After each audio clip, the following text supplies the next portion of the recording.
government Punta is pa siya. re- Uy. Uy. Uy. Tabot ba? Uy.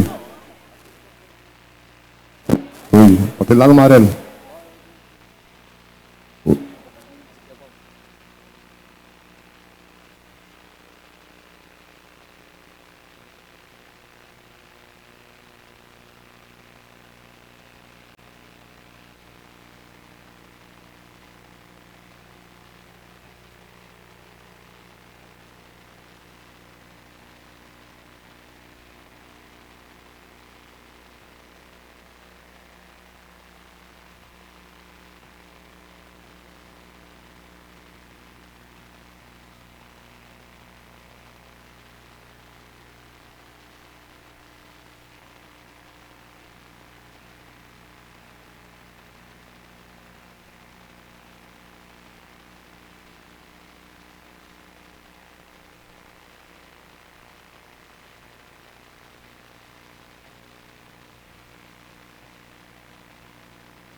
Isso.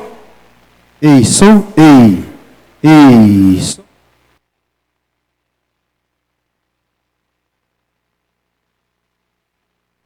Good morning, happy morning, ladies and gentlemen, distinguished speakers. A warm greeting to you, Vice Minister of Forestry, Bapak Rohmat Marzuki. We're incredibly honored to have you here in this first morning session.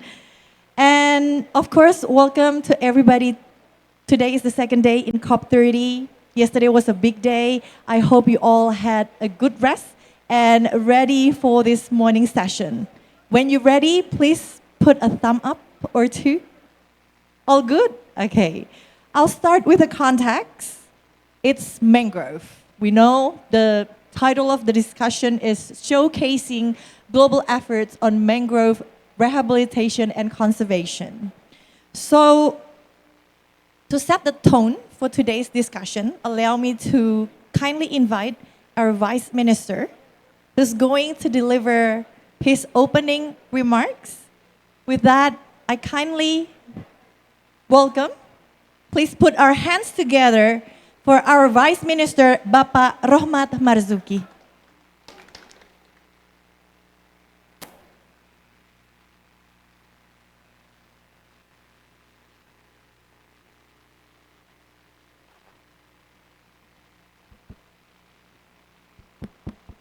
Test. Check.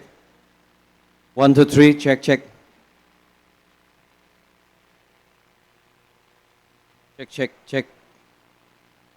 Excellencies, Ambassador, esteemed speakers.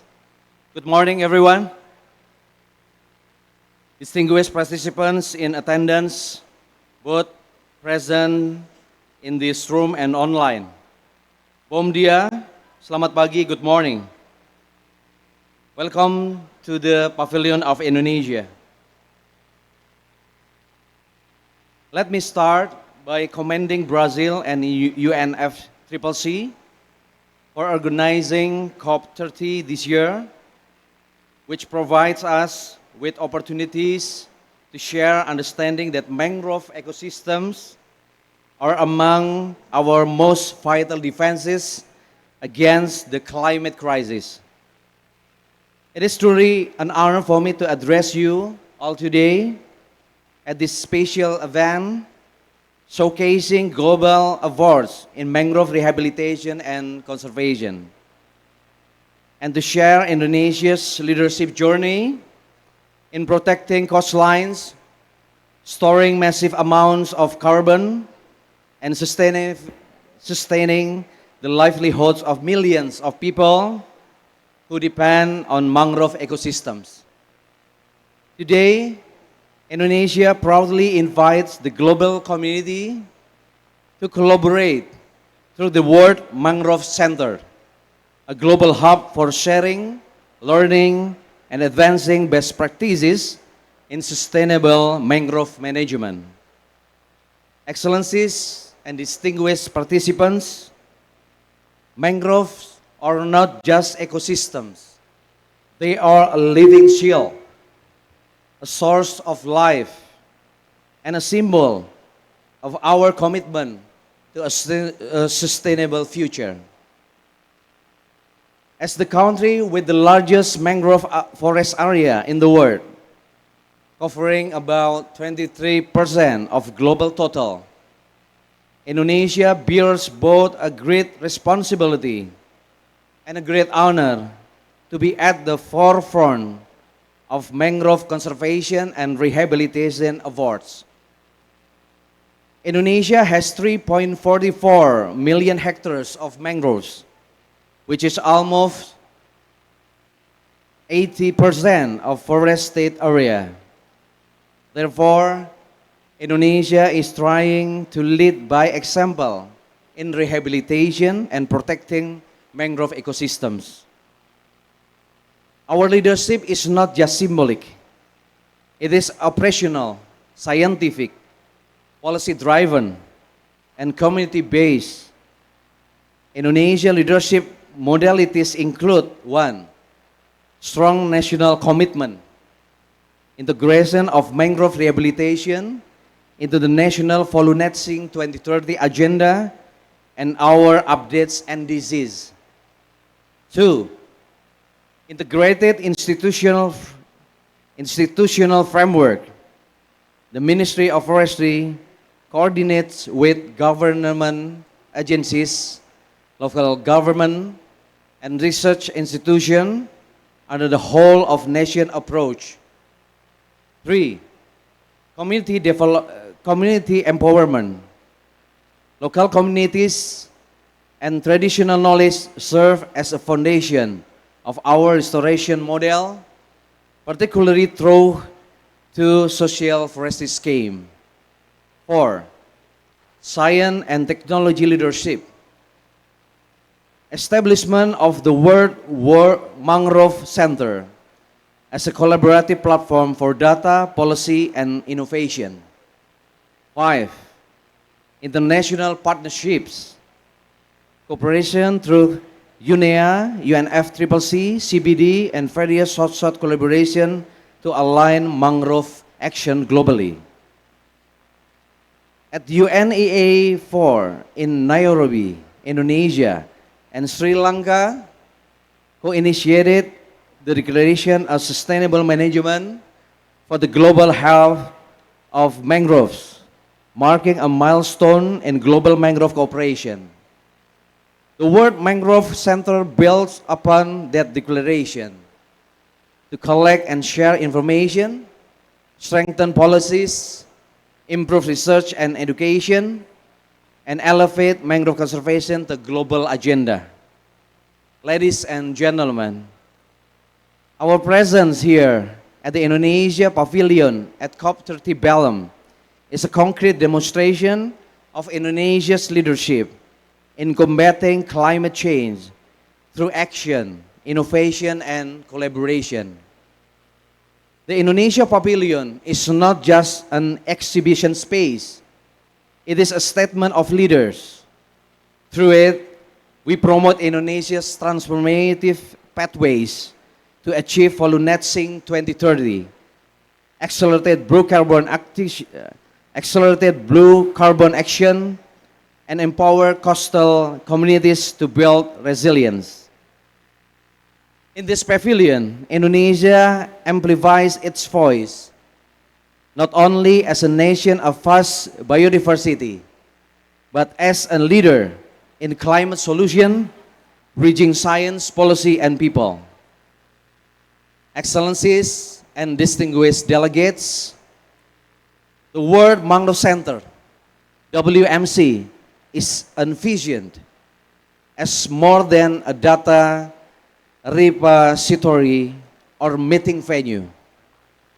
It will become an international center of gravity for mangrove policy, finance, and science, where global standards are set, best practices scaled, and genuine collaboration realized.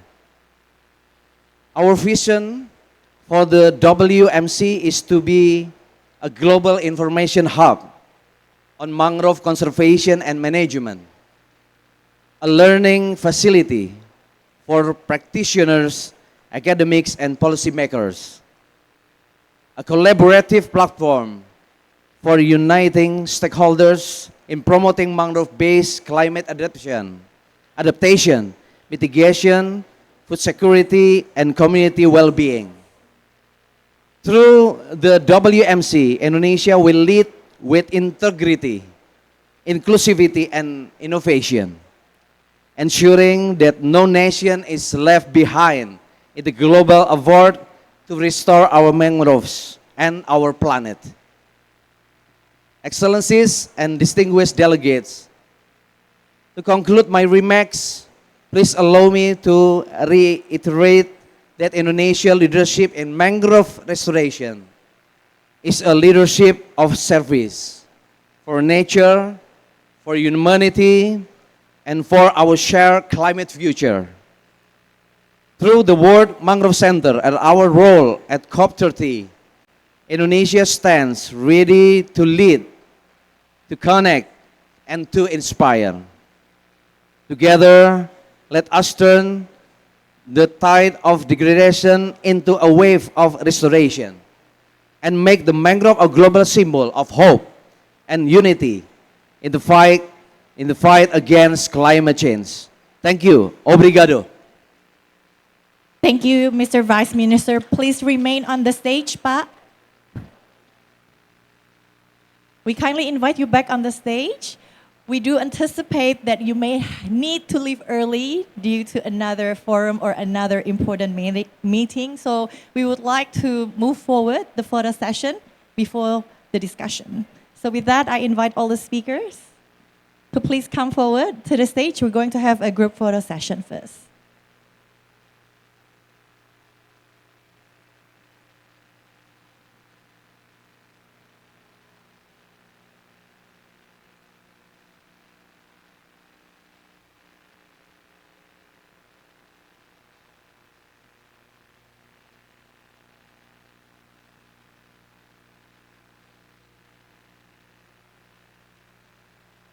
I have to squeeze in to make sure we have a female in the picture.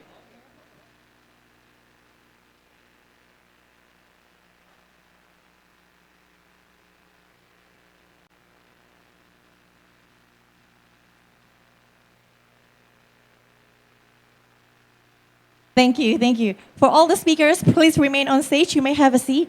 We're going to have the discussion straight away, please.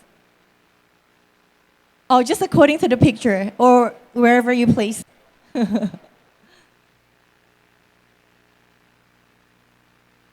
You want to sit next to me? Yes, of course. Yeah, this has been taken. I miss Patito. And another one, she's going to join online if possible. Okay, if I may requote the last sentence that just been said by the Vice Minister of Forestry, turn the tide of degradation into a wave of restoration. So it's such a powerful statement. It's highlight restoring this incredible, this remarkable ecosystem is very, very crucial for protecting the environment as well as to improve people's lives. So I'll start with a short context around the mangrove. So since the Paris Agreement ratification in 2015, or 10 years ago, as well as the G20 Indonesia Presidency 2022, mangrove rehabilitation is being Indonesia's flagship program. Indonesia put significant effort into mangroves conservation and rehabilitation and is currently preparing readiness for mangroves carbon assessment for the carbon trading. So just like the statement also made by the Honorable Vice Minister, Indonesia initiates the World Mangrove Center as a platform to share its extensive experience in mangrove restoration and conservation, rehabilitation and conservation, while also fostering global collaboration to manage the world's mangrove ecosystem. So from today's speakers, we're going to find out the development of this center, the World Mangrove Center, and how can we all collaborate to support a healthy mangrove ecosystem. I'll take the liberty. I'll introduce one by one, or you cannot see, it's too small. Okay. The far left, he is the Director of Mangrove Rehabilitation from the Directorate General of Watershed Management and Forest Rehabilitation, Ministry of Forestry, Republic of Indonesia, Dr. Ristianto Pribadi. Please put our hands together for him. And next to him, he is Noriaki Sakaguchi, Senior Advisor from JICA, Japan. Ohayo, Sakaguchi-san. And then we have Bapak Taswin Munir, Environmental Policy Officer from Global Green Growth Institute, Triple GI. Last but not least, we have Mr. Lil Randeni, Director of Climate Change from the Ministry of Environment, Sri Lanka. I'll take the liberty to perhaps ask the first question or the opportunity for Pak Tito to present. It actually feels a bit awkward or weird because in the past, usually we will see him very, very busy running around the pavilion because he used to be the lead coordinator for the pavilion. But now he is sitting here as a source person. Please, Pak Tito.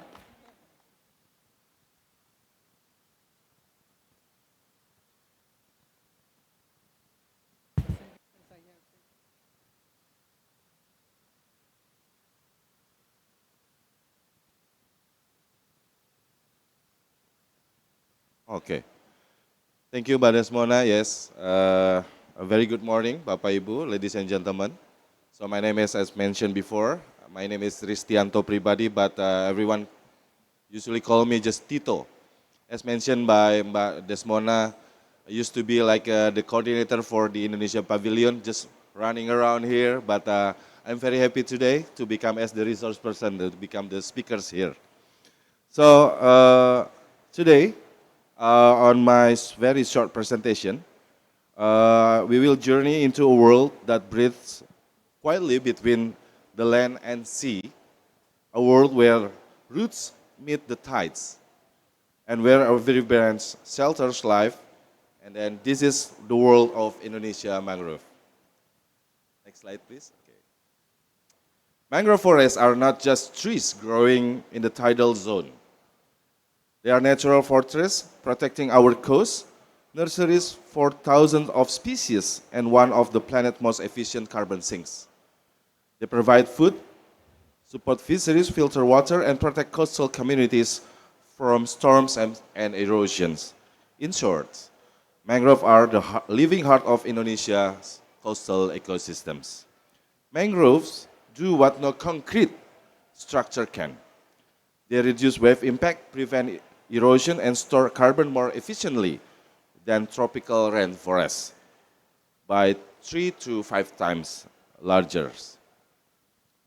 They are home to more than 200 species of flora and thousands of fauna, from small mollusks and migratory birds to one of Indonesia's most iconic creatures, the bekantan, or we call it Proboscis monkey.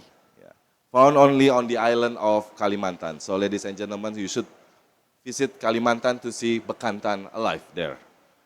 The presence of bekantan is not just a symbol of biodiversity, it is a sign that our mangrove ecosystems are healthy, balanced, and alive. So in a couple of minutes, we are going to see the video about the living heart of flora, of fauna, of Indonesia mangrove. We'll take us deep into this living ecosystem. It begins with the whisper of the sea breeze and the scent of salt in the air, reminding us that the mangrove forest is both humble and powerful. Through breathtaking aerial shots and intimate wildlife scenes, the short movies will show how mangroves serve as a home, as sanctuary, and also as a teacher. The short film is not just about the beauty, it's about the responsibility of our shared duty to protect these ecosystems that in turn protect us. Mangrove remind us that every living being has a role in maintaining the balance of the earth. They embody of the spirit of nature-based solutions, restoring ecosystems not through dominations, but through harmony with the natural process. In this spirit, Indonesia has taken a bold step to lead global collaboration by establishing the World Mangrove Centers, launched in 2022. The WMC, launched under the leadership of the government of Indonesia, serves as an international information hub, a data and knowledge center, and a global learning platform for mangrove conservation and sustainable development. Through this initiative, Indonesia aims to strengthen global cooperations, facilitate scientific exchange, and accelerate innovation in protecting and restoring mangroves worldwide. Our leadership commitment is clear: to make Indonesia not only the world's largest home of mangroves, but also the global centers of excellence for mangrove knowledge, policy, and action.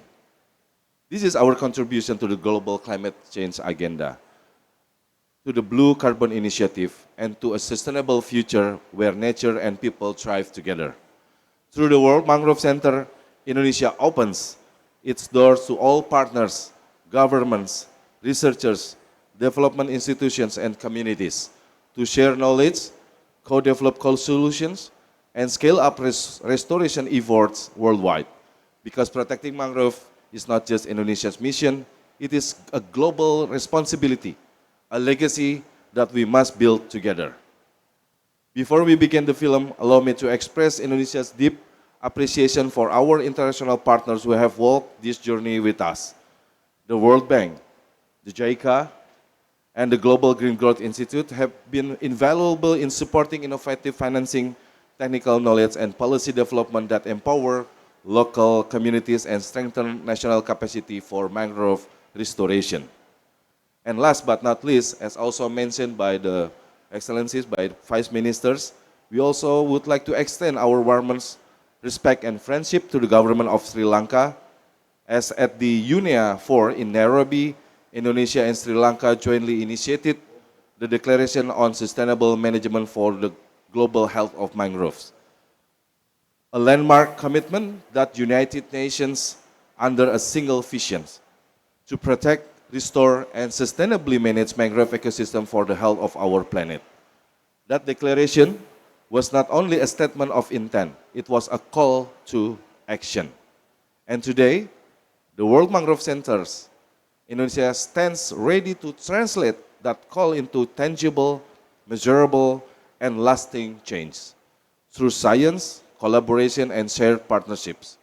Because together, with the support of partners like World Bank, JICA, GGGI, Government of Sri Lanka, and the global community, we can make mangrove restoration not just a national success story, but a global movement for nature and humanity. So now let us witness the resilience, the beauty, and the wisdom of nature that lives among the roots and the tides. Thank you, and please enjoy the video.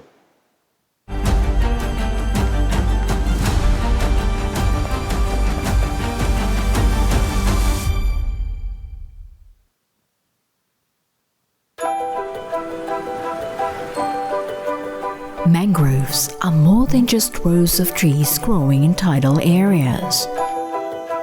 These roots, rising from the water, hold life within, a home to thousands of creatures, all depending on one another. Ecologically, mangroves play a strategic role in the global ecosystem, serving as a natural buffer for coastlines.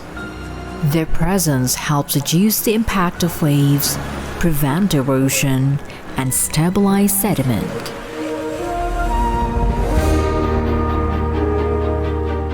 According to data from Global Mangrove Watch in 2022, the world's mangrove forests were estimated to cover around 137,000 square kilometers, with Indonesia contributing about 23% of that total, equivalent to 3.44 million hectares.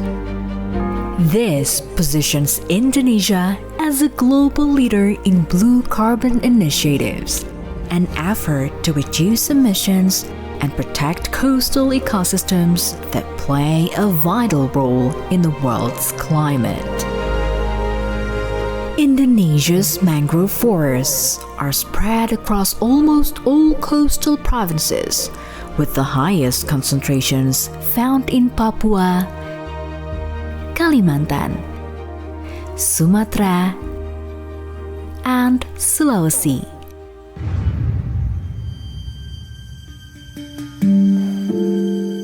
This ecosystem is home to a rich and diverse range of life, with more than 200 species of flora and thousands of fauna that thrive within it. From small fish and mollusks to migratory birds that journey across the seas, and most remarkably, an endemic primate that stands as a symbol of nature's balance.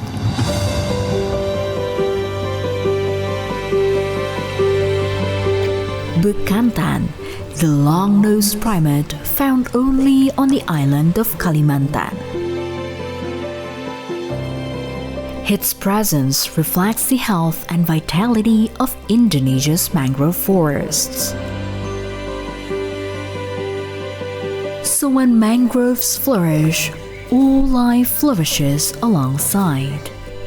Dengan adanya kawasan ini mampu menyediakan pakan, terutama pakan bagi bekantan sehingga bekantan yang ada di sini dapat tumbuh dan biak dengan baik.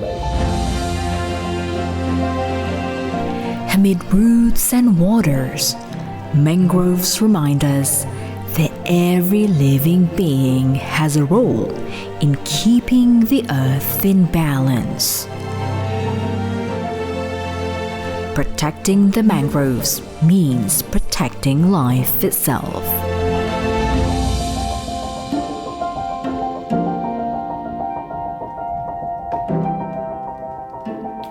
Thank you, Pak Tito, for the brief yet thought-provoking presentation and incredible video. But before I ask him a question, I want to ask the audience, anyone have ever seen Bekantan in person? Just a few, perhaps one or two, right? So we need to work on the mangrove conservation in order to see more Bekantan. And like Pak Tito said, there is a place, a region, an area in Indonesia where you can see Bekantan, and it's in Kalimantan. So we invite you all to come and visit. So Pak Tito, by the way, in case for some of the participants who just joined and you missed some of the presentation made by Pak Tito, in summary, basically, effective mangrove conservation requires collaborative efforts spanning governmental bodies, financial institutions, and international partners. Financial and technical capacity building at different administrative levels also equally important. Okay, so my question is, Pak Tito, Indonesia has an extensive experience in mangrove restorations. In your perspective, what is the single most crucial or vital, important lesson that you think to share is very, very crucial to share with the world through this platform?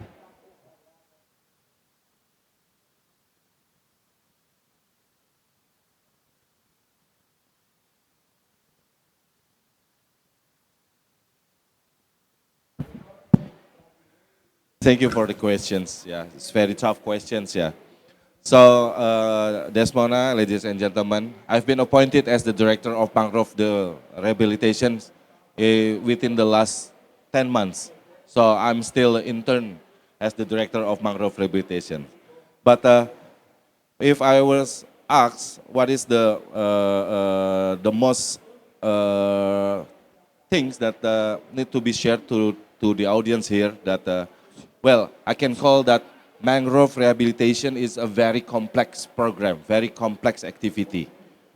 Not only in terms of the specific technique of restoration, yeah, adaptive management, but also we need to talk about the social aspect of the local community there. Yeah, it's a very complex.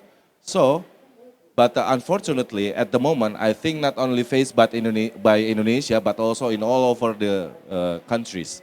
When we talk about the rigid of budgeting, yeah, the rigidness of budgeting, particularly the budget from the government, I think in all over the world.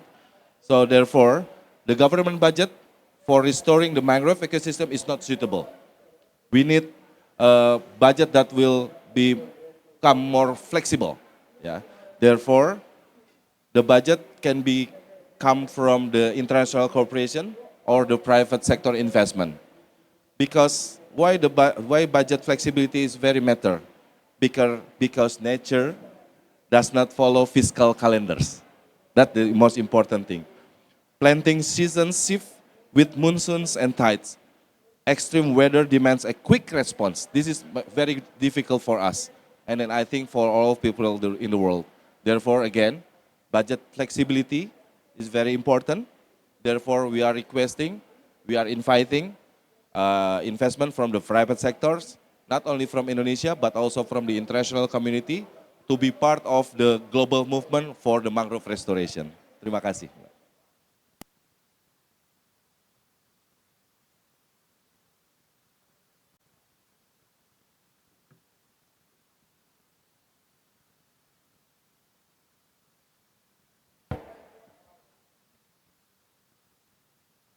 Check. Thank you, Patito. So, budgeting. Aside from the complexity in restoring the mangrove itself, budgeting becomes the challenge, right? And with that, I would like to ask your counterparts, which is Mr. Lil sitting next to me. You agree with Patito? Budgeting is the sort of a barrier for everyone, for the stakeholders to work in restoring, in rehabilitating, conserving this mangrove plantation. Before, Patito also mentioned in his presentation about the joint partnership at UNEA, and Sri Lanka is of course a party in that joint declaration, which outlines sustainable management for mangrove. So, how to accelerate the implementation on sustainable mangrove management, and perhaps some other challenges aside from the budget. Please, Mr. Lil. Okay, thank you. Thank you for inviting us for Sri Lankan government. It's a pleasure and it is an honor to us. Deputy, not the Vice Minister of the Minister of Environment, Forestry in Indonesia, and all other delegates here. Thank you. Yes, really, budgeting, that is very much important. What happened is that we also have a significant extent of mangroves in strategic locations in Sri Lanka. And at the same time, you know, I have seen that in the presentation from him, it is a protective buttress of the sea water, so the sea action, so we can protect our land mass. So likewise, we have a lot of benefits are there. So I mean, that's why we have this resolution, UNIA resolution, UNIA 4 resolution, and we got the support from our counterpart from Indonesia and other counterparts, those who are like-minded nations that identified well the importance of mangrove conservation and the Mangrove Conservation Center also.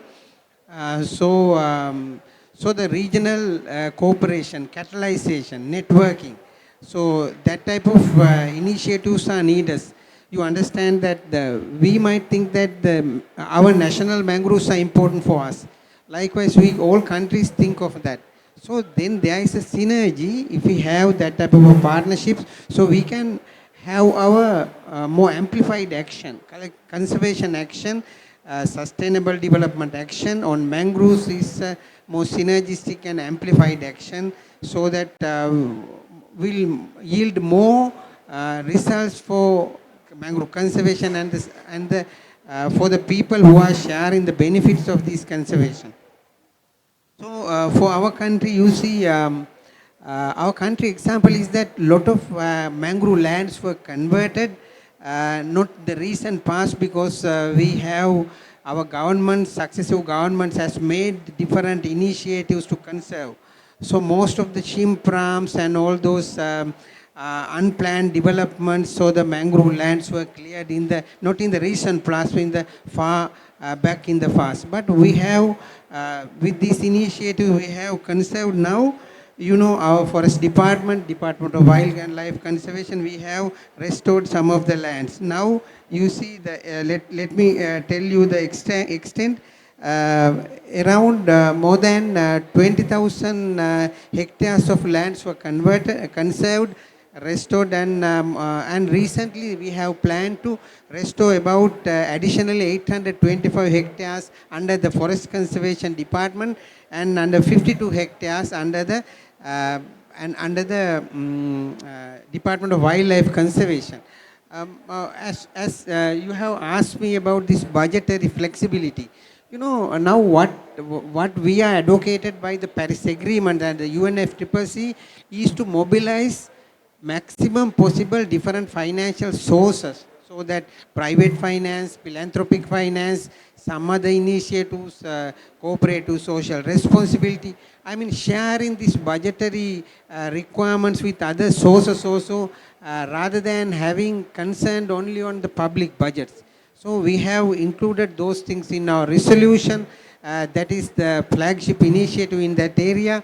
So we think that to continue our relationship with the brotherhood, so that we can conserve this unique, important, valuable, ecological importance habitats for the betterments of the future. Thank you very much. Yeah. Thank you, Mr. Lee. It's wonderful to see that you get the access to all kind of sources in terms of finance.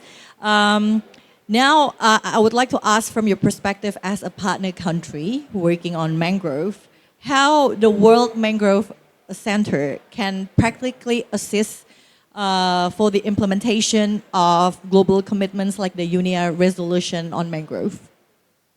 Thank you. Very practical question. You know, we are sharing our experiences. You know, I mean, Indonesia has large extent of mangroves conserved and the restoring areas also. Recently, our delegation, about more than 20 delegates from Sri Lanka, headed by our additional secretary, visited Indonesia. They explained what they have learned. Lot of nice experiences are there. You know, some of the slides were there. You are preparing the trenches, so that, you know, once the mangrove propagule goes, and once it's, because, you know, mangroves are there in a unique interface of where the marine water, the salt water interfaces with the fresh water. So, I mean, there were some bad experiences in our country. We try to restore mangrove lands. We identify this area is the original habitat of mangroves. So we are going to plant mangroves, like we are identifying this as a terrestrial area, but that is not the case. We have to identify. So our delegates who visited for sharing experience in Indonesia, they told me that you have innovative techniques of identifying the real restoration areas. So likewise, we share the experience. So that might support very much to the UNIA resolution. I mean, UNIA resolution is a document of living document, so that it opens up the new paths. That means the experience sharing and the means of implementation sharing, and likewise lot of different partnerships, catalyzation. What we are not known to at this moment, that our relationship is open, that and Sri Lanka also, you know, lot of different restoration initiatives that will open up new dimension and a lot of new experiences, and so more toward the sustainability that we have identified in our resolution. Thank you. Thank you. So it's cross-learning between two countries or two partners in terms of knowledge and technical building, right? Any specific support, aside from what you've already mentioned, that you expect from WMC to aid the mangrove management at the national level? Since Patito is here, you probably can say anything you like. Yes, the capacity building and means of implementation. I mean, climate finance is, I mean, what our country national status is, that we are not very much eager on this finance. Well, we think that we can go for carbon trading, whatever it is, more sensitive things. Nowadays, we are preparing for our carbon trading policy and the framework. But before that, we are thinking of traditional sharing of our benefits, traditional capacity building, technology transfer, a lot of things that we have exposed likewise, so that that is what we are expecting from the World Mangrove Center that is being figure-headed by the Indonesian government. Thank you. Thank you. So that's what the partnership is for, yeah? Sharing knowledge as well as transfer technology and the capacity building to work together to improve this ecosystem. With that, since we talk about joint partnership, I will move to JICA, Sakaguchi-san. Japan has a long history, of course, of cooperation on this mangrove conservation in Indonesia. Do you want to have your presentation first, or you allow? Okay, please.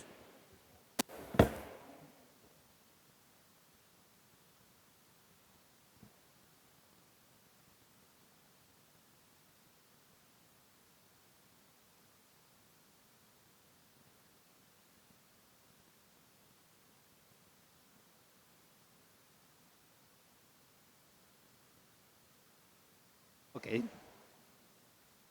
Good morning. Good morning, everyone. Selamat pagi.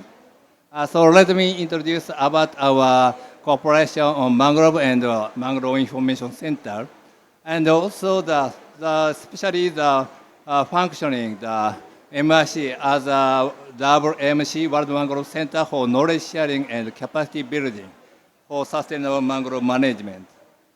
Next slide, please. Yes. We have a long history for mangrove cooperation with Indonesia since 1992. We first rehabilitated 256 hectares of the degraded mangrove as a shrimp pond, fishery pond in Bali, and now become the good mangrove forest after 30 years. You can see. And so we also support to establish Mangrove Information Center in 2003. This is the Mangrove Center. And for the knowledge sharing on mangrove sustainable management in Indonesia. And also 2011, we support the ASEAN member states for knowledge sharing on the good practice. And we support also development of the ASEAN Mangrove Network. Next slide, please. At the timing of the G20 summit in 2022, we support also the renovation of Mangrove Information Center, especially the exhibition room and also training facilities for knowledge sharing and capacity building. So we support renovation of the exhibition room, like a diorama, and also the panels introducing the characteristic of the mangrove and also ecosystem services and Indonesian efforts to conserve the mangroves. And also we support develop the training room and also conference room. Next slide, please. And the Indonesian government also developed the new facilities for mangrove rehabilitation and sustainable management next to the Mangrove Information Center, Tahura area. So developed the former President Joko Widodo Mangrove Nursery Center. The nursery bed for the seedlings, the very huge facilities. It can produce 3.8 million seedlings per year. Yeah. And so also develop the tower and boardwalks in the Tahura areas. And this is a view from the tower. I think also these facilities and also MYC can be the center for the World Mangrove Center. And next, when we cooperating with a partner country, we aim at contribute to the contribution to achievement of policies on mangroves in the partner countries. And so following former President decree, so the Indonesian government developed a roadmap for mangrove rehabilitation by 2030. And so it's through the rehabilitation, the degraded areas, and sustainably managed. And also it's targeting the 600,000 hectares by 2030.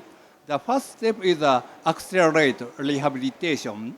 So developing the Peta Mangrove National. So the Indonesian government identified 750,000 hectares and about 120 sites for the identified for the target area for the rehabilitation. And now the accelerating the mangrove rehabilitation. That's so supported by the World Bank M4CR project. And also next step, so establish the sustainable management. So I think another scheme is available, effective. So namely the social forestry business community development scheme conducted by DG Social Forestry.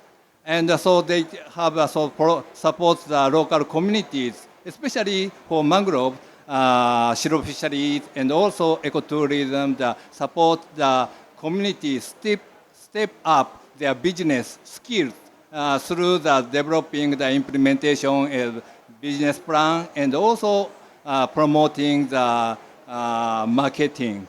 And so manage the sustainably the mangrove area rehabilitated through the engagement by stakeholders, including not only government, also the researchers, NGOs, also private sectors. And at last, they can't achieve the mangrove net sink 2030 and contributing the achievement the target of the national determined commitment contribution.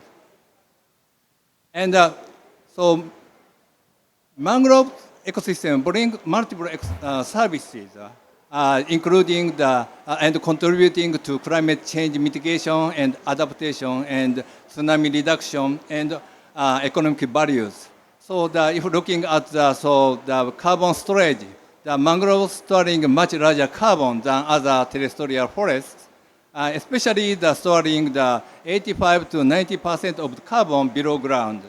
And so also contributing the adaptation, the protecting the coastal lines from sea level rise and coastal abrasion throughout the soil acquisition. And also reducing the tsunami height. This is the result of the research after the 2004 Indian Ocean tsunami. The mangrove effectively reduced the tsunami height and energy rather than comparing without mangroves. And also the mangrove ecosystem provide fishery and tourism resources and contributing community livelihood. And so, next slide, please. Sorry, back to the, sorry. So, when we rehabilitate and also manage the mangrove, we have to ensure that these ecosystem services through us the monitoring and valuation of these ecosystem services or benefits. Next slide, please. So, considering the contribution to achievement Indonesian policies, as I already told, on the mangrove and climate change, so we have discussed, consulted with Indonesian government, especially Ministry of Forestry, Pak Tito. So we are happy to initiate, launch the new project the next April 2026. And so this project that entitled the Project on Strengthening Capacity on Sustainable Management of Mangrove for Ecosystem-Based Adaptation to Climate Change. And this project composed of 3 outputs, and one is strengthening the Mangrove Information Center function through as the enhancing the capacity building and also enhancement SEPA activity, communication, education, and public awareness for the Indonesian stakeholders. And second, we developed the model of the rehabilitation and sustainable management through the developing the model for social forestry business community development scheme conducted by DG Social Forestry, and so especially focusing on the silver fishery and ecotourism, and rehabilitate mangrove as a model site. And we developed the guideline to develop promote the social forestry business to extend other communities, and also, as I told, evaluate, monitor the multiple ecosystem evidence, including carbon storage. And last, this is important for this session. We also support the functioning the WMS World Mangrove Center as global hub for promoting international capacity building and also sharing knowledge through the dialogue or such opportunities. So throughout these activities, we would like to support, contribute to achievement roadmap for the mangrove rehabilitation by 2030, and also achievement of the NDC 2030 target. And also globally, support the targeting achieve the target of the Paris Agreement, UNFCCC. The last slide. So, especially so I would like to share with you, introduce capacity building for ASEAN member states as World Mangrove Center function. So I'm talking about output 3 in our project.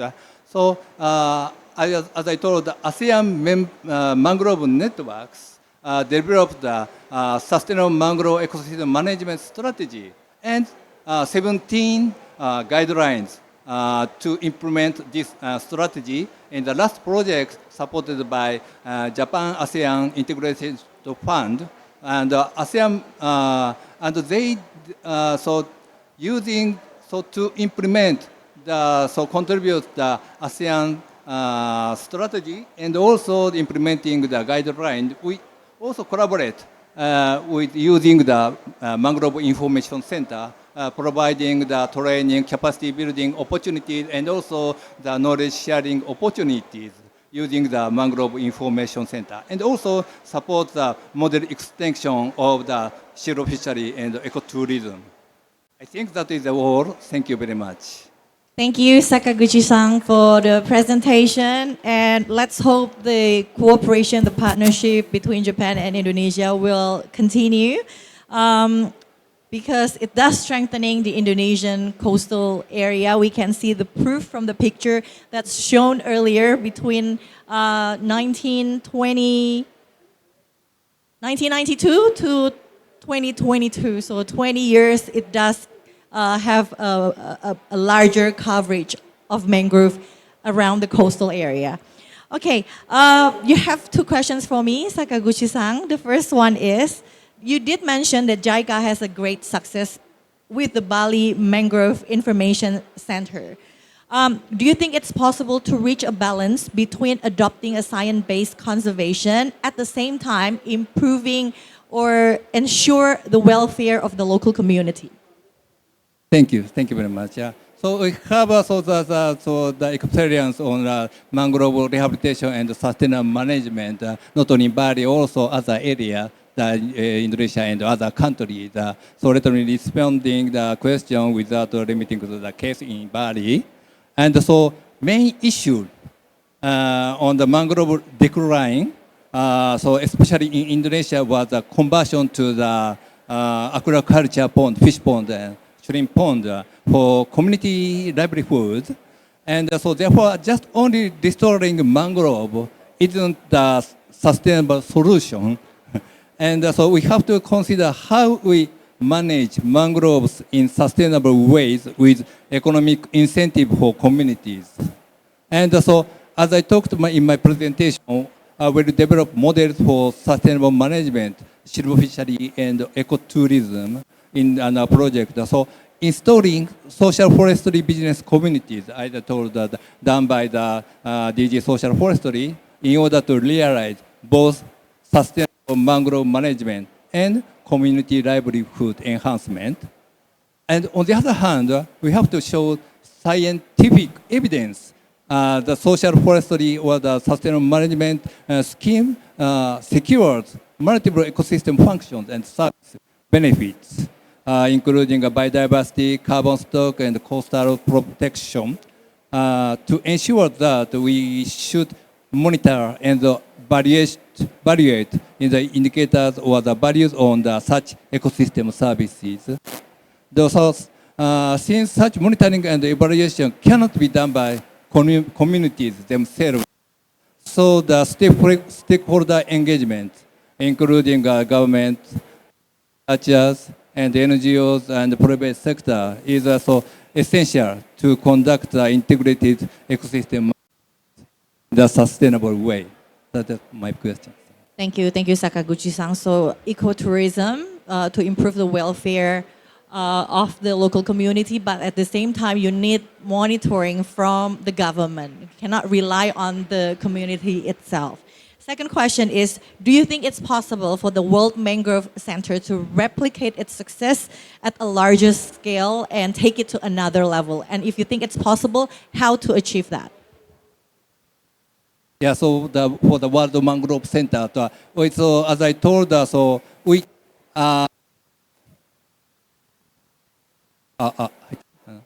so we support to the so supported the Mangrove Information Center established. After 30 years, the mangrove currently become the showcase on the mangrove rehabilitation now, and also already Indonesian government develops the huge nursery center there next to the Mangrove Information Center. I think so that we can also the Indonesian government has much experience for the mangrove rehabilitation and also management. Leading country among the world in the conducting initiatives on mangrove such a conservation. So considering such advantage, so I suggest I propose first step for the World Mangrove Center is capacity building on mangrove conservation and rehabilitation and sustainable management, and the practical and scientific knowledge sharing, and using Mangrove Information Center and also surrounding facilities, including the Joko Widodo Nursery Centers. And so JICA will also support World Mangrove Center to function as a global hub on capacity building and knowledge sharing for the mangrove conservation and rehabilitation and sustainable management. Thank you. Thank you very much. Thank you for promoting the World Mangrove Center on behalf of the government of Indonesia. Sakaguchi-san, thank you very much. Arigato gozaimasu. Last but not least, we have Pak Taswin. He is the environmental policy specialist, I think.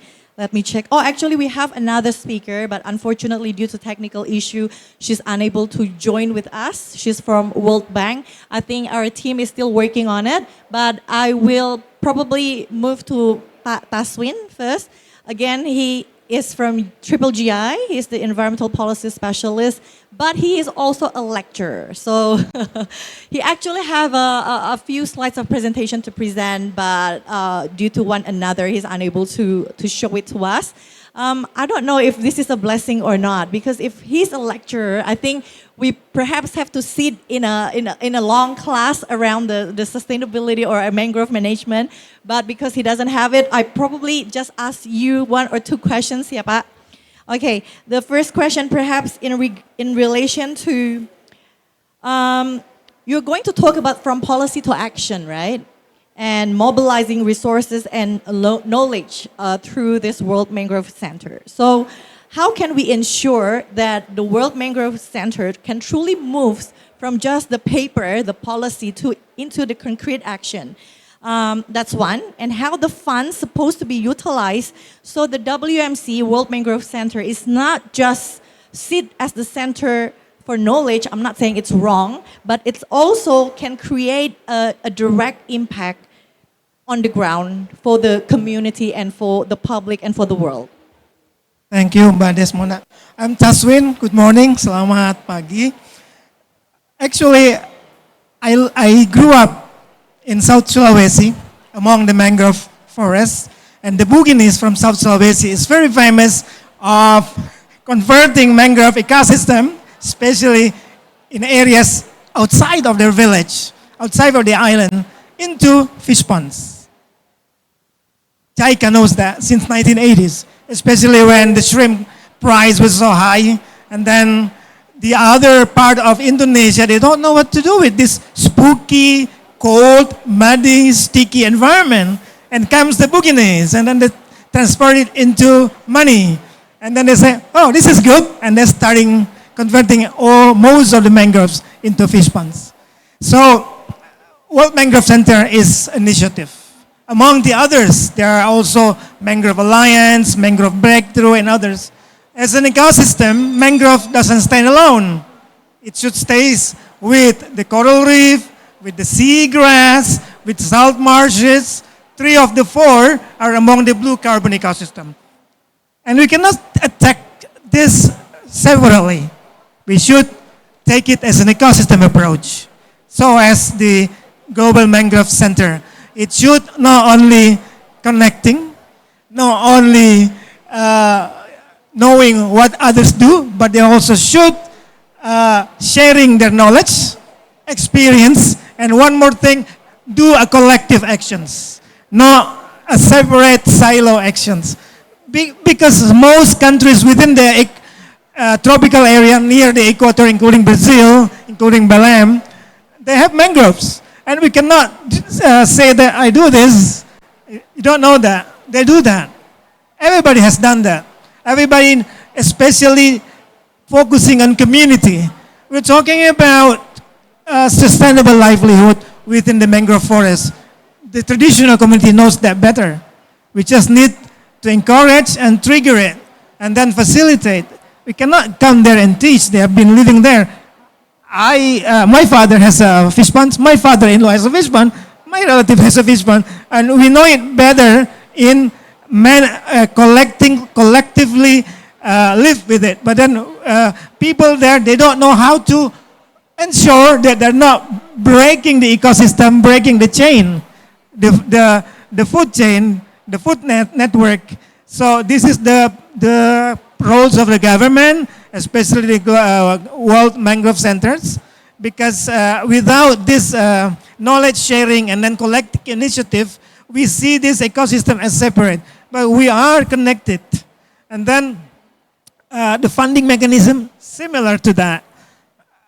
Now Indonesian government, they have 3.4 million hectares. We used to publicize 19 million hectares. It's not decreasing actually. It does decrease, but and then we recalculate. And then we found out it's not more than 10 million. We have 3.4, but it's still much. Among the world's mangrove, we are second or third. And then what should we do in terms of finance? First, the government should be there. The government should make it as a good alliance among ministries, among sectors, to see this as a mutual needs and then mutual goals. Set aside national funds, set aside sub-national funds, and then see the existing initiatives, whether it is a project, whether it's a small grants, whether it is a community initiatives, as one whole package. It cannot be silo. It should be attacked in that way. And then alternative funding apart from the national budget, alternative funding apart from what other donors has done, like GGGI. It was established in 2013 in Indonesia, in Korea, and then come Indonesia in 2013. But and then we only have this mangrove or blue carbon related projects in 2023, sorry. So it's only like 2 years ago given by Canadian Aid or Global Affairs Canada, and then it might be over in 2, 3, 5, 4 years time, but then the mangrove is still there. People around it still benefit from there, and the donors are still there. Let us connect and then see what's the alternative mechanisms, what are the mutual benefit, what is the collective actions that we could do together, including the finance, for sure. Okay, thank you, Pak Taswin. So again, central government, subnational, until the regional government have to do the collective work together in terms of this financing the whole ecosystem of mangrove.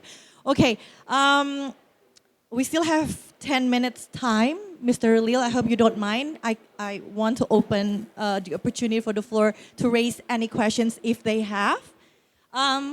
Please, 1, 2, okay. 3. Okay, I'll just collect 3 for now.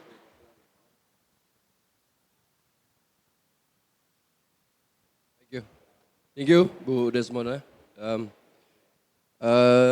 Yang kau hormati Pak Wamen, para panelis. My name is Fajar. I'm from the Coordinating Ministry of Food Affairs of the Republic of Indonesia.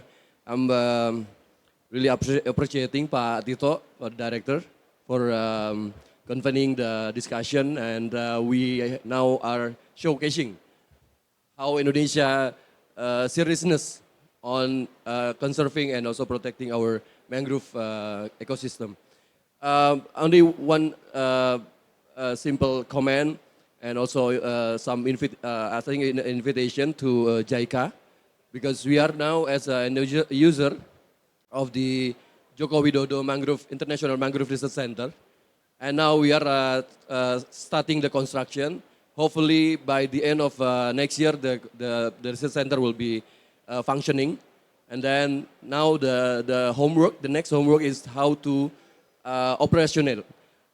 We need for sure funding for research and also the capacity building. So we are very welcome if JICA will join us. We are also approaching some other colleagues, philanthropy, and I think all gentlemen, ladies and gentlemen who are attending this discussion. So once again, thank you Pak Tito for the showcasing our seriousness on protecting our mangrove ecosystem. Thank you, Bu Desmond. Thank you, Pak Fajar. Okay. Good morning, Ruth Spencer from the small island of Antigua and Barbuda. I came in time to hear GGGI mention the power of the mangrove systems. In our small islands, that's what protects us, those mangrove systems. And you also mentioned local knowledge. That's also we have to return to. We have science, but if that science doesn't have the local knowledge, a lot of gaps gonna remain. And I see so many opportunities for linking all those systems across many conventions. We are a small island, we don't always get the funding, but when we link it,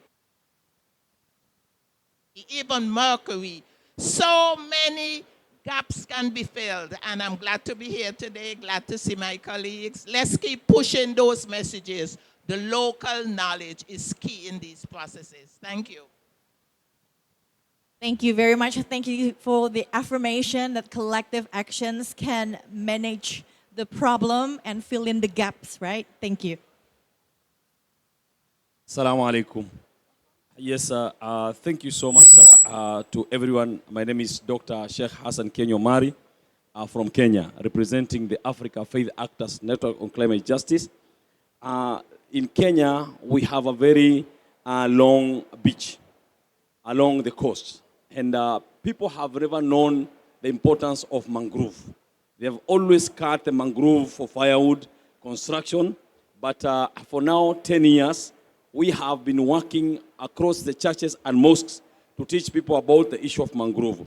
So we'll be very happy, very keen to see how we can work together to make sure that we restore the mangrove forest in the entire Africa. So we thank you so much, and we are happy to be with you here. Of course, the Prophet Muhammad SAW, as we all understand, said that in the day of judgment, if you are planting a tree and you hear the trumpet, continue doing it. So we must advocate for this, And that's why I've come with this book also, Environment in the Light of Quran and Sunnah. This is the book which is used all over Africa in the mosque. Thank you so much. God bless you. And we are here together. Thank you.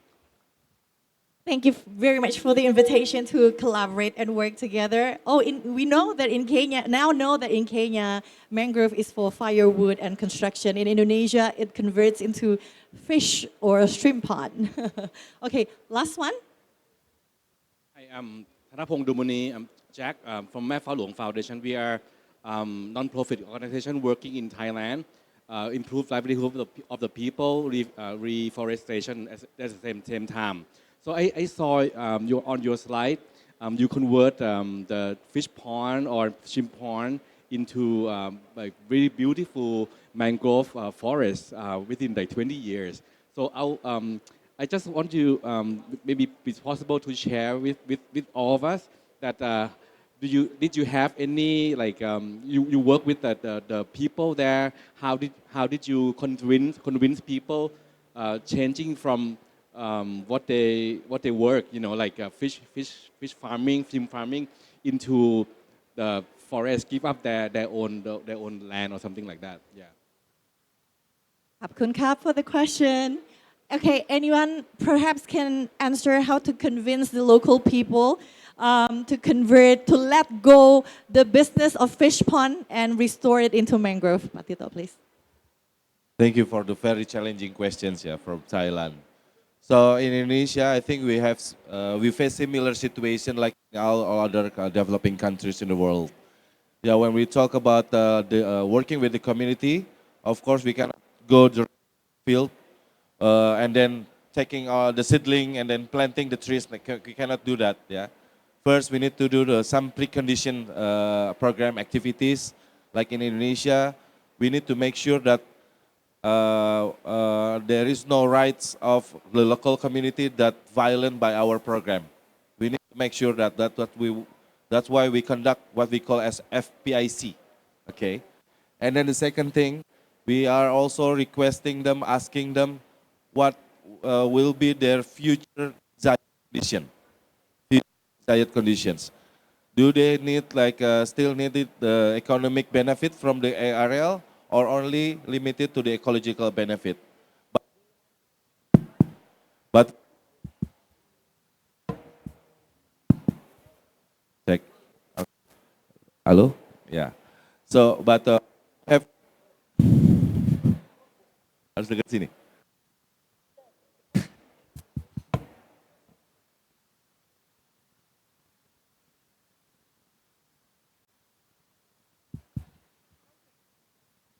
So we have principle that all economic activities can be done in the mangrove ecosystem, as long as the first one, economically feasible, the second one, socially accepted, and then the third one, ecologically sustainable. So when we talk about ecology, this is the top priority of any kind of economic activities that will be conducted at the field. And then also Indonesia, to combine all this economic, social, and ecological benefit, we do have what we call as silvofishery. Silvofishery is combining the mangrove restoration activities, combining with the aquaculture activities, but the green aquaculture activities, what we call as.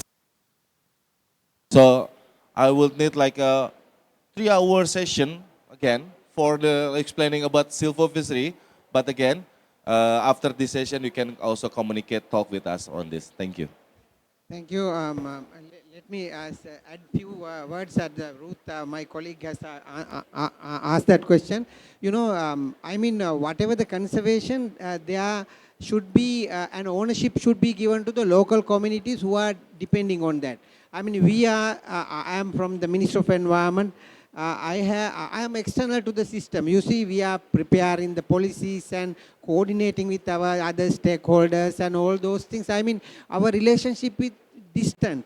But as very correctly mentioned by you, there should be guardians. The ownership should be given to the local communities because, mangroves are living ecosystems because it yields a lot of different benefits to the peripheral communities. So they should be strengthened. Their traditional knowledge systems and all practices should be, and their rituals and whatever. I mean, they were the dependents on those things, and they are the real valuing system. So that's why we have that type of systems in our country. We have established the fisher federations and all, catalyzed them into their action, and we valued them. By that way, we want to share our experience with other countries also. That is the first thing. Thank you very much for bringing that point to the discussion. Yeah. How you manage the resistance from the local community when it's when there is a resistance from them? Resistance means,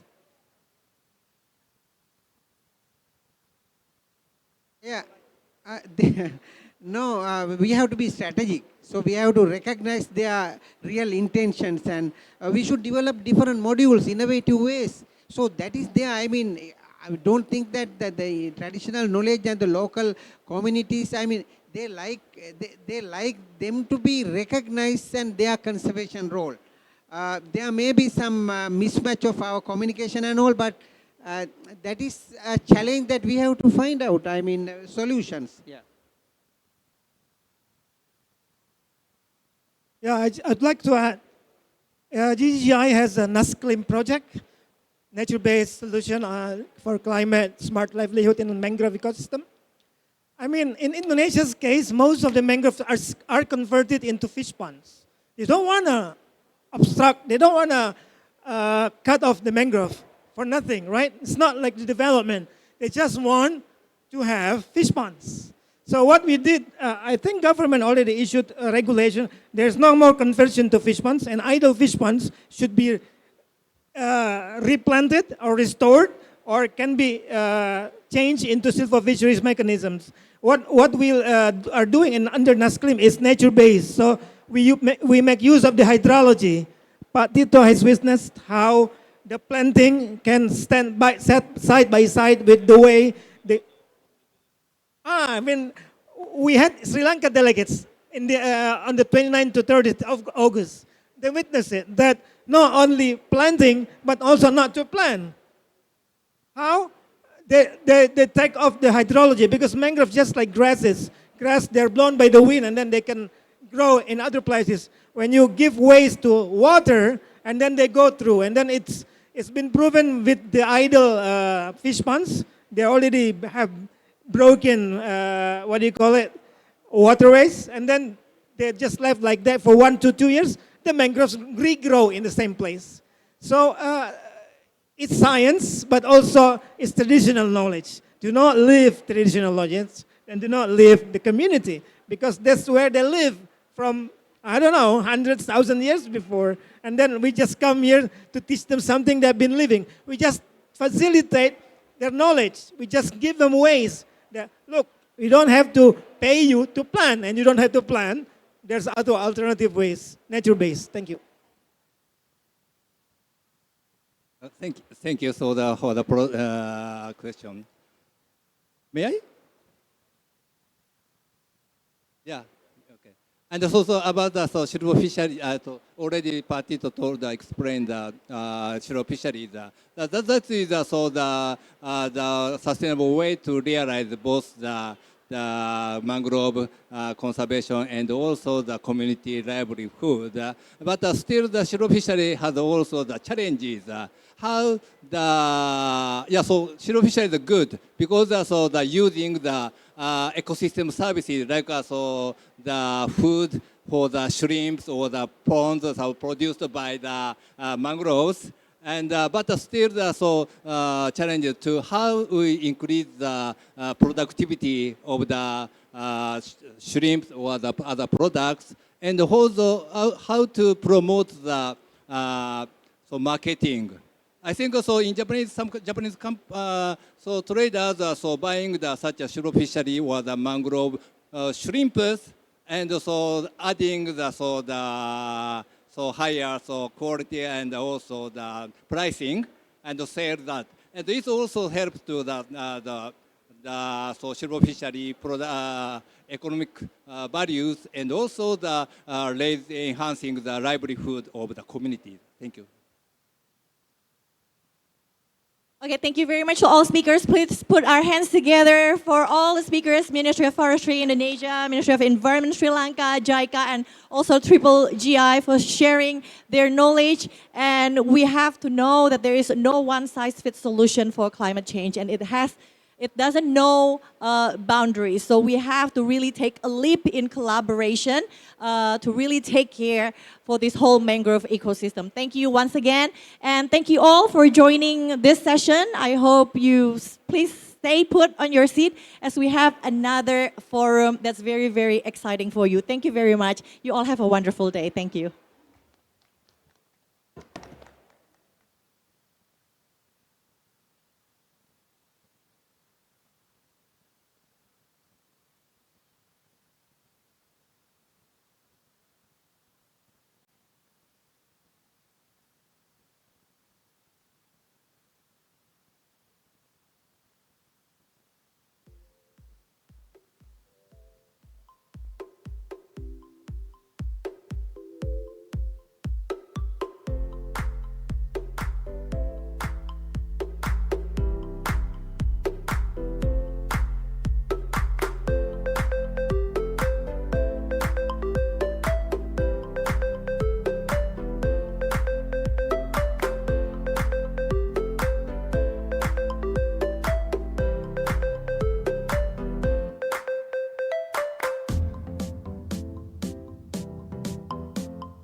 If you haven't, that means you have to stay around in Indonesia Pavilion.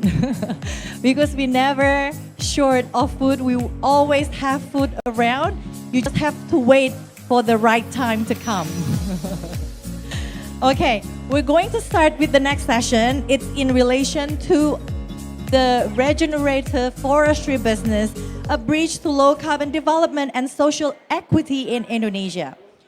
So to achieve a low carbon development and strengthening ecosystem resilience, it has to be built upon a fair and sustainable value chain that ensures an equitable distribution of benefits.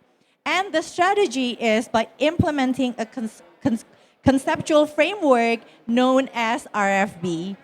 But the question is how to ensure this scheme or this program or this initiative can deliver equal benefits and carry out social justice for local communities while safeguarding the forest sustainability. What policies, incentives, financing required to accelerate the adoption of RFB, and what are the main challenges in implementing RFB forestry business in Indonesia. Before we start with the discussion, allow me to welcome our keynote speaker. She is the Director General of Sustainable Forest Management from the Ministry of Forestry, Republic of Indonesia. Please welcome Ibu Laksmi Wijayanti.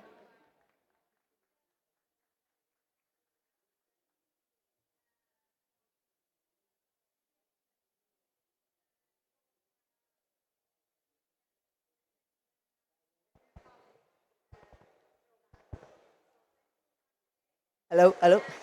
Okay. Ladies and gentlemen, distinguished delegates and all attendees, good afternoon.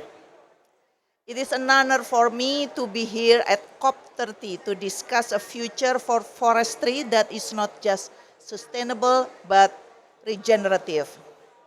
As you can see today, today's agenda is a crucial matter in Indonesia's forest sector. There's the issuance of presidential regulation regarding opening up carbon market in Indonesia, in which Madam Meizani will explain later after me. And there's also the transformation of forestry business into regenerative forest business, a fundamental shift from extraction towards regeneration or integrating ecological conservation with inclusive economic development through the multi-business forestry scheme.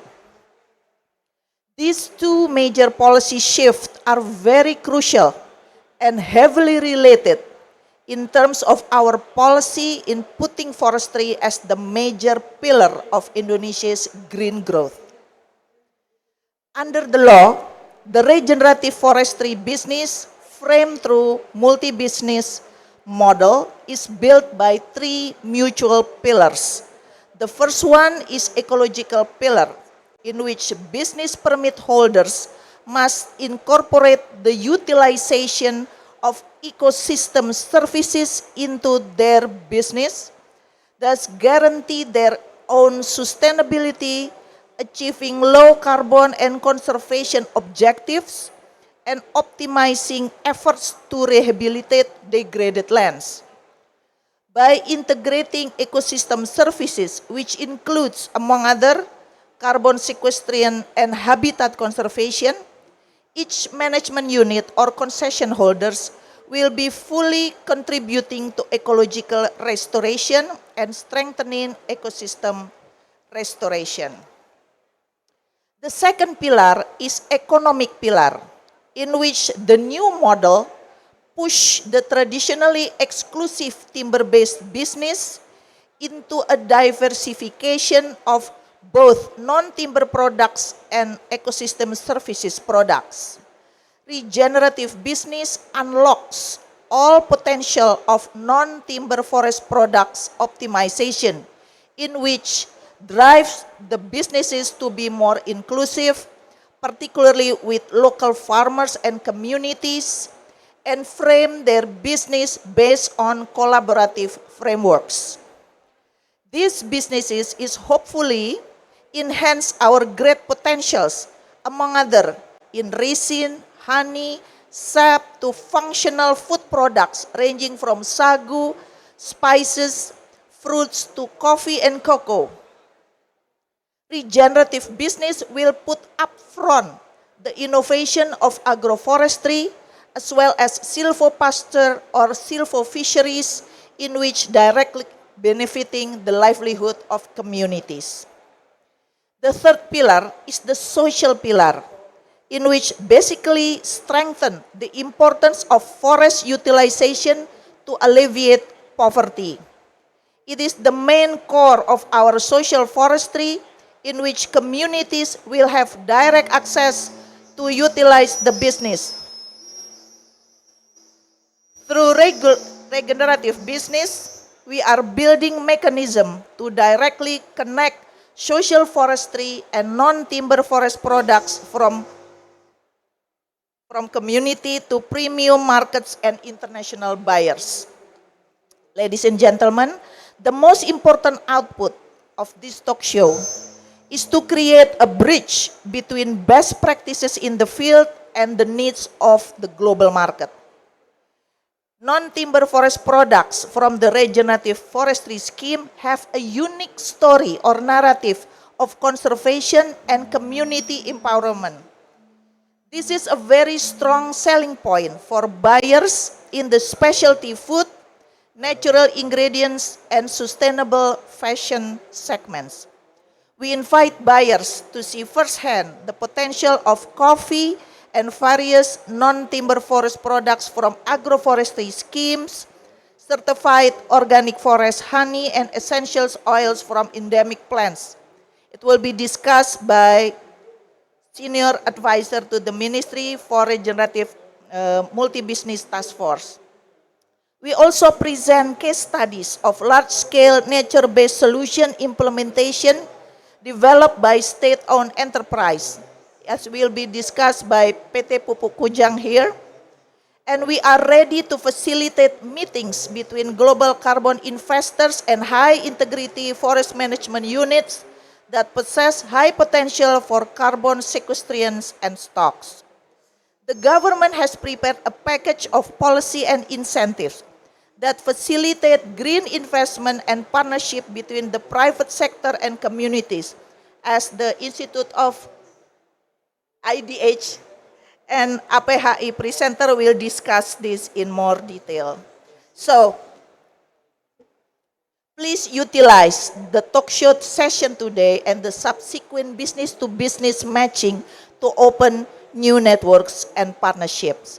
Thank you. Thank you, Ibu Laksmi, for the keynote. And as informed by Ibu Ami earlier, in relation to the presidential regulation number 110, we are going to have a special presentation which will be delivered by the Secretariat of the Carbon Economic Value and GHG Emission Control Implementation Team. Please welcome Ibu Meizani Irmadiani.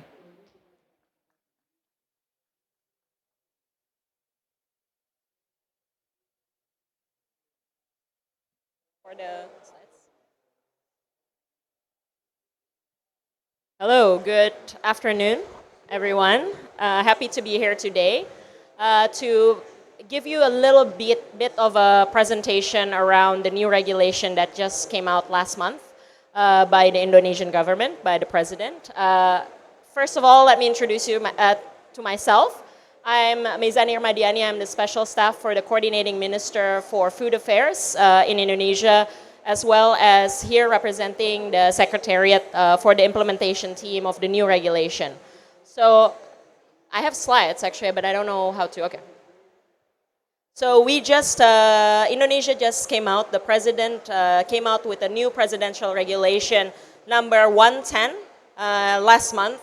It actually coincides with another very important regulation, number 109, around waste to energy regulation in Indonesia. So both of this really sets the tone for how Indonesia is seeing the future growth of our country and how we want to push both the economic sector and new economic growth around the green and blue economy. And in this presidential regulation number 110, what's critical is that the key element of this is really around building a high integrity carbon markets for Indonesia and for the world. And next slide.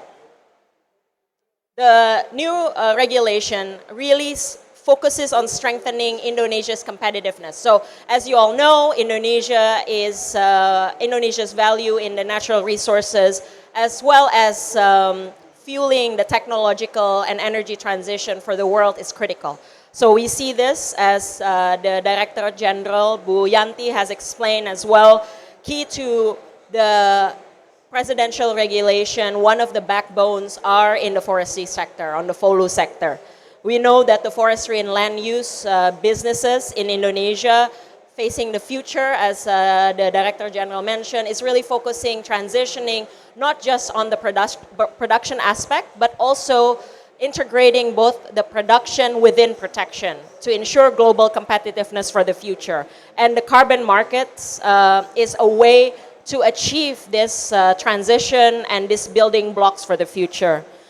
The other main proposition and the main agenda of this presidential regulation, also as we know, critical to Indonesia's global green growth, is also the energy transition. Energy transition, the way we generate electricity and also others, is really critical towards the future of Indonesia.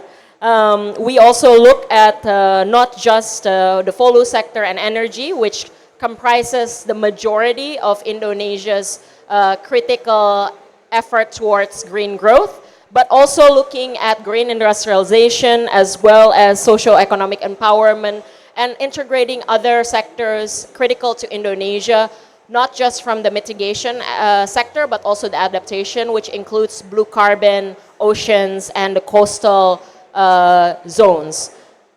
We are targeting around up to $7.7 billion annual potential for Indonesia's high integrity, as well as this ever-connected carbon market. And what does this mean, actually? I think one of the critical things, it's quite a long, we have also the English translation for the presidential regulation. It's quite a long regulation, but critical to this in principle is that Indonesia really acknowledge that not only that we have to achieve our NDC, it's critical to our growth and our commitment, but it's also important that we will pursue all available finances for the development of this sector to scale up climate finance. So if we look at the slides here, you can see that this presidential regulation really comprises an integrated effort approach that includes both non-carbon markets, non-market mechanisms, and as well as the carbon market mechanism. So non-carbon markets, like the ones we have been pursuing and will continue to look at and focus on, like result-based payments and other mechanisms. But in the carbon markets itself, as we know, it's critical. There is the compliance market, both on the Article 6, can be non-CA or CA, corresponding adjustment, but also focus on the voluntary carbon market and the VCM to be able to move forward together with the compliance market as well as the non-market mechanisms for Indonesia. So this is a critical part of the new regulation that came out. Next.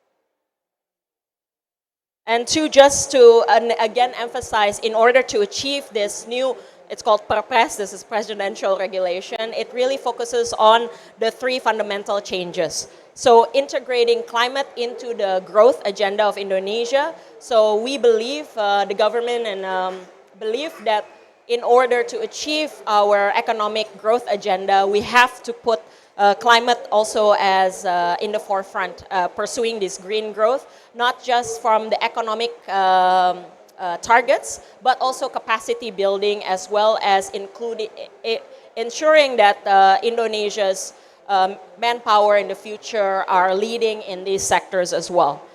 The other main purpose of this, main building blocks of this regulation is also to really streamline processes. So as we know, is it multi-sectoral, not just follow energy and others. It really requires streamlining of the process for, especially on the offset trading, to ensure that it is high integrity, as well as there's no double counting. So recognition of high integrity international standards included within this new regulation is critical. And the other piece, if you see the second building blocks, the carbon markets in Indonesia will operate all year round. So ensuring that allowing the carbon market trades to take place without waiting for the NDC achievement, but ensuring that we also commit and achieve our commitment within the global agenda. The other main pillar, the third pillar, which is quite important as well, is because we recognize that this effort is multi-sectoral, one of the key element of this new regulation is the demarcation of roles, meaning that each of the technical ministries will have a critical leadership on each of the sectors, ensuring that projects within that falls under technical ministries like the forestry as well as the energy and mineral is really they have their leadership and ensuring that the processes goes in hand for the future of this effort, but also ensuring that the other piece of this regulation is ensuring that the NDC commitment is also moving along. The Minister of Environment is overseeing the NDC achievement. So how do we actually achieve this is also important. I think the next slide, we talk a little bit about how one of the importance of the regulation, if we want to push the agenda to ensure the mobilization of climate finance, we have to ensure that there is clear guidelines that ensures no double counting and that the system is interoperable with other international trade and market mechanisms. So ensuring that there's ETS linking and bilateral agreements, as well as ensuring that international trade without transfer of carbon unit is clearly written within the registry system, which I will talk about as well in this next slides. So within, this sounds complicated, right? A little bit. Because it's multi-sectoral. But actually, one of the key elements of this new regulation is the establishment of the steering committee.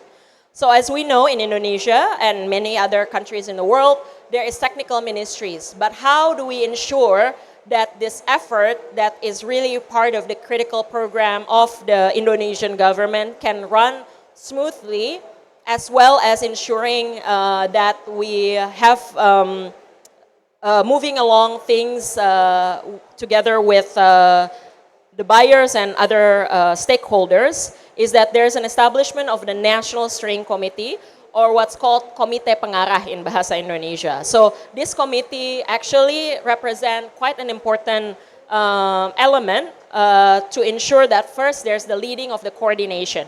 So ensuring that one of the key elements of this new regulation, so if you ask, how does the technical ministries ensure that the allocation or the permits that they will provide to the stakeholders, like the independent power producer in the energy sector or in the sector of forestry for the license holder, how do they ensure that this connects both within their scope but also nationally? So this steering committee will also ensure the carbon allocation of the targets is allocated well, that links to the carbon market roadmaps, as well as ensuring procedure that links between these different sectors. The other piece, as the Director General mentioned, we will be also coming out with different regulations to ensure the operations of this new presidential regulation is done well. So the role of the steering committee is also ensuring that the guidance for these different policy that needs to be done on the sectoral ministry level is according to the overall vision of the policy itself. This will also include the establishment of the carbon registry unit as a national system as well, and also procedures on offset trading within sectors, as well as multi-sectoral as well as cross-sectoral. So the previous regulations really focuses on each sector. With this new regulation, we can do cross-sectoral trading as well. The next phase, the next step, we're still at the same. Yeah, the next step of the steering committee is also ensuring the monitoring and evaluation, because there's a lot of work to do.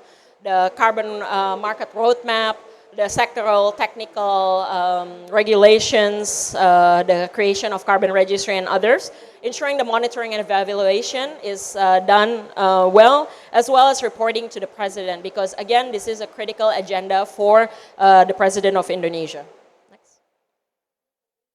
So I won't go too detail into this, but one of the key elements of the new carbon regulations is also the establishment of both the national registry for SRN, which is the national registry for all of the work that we have, both mitigation effort as well as adaptation. But there's also a new registry system, which is called SRUK, which is basically, it's a carbon unit registry for the entire carbon markets mechanism. So this two registry will be interoperable, so making sure that this is very well streamlined. But what's critical in the SRUK is ensuring that all transactions, all retirement credits or all transference are well registered in one system, so to prevent any double counting and to ensure high integrity. Because what is also relevant within the new regulations is that we are open to markets, but we are also ensuring that apart from having a critical system that's well integrated in the national system, these systems are actually can be operable with existing carbon market mechanisms. So this is will be to ensure that all of the work, both on the crediting side as well as the registration side, is well documented for the future. Next. So, yeah, next slide. Basically, just to say that SRUK, or the carbon unit registry system, will have to have critical principles like transparency, traceability, real time, and other main principles to ensure the high integrity of the system itself. So this is a critical pathway within the presidential regulation. So basically to say that one of the critical element, the special envoy for climate and energy yesterday, who opened the Indonesia Pavilion, has mentioned very specifically that Indonesia recognize our competitiveness and our importance in the global market for carbon and nature-based solutions, as well as energy transition. And we are open to use to any financial mechanisms, and this presidential regulation really sets the tone for ensuring that when we develop our carbon markets, it's not just about numbers, it's also about the quality of the efforts that we do, ensuring that within that co-benefits to biodiversity, benefits to local community and customary communities is well recognized and well implemented for the future of the green growth in Indonesia. Thank you. Thank you, Ibu Meizani, Irma Diani, for the special presentation. So with the issuance of the new regulation, we know that the government, in pursuing the economic growth, is not neglecting or jeopardizing the social justice and the environmental aspects. But I think it's worth to mention that it becomes paramount to have a solid coordination across all the sectors among the stakeholders, the ministries, for the efforts, the operations to roll out effectively. Okay, so let's start with the discussion. I would like to invite all the speakers to come to the stage. Being the first one, he's the Principal Advisor to the Minister of Forestry, Regenerative Forestry Task Force. Please welcome Bapak Silverius Oscar Unggul. And his stage name is Bang Onte. Joining online, Director of Operations and Production of PT Pupuk Kujang, Arliza Eka Wijayanti. Secretary General Indonesian Forestry Entrepreneurs Association, Bapak Purwadi Supriyanto. Silakan. And last but not least, please welcome CEO and Chair of Executive Board IDH, Dan Wensing. And to lead the session, he is the Technical Policy Analyst of International Cooperation from the Sustainable Forest Management Ministry of Forestry Indonesia, Pak Dedi Humaydi.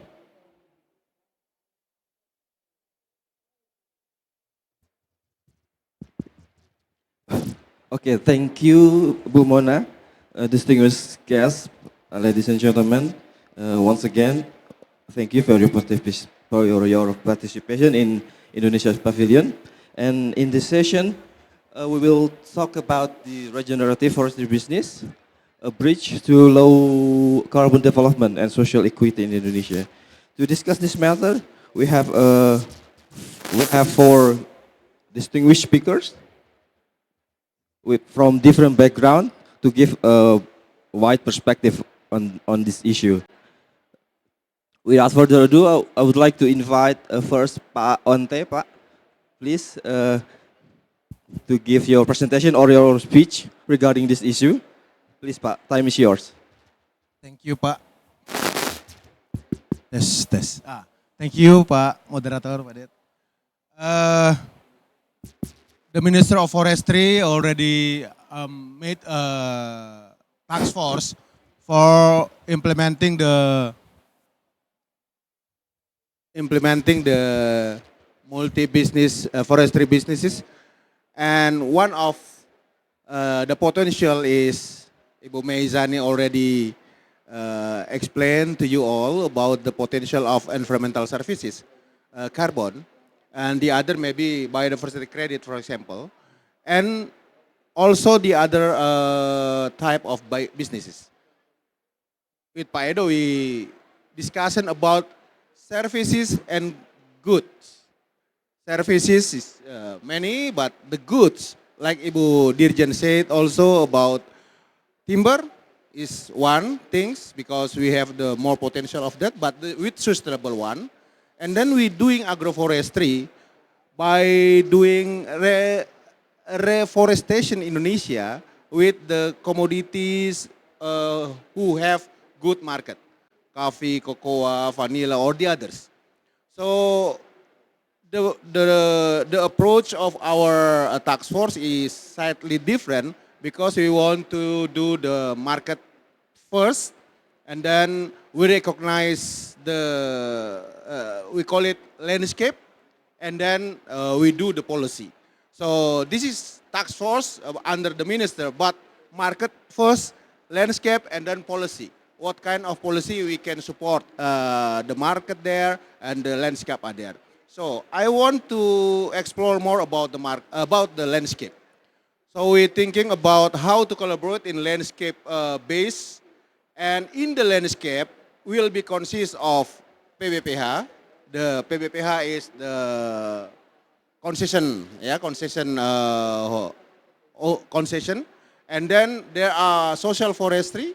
Maybe there also have a conservation area, and then of course the customary land, for example. So in one landscape, we want to do things together, and let's say like carbon, maybe they will develop PDD together, consists of many companies and then include the social forestry together. So the scale is good, and then we can do that. Based on the policy, did the policy allow to do that or not?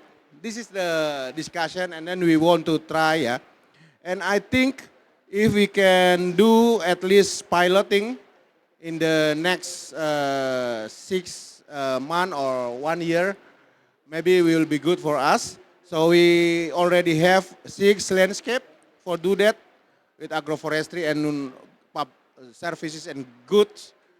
And then we will get after that with the pilot project. I think this is about the task force. Okay, Pak.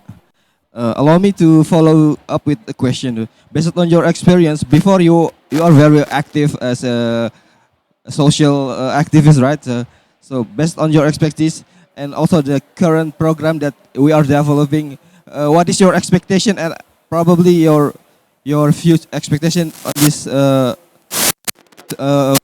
conceptual framework, and how it will be accepted by the community? Because one of the problem from the previous problem in the forestry is a little bit conflict with the community. Yeah, I think this is landscape approach. It will be one key to conflict resolution, I think, yeah.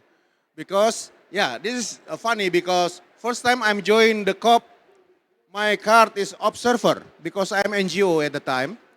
And then maybe last 4 years, and then my name card is party overflow because I am joined with Kadin as a vice chairman for environmental and forestry. And now I come here as party. So party and then go to the apa namanya to and then negotiation, and I know if we do right now, all the sectors, NGOs, businesses, and government, we are not separate anymore, I think. Before, if we talking about the equality for the indigenous people, for the sustainability, seems like NGOs word. But now, I think it's different. Each NGOs, businesses, and government now talking with the same word. So this is the time to do, and we need pilot to make sure we can do together, working together, and then with our each background, my bahasa Inggris is still not good. We can working together lah. Thank you. Okay, Pak. Okay, Pak. Very interesting take on the last point. Next, I would like to invite Pak Dan, Mr. Dan Wensing, to talk about this issue. Pak, please, the time is yours. Yeah, thank you very much, and good afternoon, everyone. Real pleasure to be with you today. I have a jacket, it's on my chair, but I'll be melting, so I'm sure you excuse me. No, but as IDH, we are a global public-private partnership facility with a beautiful mandate to transform agricultural markets and specifically to bring the private sector to this discussion, right? To how can we leverage markets for sustainable development? And to your point just now, right? We really believe in the power of public-private partnership. We have to be working together in order to drive this. And our partnership with Indonesia has been for the last 17 years. And we actually started in the forestry sector. So we have been working together for a long time, Pa. First working also on certification of forestry plantations. Later on, we also moved not only in the hardwood, but also in the softwood sector. Then added work on palm oil, coffee, and cocoa, amongst others. And what we've learned is indeed that we need to take a landscape approach, because it is all about land rights, it's about access to markets, it's about several sectors really working together in order to drive this. And what the landscape approach also does, it de-risks the private sector that wants to source from a certain landscape, because they know that there is a collaboration happening, that they can be part of something bigger that drives the transformation. So a couple of years ago, we started off in West Kalimantan, indeed in the forestry sector, working on a concept that we called PPI, Produce, Protect, and Include.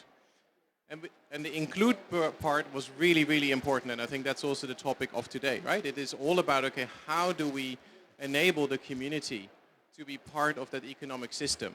And I think in West Kalimantan we've made enormous strides in community forestry, where we've also enabled the communities to have access to finance, to have loans to invest in community enterprise, where they already could prepare for the then pending carbon regulations that are now in place.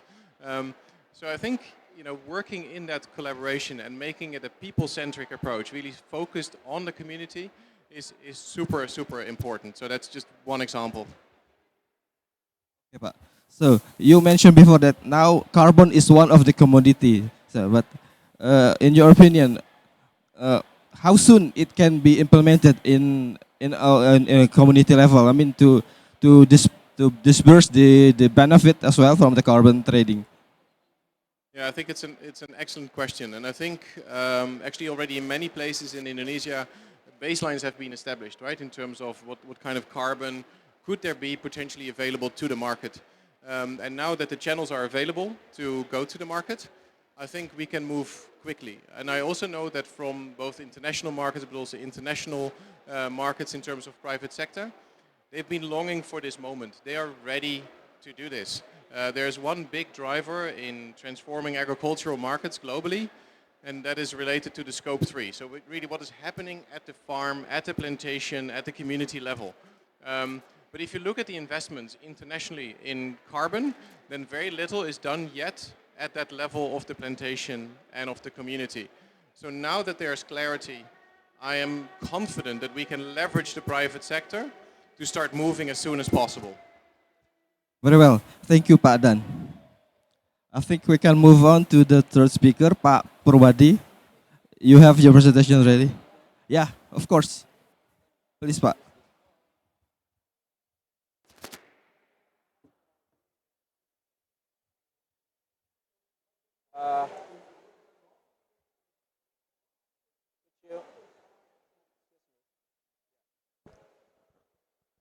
Thank you. Yeah, good afternoon, ladies and gentlemen, Excellencies, Bu Laksmi, Bu Mejani, and distinguished guests, ladies and gentlemen, delegates. Thank you for inviting me. I'm glad to be here. There are some colleagues from API also, Pak Dr. Suarso, as chairman, Pak Suendra, Oversight Committee, and also Pak Adi. Thank you for being here today. Ladies and gentlemen, I'd like to remind you in 2020 in World Economic Forum, it has been launched what we call it a nature-based solution and regenerative approach, particularly in forestry. I'd like to show you the urgency how the regenerative forestry business should be addressed in the current situation. Could you please move, please? Yeah. Yeah. Yeah. First of all, we are dealing with, of course, what we discussed in this COP30 meeting concerning climate change mitigation and also the restoration of degraded forests and lands. We are dealing with the growing demand of food and energy, also maintaining biodiversity, and also important how to ensure the long-term economic and social well-being. And the last not least, but it is a very important thing, how we build a community and ecosystem resilience.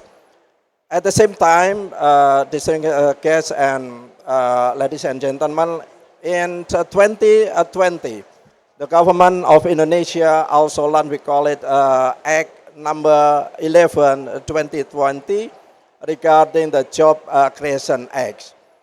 The most important in this act is how to streamlining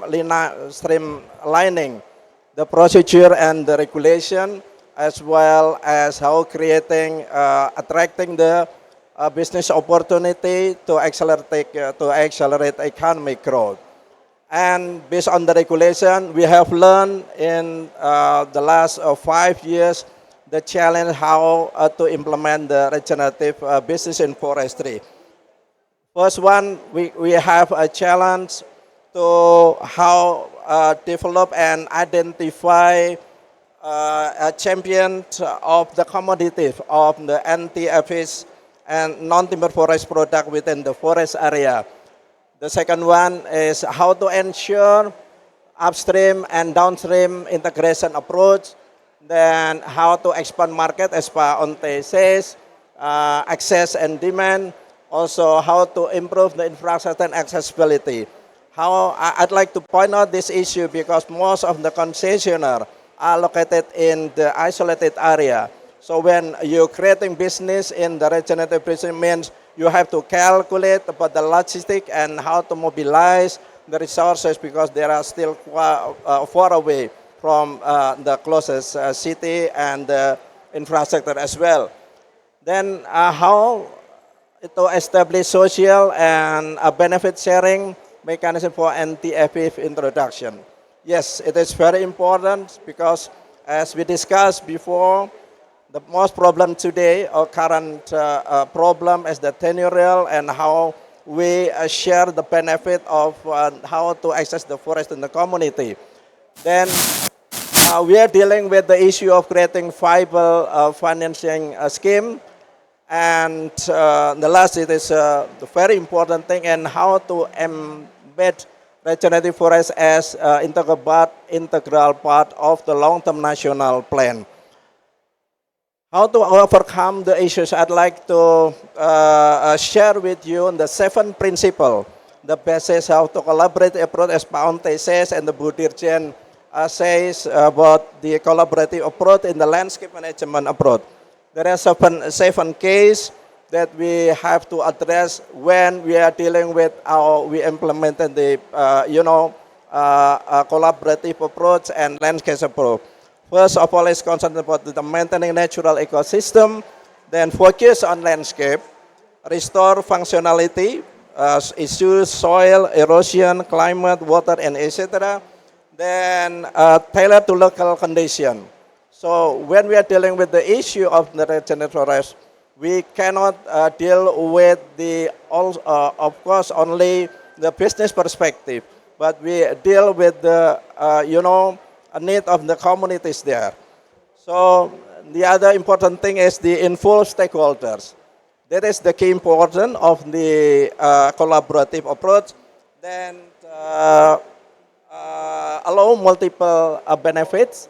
Then the last thing, it is very important how to maintain in the long-term resilience.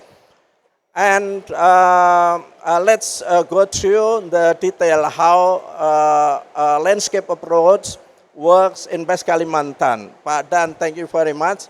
Within 10 years, in West Kalimantan, we call it Kubu landscape. We have already identified almost 500,000 hectares, consisting the diverse range of concession. Bu Dirjen, we have natural forest concession, plantation forest ecosystem, concession ecosystem restoration, as well as, this is the last important thing, is the social forestry, what we call it village forest. We have almost 500 landscape, and thanks for IDH, 10 years we have been supported, and also attended here the CEO of WWF Indonesia, Pak Aditya Bayunanda, Pak Dito, collaborate with WWF. We set and established landscape until today, and we do hope, Bu Dirjen, we will have the next 6 months, Pak Onte, we can identify this is the potential landscape that we can be addressed to get support from UK. That's what we call it, that we cannot do it by ourselves. Yeah, there are a lot of stakeholders in one landscape, not only community, but also the part of business over there. And also on the last slide, I'd like to show you how the regenerative forest can create circular economy, how food and energy and forest landscape can be contributed. You can see that how timber product and non-timber product can be combined together with the corn, paddy, with agroforestry approach, and also silvopasture, and it can be create economic circular with several commodities over there. The last thing is that I'd like to, in conclusion, please go on. In conclusion, I'd like to take, please, some key takeaways. First, that we understand and we do believe that regenerative forest business should be addressed as part of the national plan. Request strong from not only the central government, also the local government. Then landscape management and collaborative approach should be designated based on robust and accurate spatial planning. This is what DG program for the next 3 years, how to focus on spatial planning. And the last, this is, I'd like to highlight more because it requires incentive for MUs regarding, because when we are going to emphasize the regenerative forest, we cannot do it by ourselves. We have to collaborate with community. That will be important thing that how we create a simple mechanism for a forest partnership and clear benefit sharing and also agreement as well. I'll stop here and let's go to the discussion. Thank you, Pak. Thank you, Pak Purwadi. I have one question for you, if you don't mind. You mentioned about you require strong support from the central and local government. Can you elaborate more about what kind of support that actually needed by the forest concessionaire? Yeah. Thank you. Yeah. We have been working almost 3 years. Kadin, sorry Pak, I really forget that you're still in Kadin, Pak Unte. Kadin and APAI work together how to propose regenerative forest business as the part of the long-term plan under Bappenas. Yeah, and gratefully and thank you that now the regenerative forest business has been, we call it a major program under Bappenas.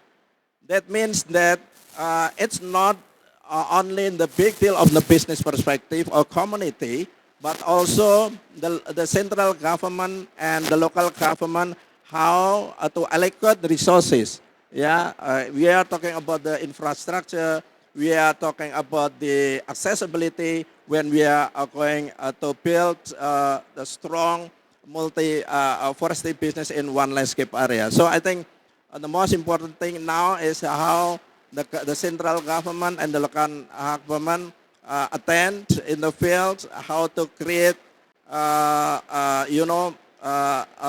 the easily way to doing the business, especially in the infrastructure and the accessibility. That's what we expect. Thank you. Very well, thank you, Pak Purwadi. We have our fourth speakers joining online, Ibu Arliza. Ibu, can you hear us? Okay, actually we have prepared. Yeah, Ibu. Yeah, okay, Ibu. Actually, we already have the pre-recorded presentation from Ibu Arliza. We'll play the video because of technical glitch. So it will be better we play the video, please.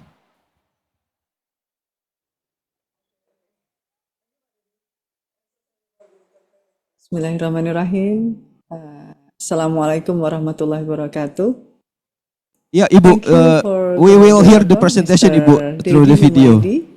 Directorate General of SFM, for the opportunity given to me. May peace and blessing for Allah be upon us all. Good afternoon, ladies and gentlemen, and all distinguished speakers. I believe that in this good opportunity already available here, Mrs. Laksmi Wijayanti, Directorate General of Sustainable Forest Management, as the keynote speakers, Mr. Dan Wen Singh, CEO and Chair of Executive Board of IDH, Mr. Purwandi Supriyanto, Secretary General of APHI, Mr.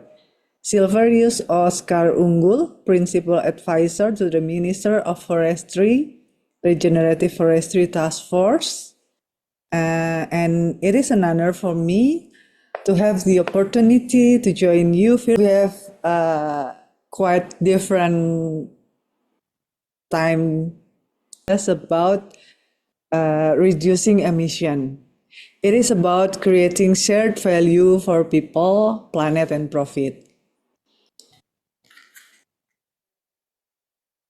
With total emission reaching approximately 10 million tons of CO2 equivalent and more than 37 million of CO2 equivalent in 2024, we can see in the diagram, in the first diagram that is shown in my presentation, In 2024, we have developed a long-term decarbonization roadmap from 2022 until 2060 to achieve a 93% reduction in industrial operational emission by 2060, while addressing the remaining 1.7 million tons of CO2 equivalent through carbon offset mechanism. This transformation stands on two complementary pillars. The first one is industrial decarbonization, including clean ammonia, energy efficiency, fuel switching, and the implementation of CCS and CCUS technologies, which will be implemented through Scope 1 and Scope 2 in our main plan, and also by implementing high integrity nature-based solution, which is implementing through Scope 3 of decarbonization pathway of Pupuk Indonesia. This Scope 3 will be include greening, reforestation, mangrove and peatland restoration, social forestry, and also agroforestry initiative.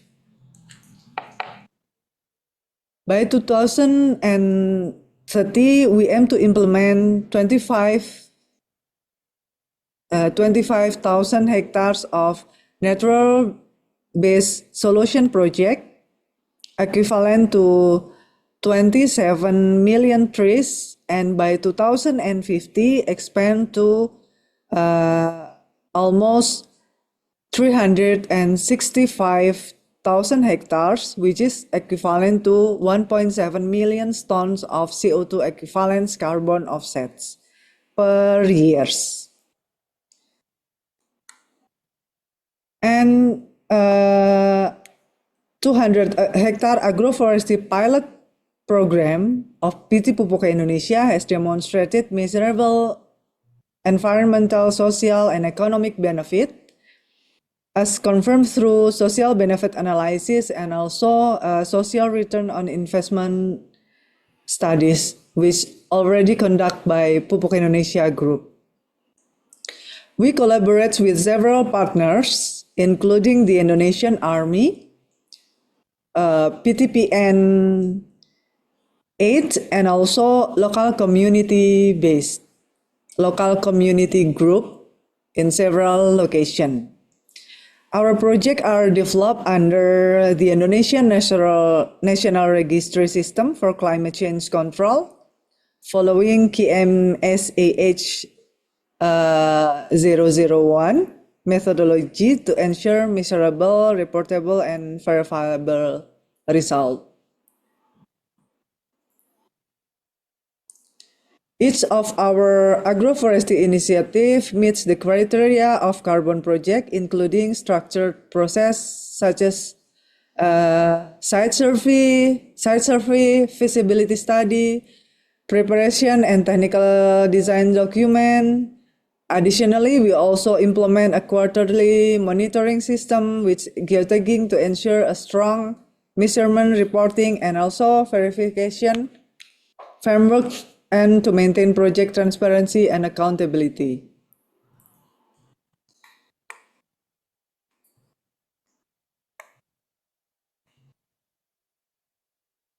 Ladies and gentlemen, let me highlight one of PT Pupuk Kujang NBS Agroforestry. This is our company, PT Pupuk Kujang.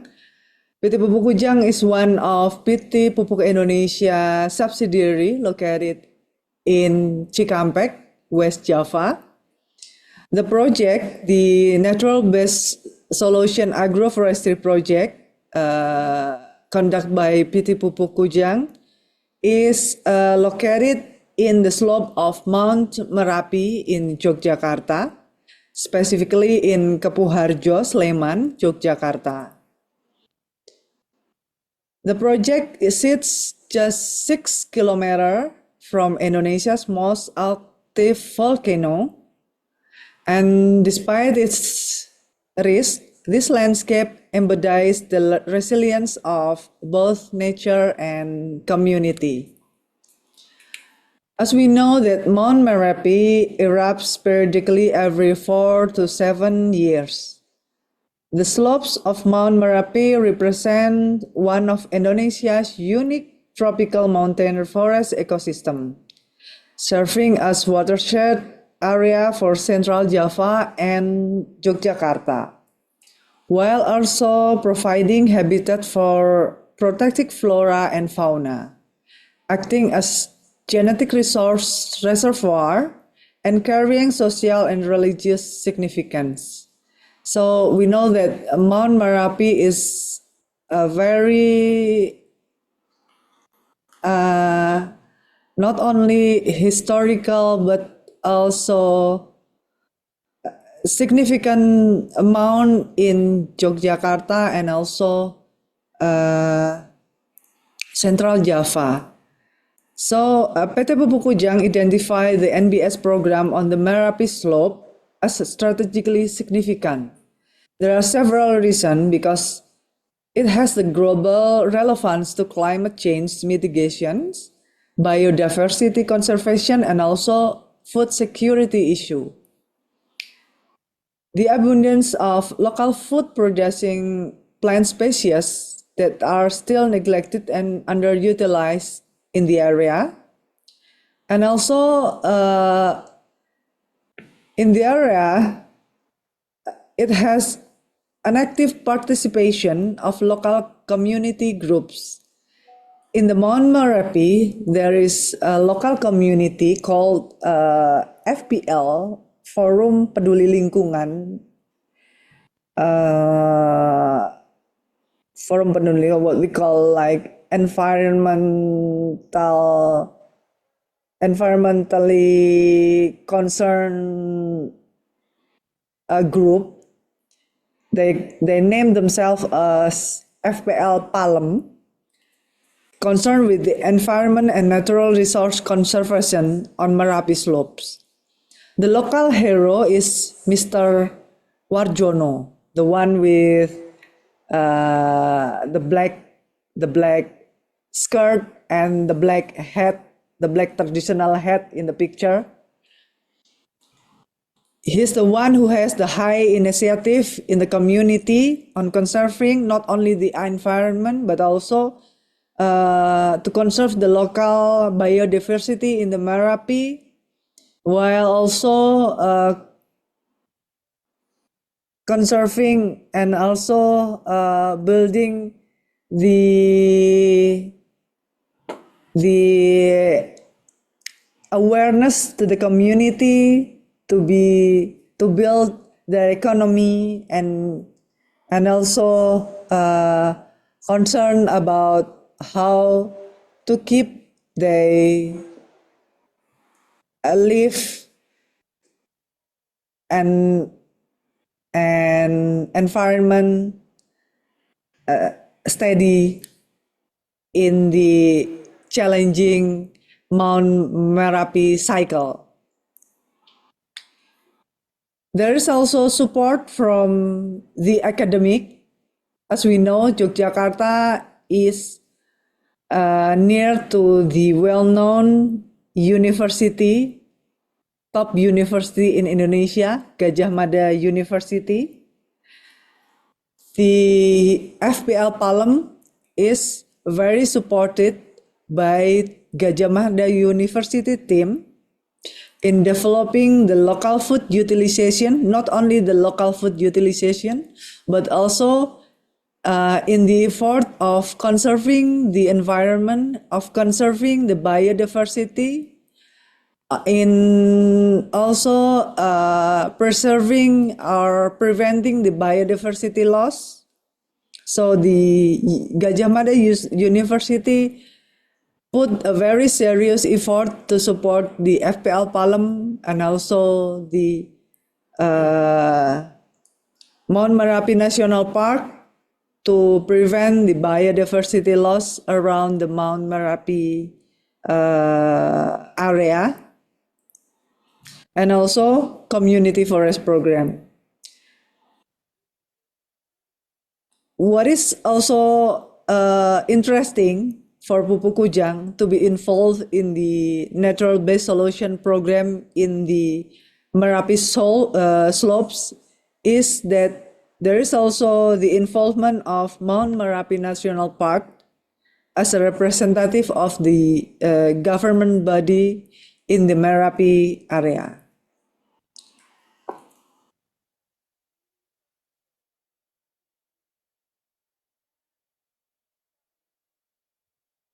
Okay, thank you Ibu Arliza for the presentation.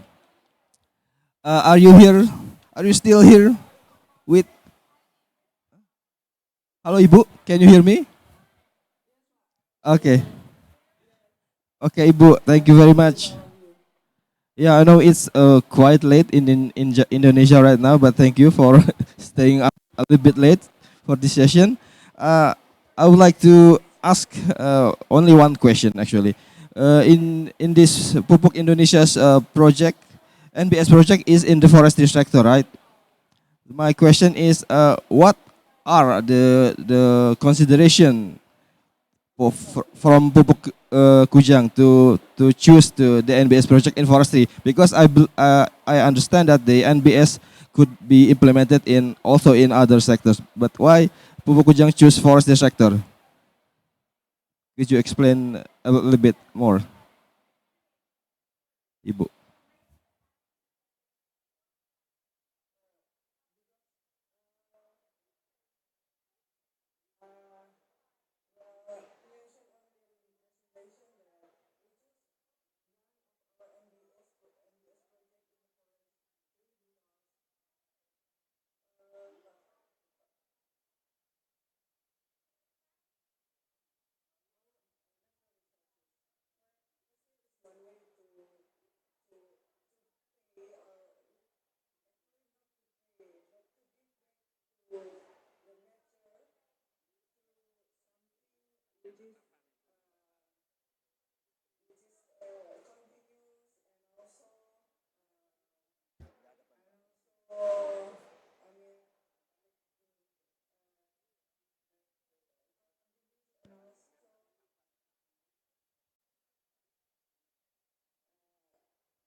Okay, Ibu.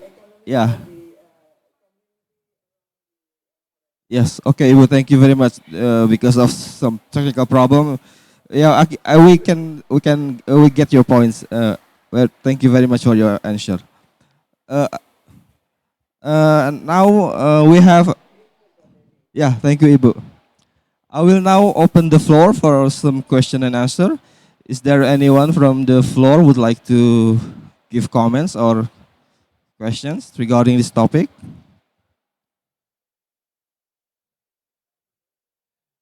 Okay, if not, then I would like to ask every one of you to make your final remark or for a final statement regarding this topic and probably your expectation toward this conceptual framework to come. First, maybe Pak Dan. Yeah, no, thank you very much. And maybe just as a wrap up, right? I think there's quite a few potential areas where we can start implementation straight away, right? Where indeed we already have these public-private partnerships, where the engagement with the community is in place, where the engagement is with the plantation owners. Another example of that, which I didn't speak to, is in Aceh.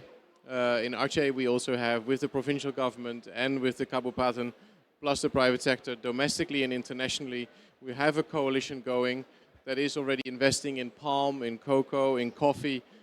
So it is, sort of plug and play to move forward with this, to scale it. And I'm sure that also my fellow panelists have other areas that we didn't speak to today, where we can immediately take this action and move it forward. And finally, also on that point, right? I spoke to carbon, I spoke to the international markets, but I think also indeed with international markets, right? I mean, if we, in comparison to carbon, the international markets and the domestic markets, they procure every year, right? Every year, billions and billions of dollars are invested in procurement. It's a stable flow, and if we can tweak that to support these initiatives on the ground, to support the communities, that is the biggest benefit we can leverage. And then the carbon is the icing on the cake, you know, the enabler to get certain things going. And then, of course, also international finance or national finance to link that to the investments that farmers and communities need to make. But I think it's in that order. If we get that right, then this really becomes like a self-propelled initiative, and we'll see many more communities across Indonesia benefit from what we've been discussing. So that would also be my my hope going forward. Thank you. Pak. Next, Pak Ontep, probably. Okay, Pak Purwadi first. The government close. Okay, very well. Please, Pak. Okay, yeah. I would say that based on our presentation, we have been learning from almost 10 years, Pak Dan, yeah, how we try to introduce regenerative forest business. Even though the act launched in 2020, yeah, now actually it is meant for us, not trial again, yeah.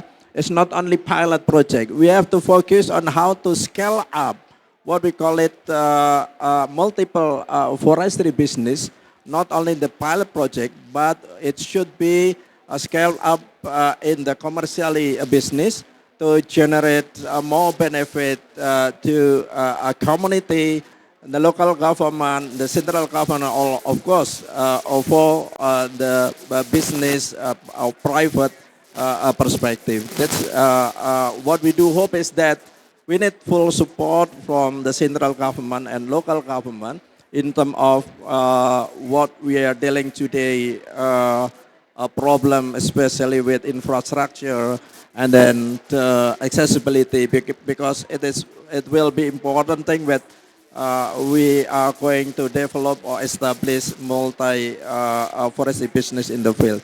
That's our expectation. Thank you. Thank you, Pak Purwadi. I will now invite Ibu Arliza to give your some statement, wrap up statement regarding this topic, Ibu.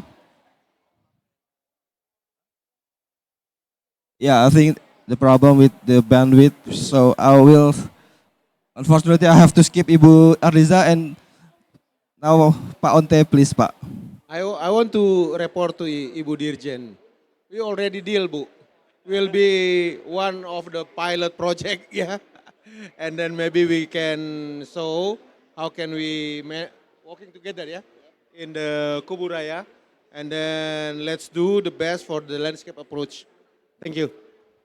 Yeah, very well. Thank you, Pak.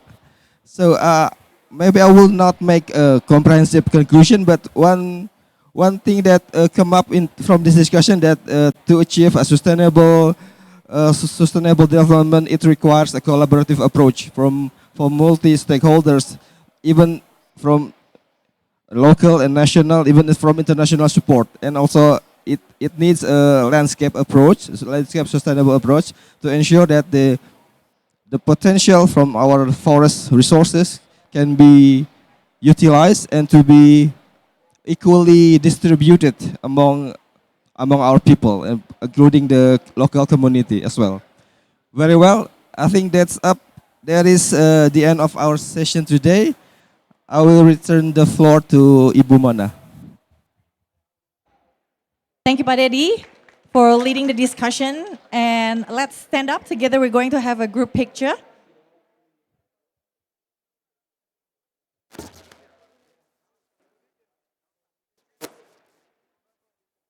Ibu Dirjen with Ibu Meizani, the two ladies in the middle.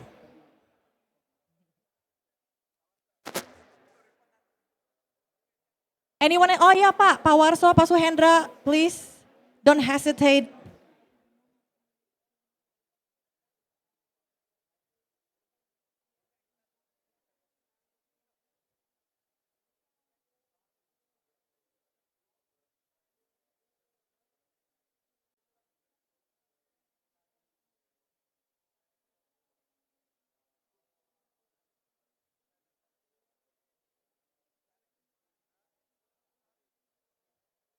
Okay, this is a hand sign L, means lestari or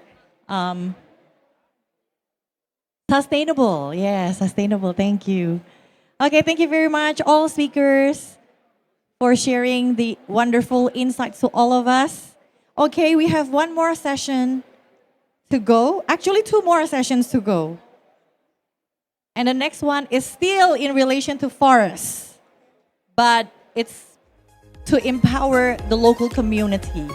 So please stay right here. Don't go anywhere. The next session will start in about 20 minutes. See you later. You have a good time. Thank you.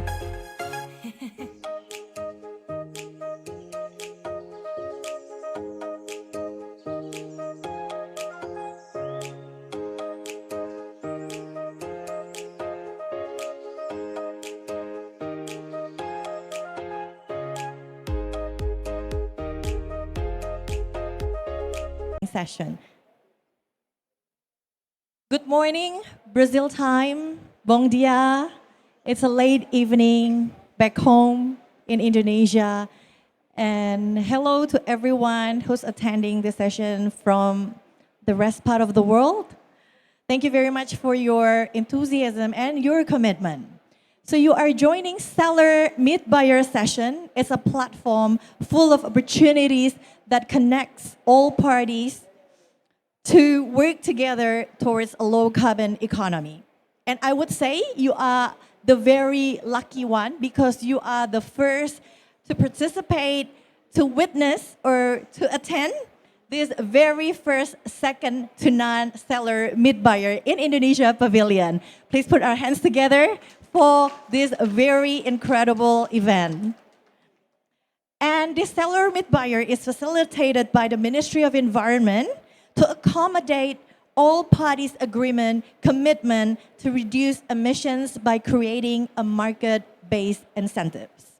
So to kick off this supreme occasion, let's hear an opening remarks which will be delivered by the Minister of Environment, His Excellency Dr. Hanif Faisal Nurofik.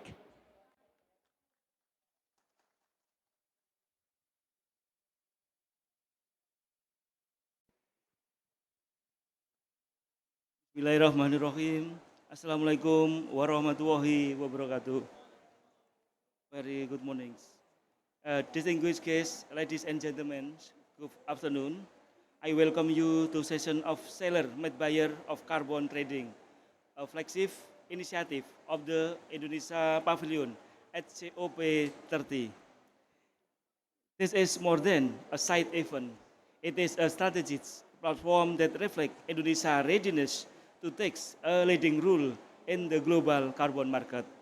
I sincerely appreciate all companies and institutions, especially those listed on the Indonesia Stock Exchange, IDX member companies, and carbon exchange service users who have actively participated and demonstrated their commitment to climate action.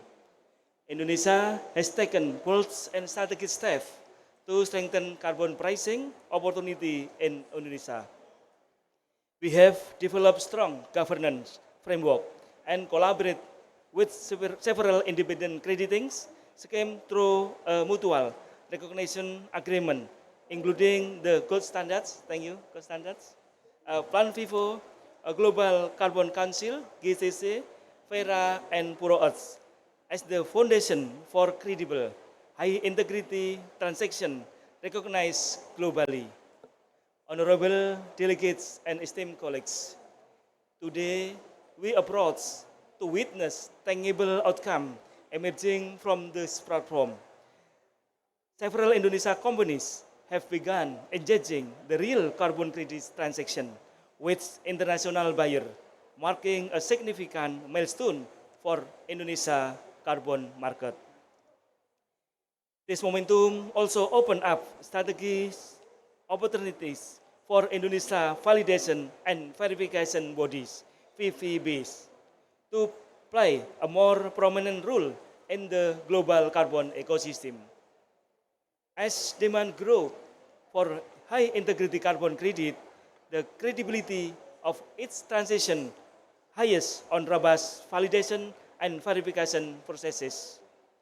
Indonesia FFBS, equipped with technical expertise and aligned with international standard as for ensuring environmental integrity and transparency. As the transaction materialize, they will unlock significant co-benefit, channeling climate finance into local communities, supporting sustainable land use and creating thousands of green jobs.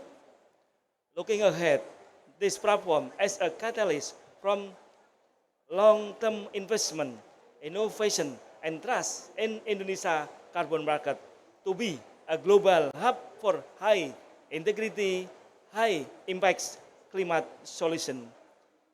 Distinguished guests, ladies and gentlemen, I invite you, all of you, the investor, buyer, and seller to take part in this journey.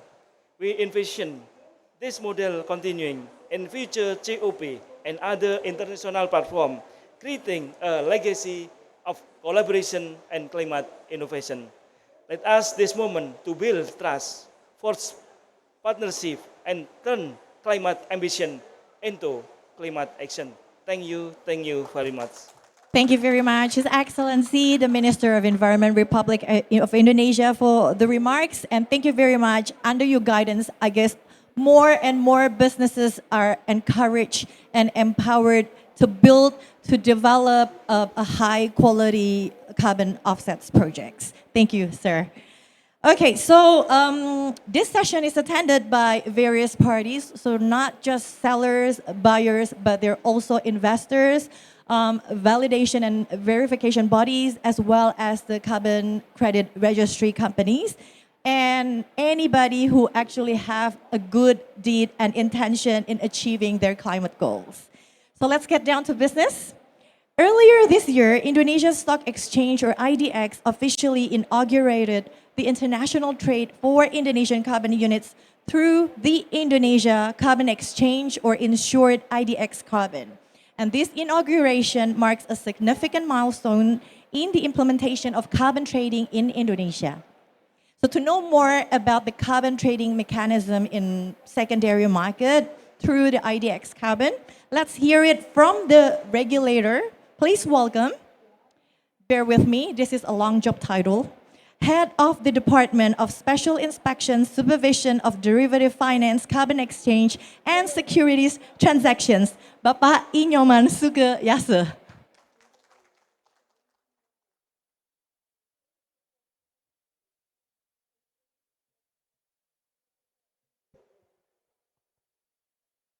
Very much.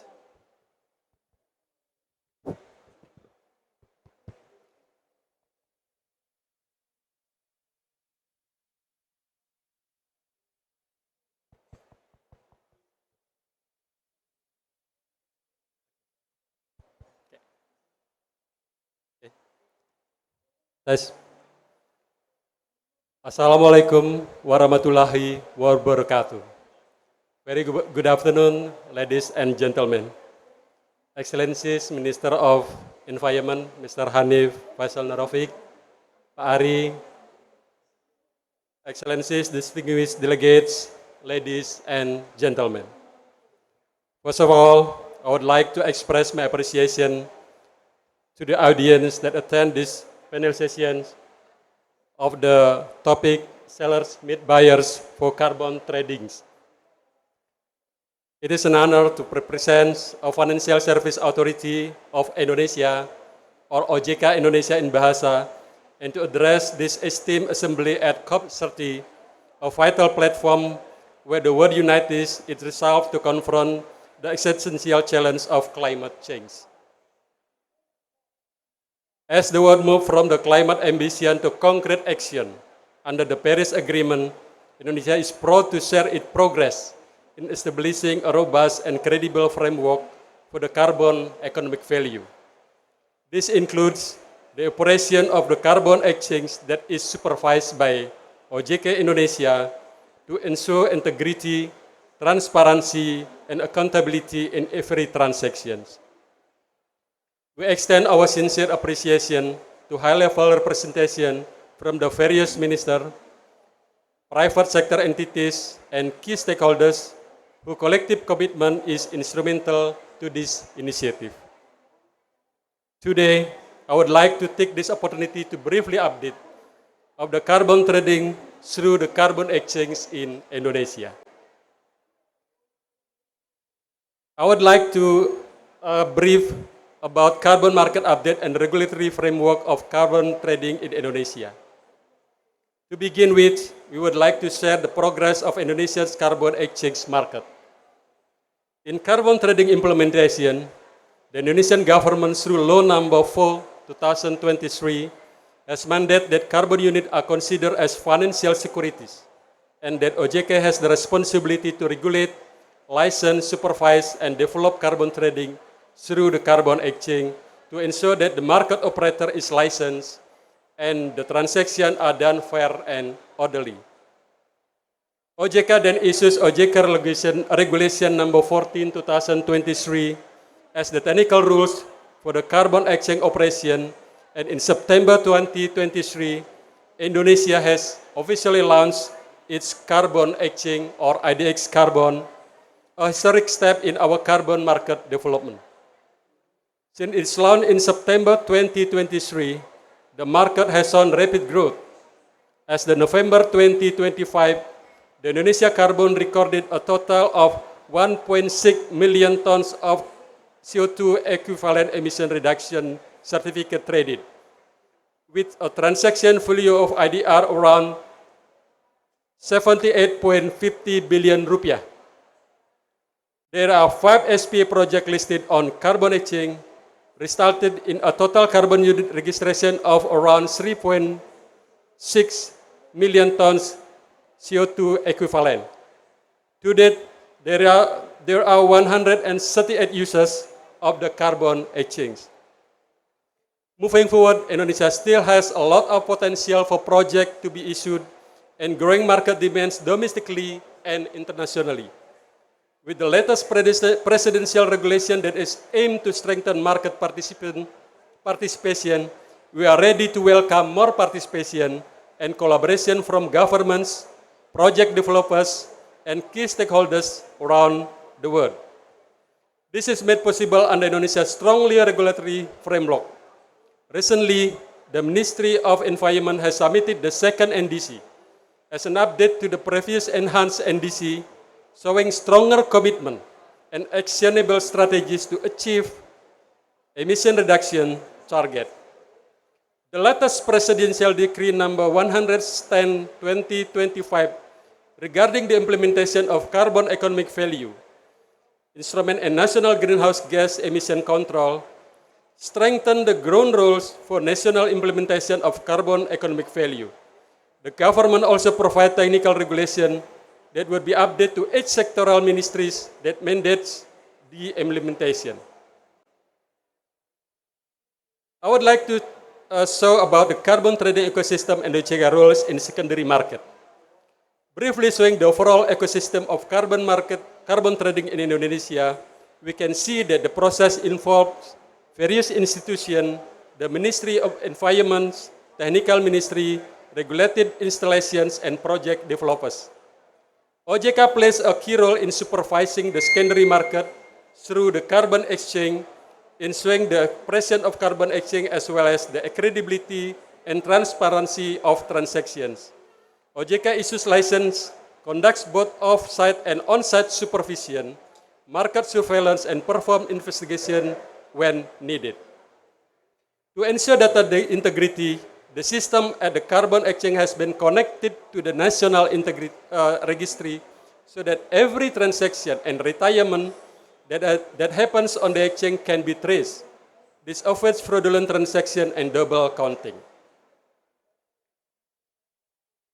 We now go to the slide 3, the register project and users in carbon exchange and OJK initiatives.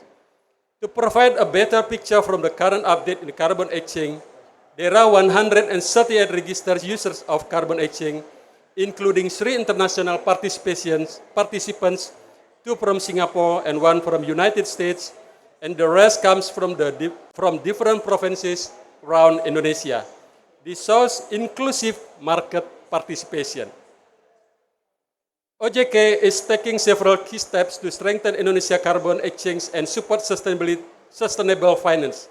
OJK actively coordinates with key ministries, relevant stakeholders, and the carbon exchange operator for strategic program that focuses on capability building through seminars, workshops, and training programs that bring together project developers and potential buyers aiming to support carbon trading activities, particularly in various regions across Indonesia. Lastly, OJK is active in international fora, sharing knowledge and best practices to strengthen global collaboration in sustainable finance and carbon development. To conclude, through strong supervision, transparent system, and active collaboration, OJK Indonesia are paving the way for a credible and competitive carbon market. Guided by sound regulation and close institutional collaborations, our efforts go beyond national boundaries and open pathways for deeper international cooperation and share climate impact. Thank you for your attention and for your continued support in advancing global climate solution. Thank you very much. Thank you, Pak Nyoman, for the informative presentation. And if you all need or want to find out more about the carbon trading mechanisms through Indonesia Exchange, we invite you to take a look at the next video. Indonesia, one of the world's most biodiverse nations, is taking bold steps toward a sustainable, low-carbon future. Through the Indonesia Carbon Credit Project, we highlight innovative initiatives from across the archipelago, from renewable energy to carbon capture, from reforestation to energy efficiency, all contributing to our national and global climate goals. In Aceh, Indonesia's northernmost province, sustainability begins with energy transition and ecosystem restoration. North Sumatra showcases renewable innovation to supplying green electricity for Indonesia's growing economy. In Riau, palm oil waste becomes a valuable resource, demonstrating how industrial byproducts can be transformed into renewable power. South Sumatra is home to pioneering carbon reduction projects and taps into Indonesia's volcanic potential. In Jakarta, innovation meets urban sustainability and leads clean energy transition through Muara Karang gas power plant. In West Java, the focus is on transforming industrial efficiency and renewable power, adding another milestone in emission reduction efforts. Central Java contributes through renewable energy generation and community-scale biogas programs and mini hydro plant. In East Java, decarbonization continues through innovation of blue ammonia production and domestic biogas program. Kalimantan's forests and peatlands are vital carbon sinks, supporting projects for ecosystem restoration. Projects in central Kalimantan restore degraded lands and prevent wildfires. East Kalimantan showcase advanced industrial decarbonization through CCS initiatives and carbon utilization. North Sulawesi and Maluku plays crucial role in renewable energy through the Lahandong into renewable power. South Sumatra is home to pioneering carbon reduction projects and taps into Indonesia's volcanic potential. In Jakarta, innovation meets urban sustainability and leads clean energy transition through Muara Karang gas power plant. In West Java, the focus is on transforming industrial efficiency and renewable power, adding another milestone in emission reduction efforts. Central Java contributes through renewable energy generation and community-scale biogas programs and mini hydro plant. In East Java, decarbonization continues through innovation of blue ammonia production and domestic biogas program. Kalimantan's forests and peatlands are vital carbon sinks, supporting projects for ecosystem restoration. Projects in central Kalimantan restore degraded lands and prevent wildfires. East Kalimantan showcase advanced industrial decarbonization through CCS initiatives and carbon utilization. North Sulawesi and Maluku plays crucial role in renewable energy through the Lahandong geothermal project and ecosystem conservation through Serkova project. Across the Nusa Tenggara Island, the Indonesia Domestic Biogas Program empowers rural communities to adopt sustainable energy. These projects are driven by collaboration between government, private sector, and local communities under the framework of IDX Carbon. Join us at Indonesia Pavilion, COP2T Amazonia, from 11th to 20th November 2025, where sellers meet buyers and where sustainability meets opportunity. Submit your expression of interest today to explore opportunities in Indonesia's carbon projects. Okay, I think from the presentation and through the video, we've gained a deep understanding around the carbon trading mechanisms through the Indonesia Stock Exchange.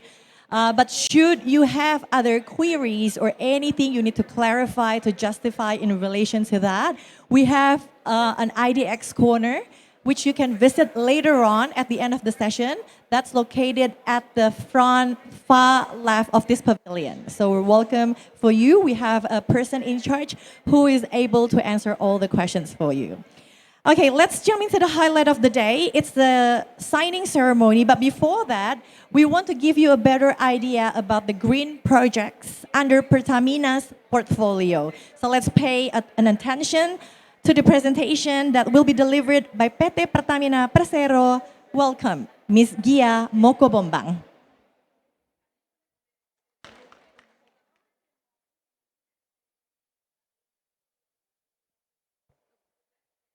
Yes.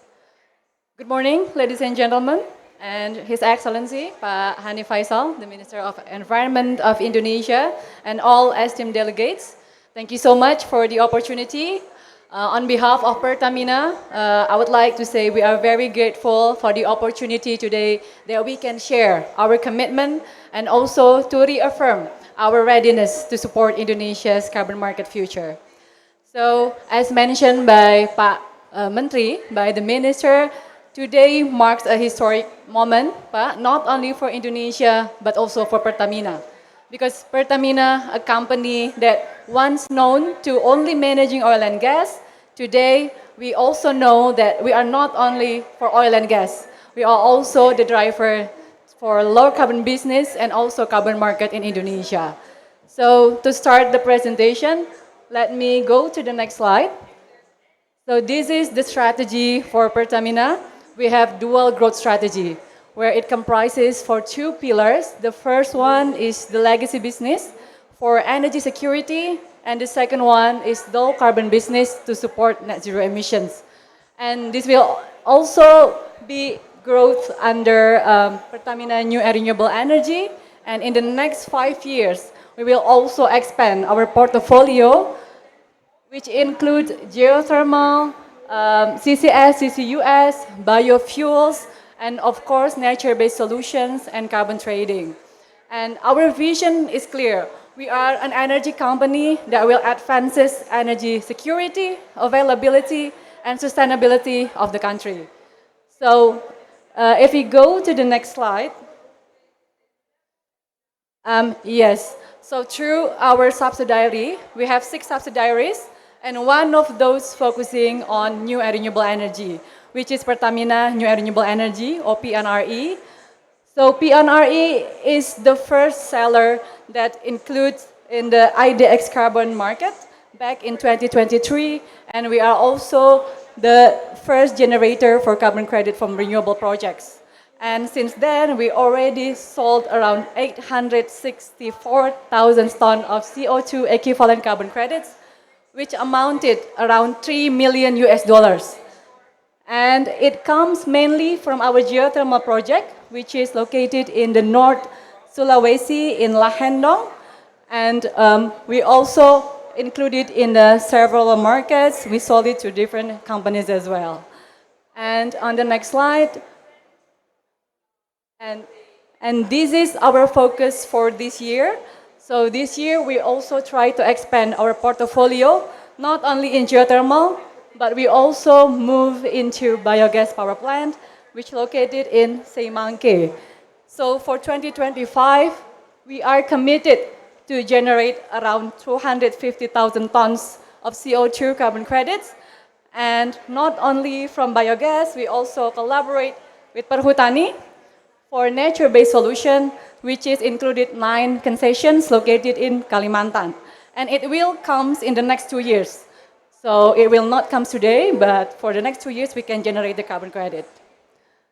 And for the next slide, we can focusing on the biogas power plant, which is Semangke. This is the project that we will transaction today. So from this project, it is located in the North Sumatra. It has the capacity of 2.4 megawatts. And today we have available 35,000 tons of CO2 carbon credits. And partially has been sold to our buyers today, which is Bank Mandiri and also CIMB Niaga. Please give a big round of applause, Bapak Ibu. Thank you. And of course, after this, to close this presentation, I think I will also invite you to watch our short video about Pertamina Carbon Business Overview. Thank you and please enjoy.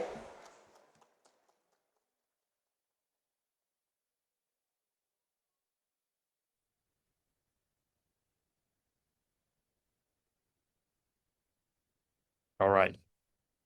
Hello, good morning.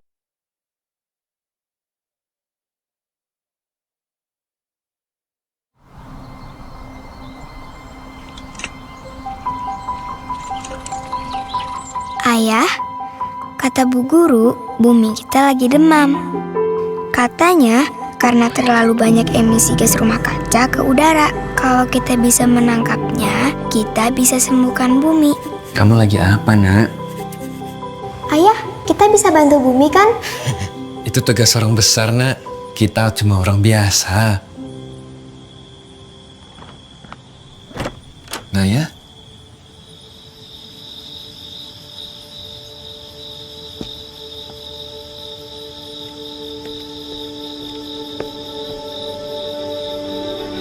aku mau jadi orang yang bisa bantu bumi saat aku dewasa. pasti, Nak. Ayah yakin kamu pasti bisa. Ayah, aku janji buat bantu bikin bumi jadi lebih baik.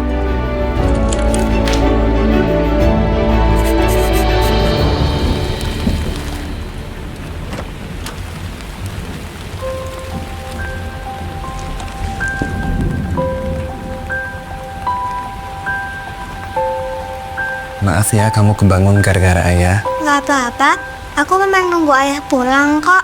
Oh ya, Naya. Ayah udah tahu cara kita bantu bumi. Beneran ya? Iya, bukan kita sendiri, tapi kita bisa jadi bagian besar dari itu. Yeay! Naya, jaga diri ya, Nak. Kalau lagi nggak sibuk, main-main ke rumah. Ayah selalu di sini. Baik, Ayah.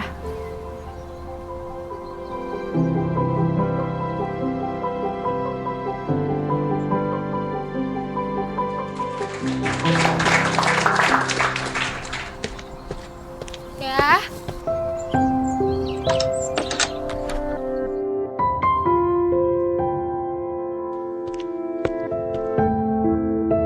Ayah, aku janji buat bantu bikin bumi jadi lebih baik.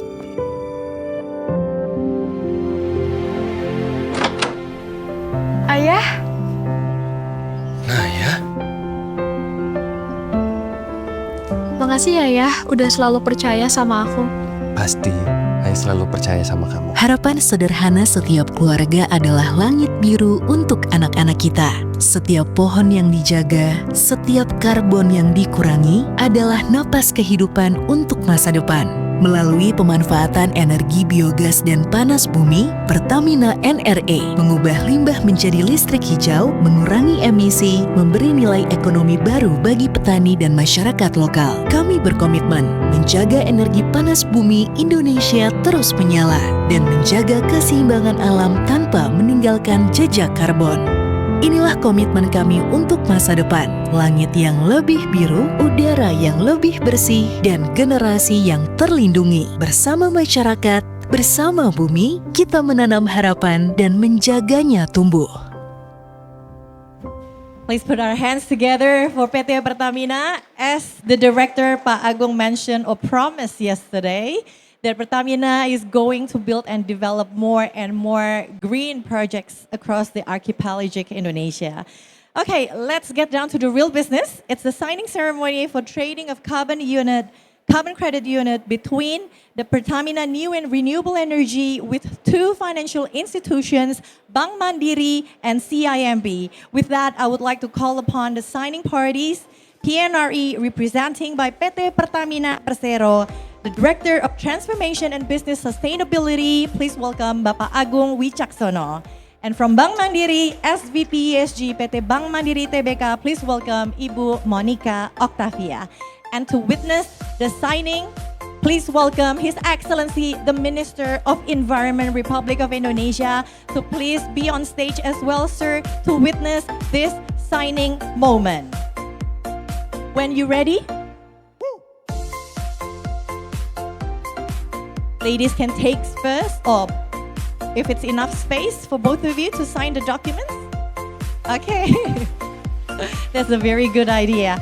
So Bank Mandiri agreed to procure carbon credits from PNRE.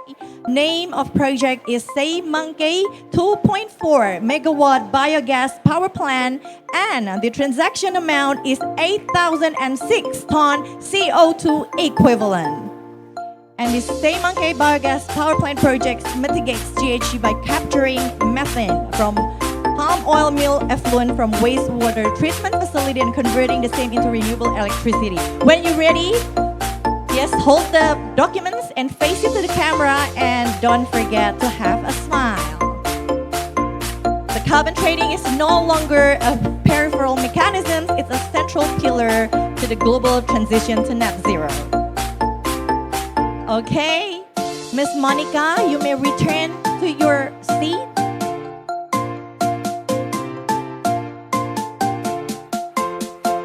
Pak, one more. There is one more. Miss Monica is done. You've done your job very well. You may return to your seat. We have another one that's with CIMB.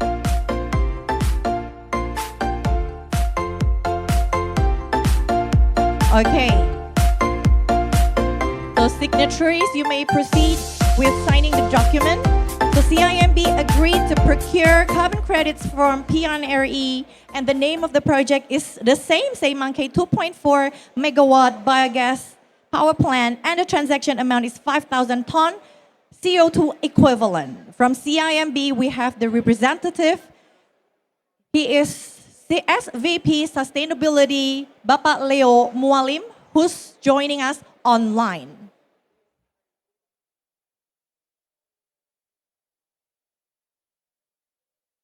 Okay, please uphold the document and face it to the camera with a great smile. Once again, put our hands together. Thank you, Pak Menteri. Thank you very much for your presence, gracing this moment with your presence in Indonesia Pavilion. I know you have a very, very busy and tight schedule, but we do appreciate for you to witness this momentous occasion.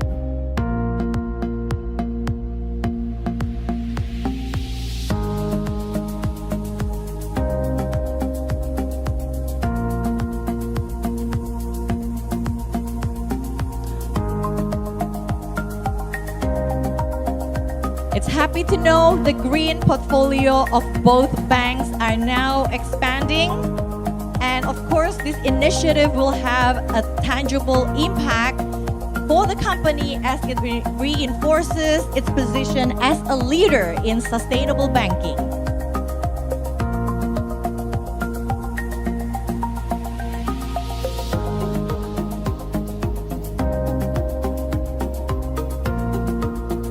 Due to one another, our minister will have to leave the venue. Please once again send our appreciation for the Minister of Environment, Republic of Indonesia, His Excellency Dr. Hani Faisal Nurrafiq, for attending this forum.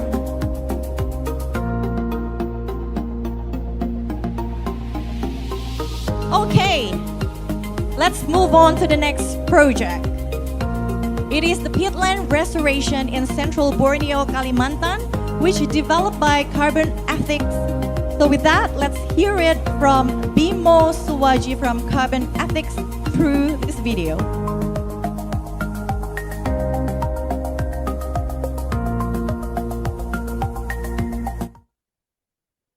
All right.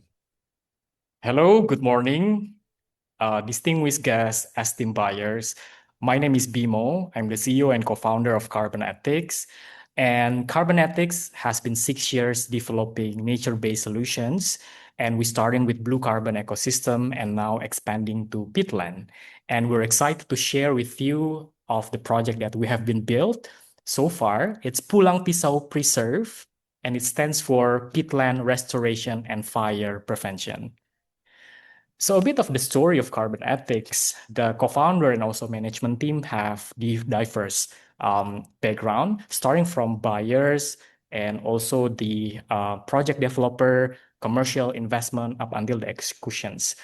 And we are grateful in the past 6 years, we have been supported by 240 B2B clients.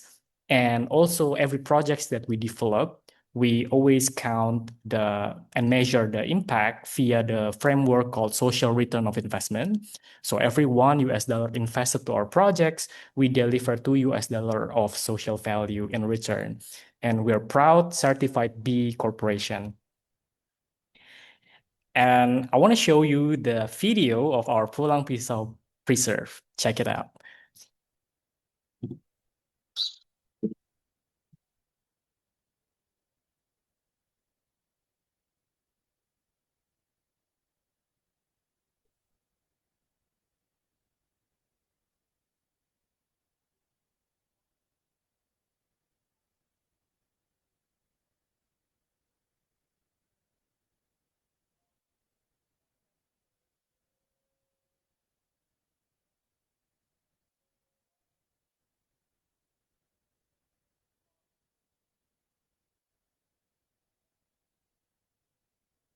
Tapi sangat menyambut baik karena untuk awal aja kita tuh sudah banyak dapat keuntungan dari perusahaan ini.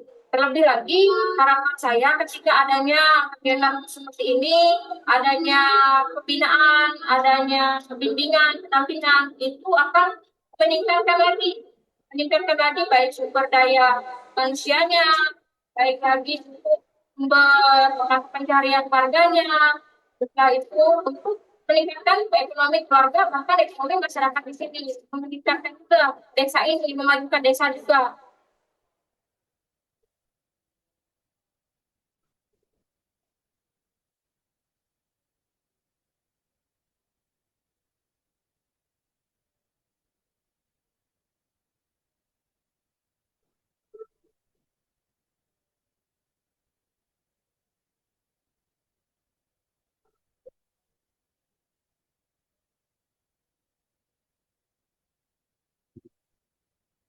Pulang Pisau Preserve is one of the 3 projects that currently Carbon Ethics is developing. So the other 2 is blue carbon, one in Aceh and the other one in West Kalimantan. And a bit of background of this project, over the past decade, forest fire have threatened the livelihood of social forestries that live in Pulang Pisau. And this project focusing on rewetting, revegetations, and revitalization of peatland forests. Comprising of 21,000 hectares of area, this carbon project can generate up to 600,000 tons CO2 equivalent per year, in which in this area also consists of 60 key species, including orangutan, sun bear, and also Bornean clouded leopard. The methodology that we use is FERA VM7, that's also transitioning to VM48, and also VM47. And thanks to the government of Indonesia, that allows the mutual recognitions with international methodology to happen. And when we're talking about integrity, ensuring long-term impact means putting local community at the heart of conservation effort. And good project developer bridge all stakeholders to ensure high integrity in carbon market and ensuring the benefit is received by the local community on the ground.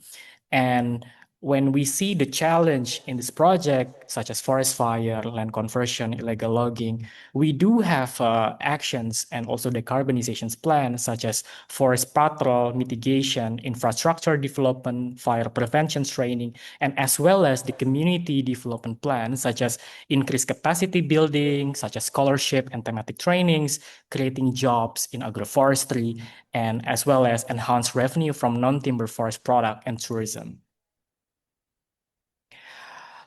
A bit of the project area baseline scenario. The Mega Rise project was an Indonesia government program back then in 1996, aimed to transform almost 1.5 million hectares of central Kalimantan peatlands into rice field for national food security. And this project involved extensive forest clearing and cutting through peat domes in areas such as Pulang Pisau with large-scale canal excavation. However, the drainage caused severe degradations, drying out the peat and increasing fire risk and leading to long-term environmental damage. And this project area is predominantly comprised of peatland forests with approximately 9.2 thousand hectares classified as secondary peat forests. And between 2014 and 2016, most areas experienced substantial losses, primarily due to the forest fires during the El Nino period. And related to the identifications of the biodiversity, over extractions, deforestations, forest degradation, and forest fire pose significant threats to biodiversity in this region. And without proper conservation efforts, some species may face the risk of extinction. And the actions such as community-based habitat restoration and development of a habitat conservation plan is the recommended actions that this project needs to have. Our project aims to achieve 80% of reduction in deforestation from the current rate. So starting from the restorations of the peatland area, so degraded land due to the burning via annual forest fire, and also constructions of canal blocks and bore wells to restore the peatland water level, as well as restoration of forest area, so such as deforested area due to the forest fire and land conversion, and replanting of trees, and protections of existing forests through community-led forest patrol. We believe that in order to make long-term impact, we need to design the project in theory of change, because we envision the empowered and sustainable communities in the village of Pulang Pisau achieving economic independence, improved quality of life, and measurable contributions to carbon sequestration and biodiversity conservation. And last but not least, this is a call for collaborations. We offer multiple schemes of partnership. So the first one, this project opens for project equity investment for those investors that wants attractive financial returns. And the second is that the discounted pre-purchase carbon credits. This is to support your company decarbonization goals. And if you ever think about starting small and pilot and engaging with our community, you can as well as support this program via your CSR project. And can't wait to welcome you to become one of our 500 partners and restore the climate balance together. Carbon Ethics, providing climate solution that regenerate lives. Thank you. Okay, so that's the carbon reduction emissions program idea, note by Carbon Ethics. And next, let me refresh your memory first. If you remember, about May this year, government of Indonesia signed a mutual recognition agreement with the Gold Standard Foundation. So this is a milestone that marked a significant steps in government Indonesia's efforts to build an effective, transparent, and credible carbon market. So next, let me present to you the program. Post the agreement. With that, please welcome the CEO, Gold Standard Foundation, Margaret Kim.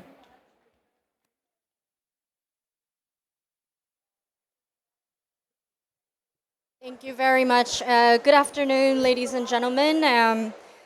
It's a great honor to be part of this very first Seller Meets Buyer for carbon trading hosted by the Indonesian government, Ministry of Environment.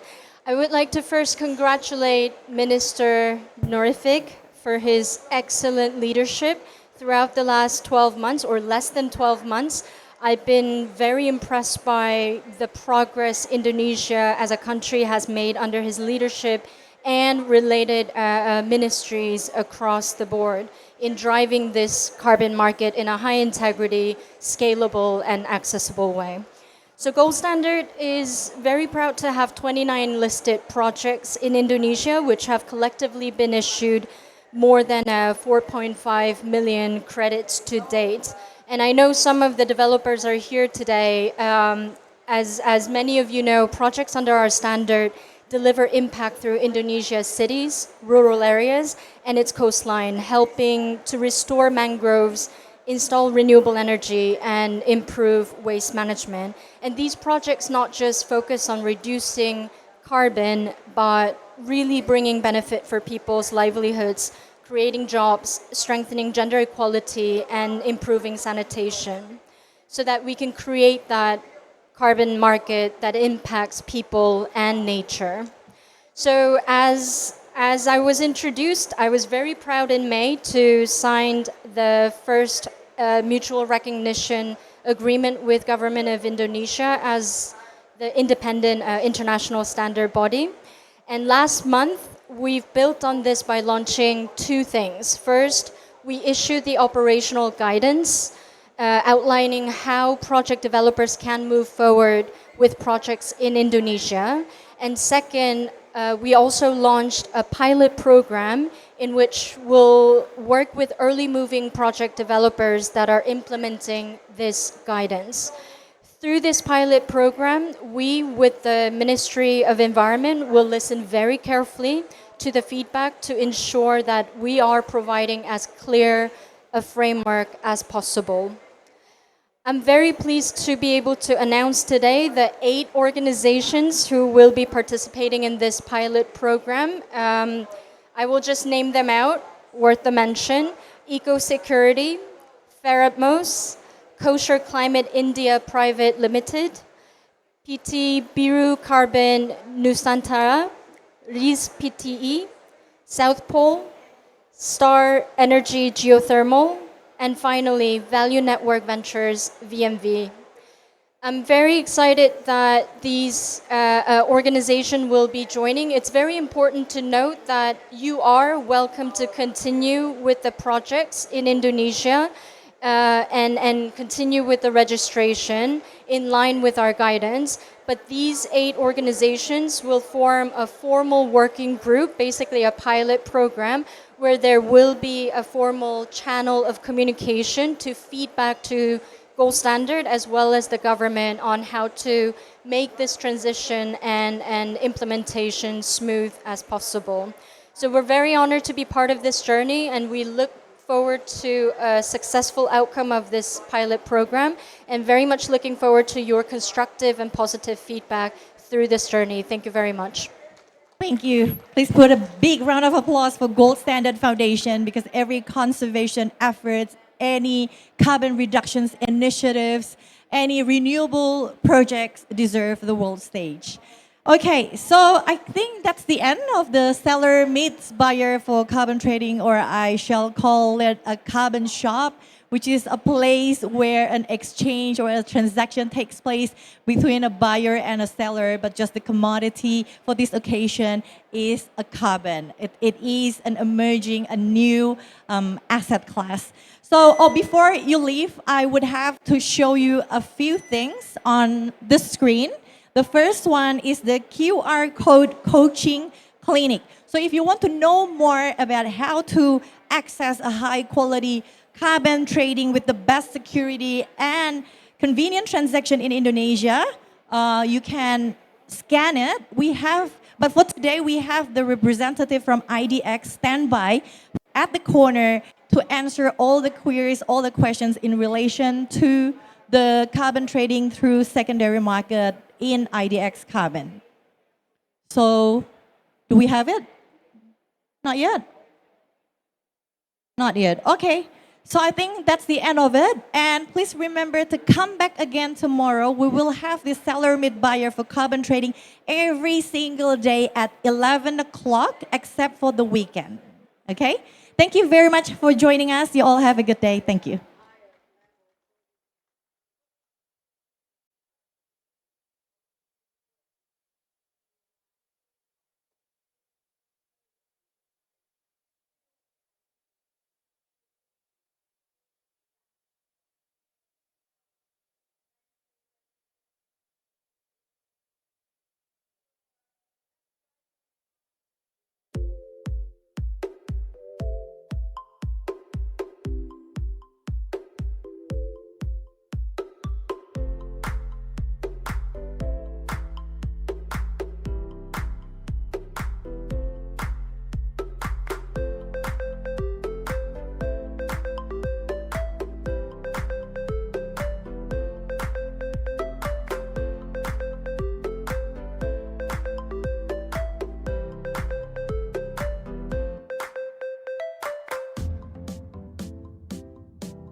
Check. Cek. Nggak bisa. Cek. Cek.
Good day to you, ladies and gentlemen, our esteemed speakers. I hope you are all well. How are we today? Good. Are we still on fire for the upcoming discussion? Yes? Thank you. Okay. Tropical forests sit at the heart of the climate and biodiversity agenda. But safeguarding these ecosystems is a global priority, but often neglecting the interests of the indigenous people and the local communities. So let's learn together from our upcoming discussion, regenerating forests and empowering local communities. But first, I would like to invite our keynote speaker. Please welcome Bapak Waluyo Yogo Utomo from the Ministry of Environment.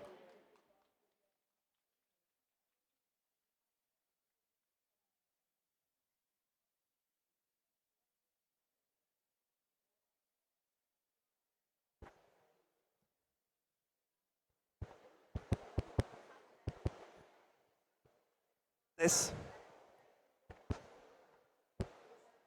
Tes. Okay.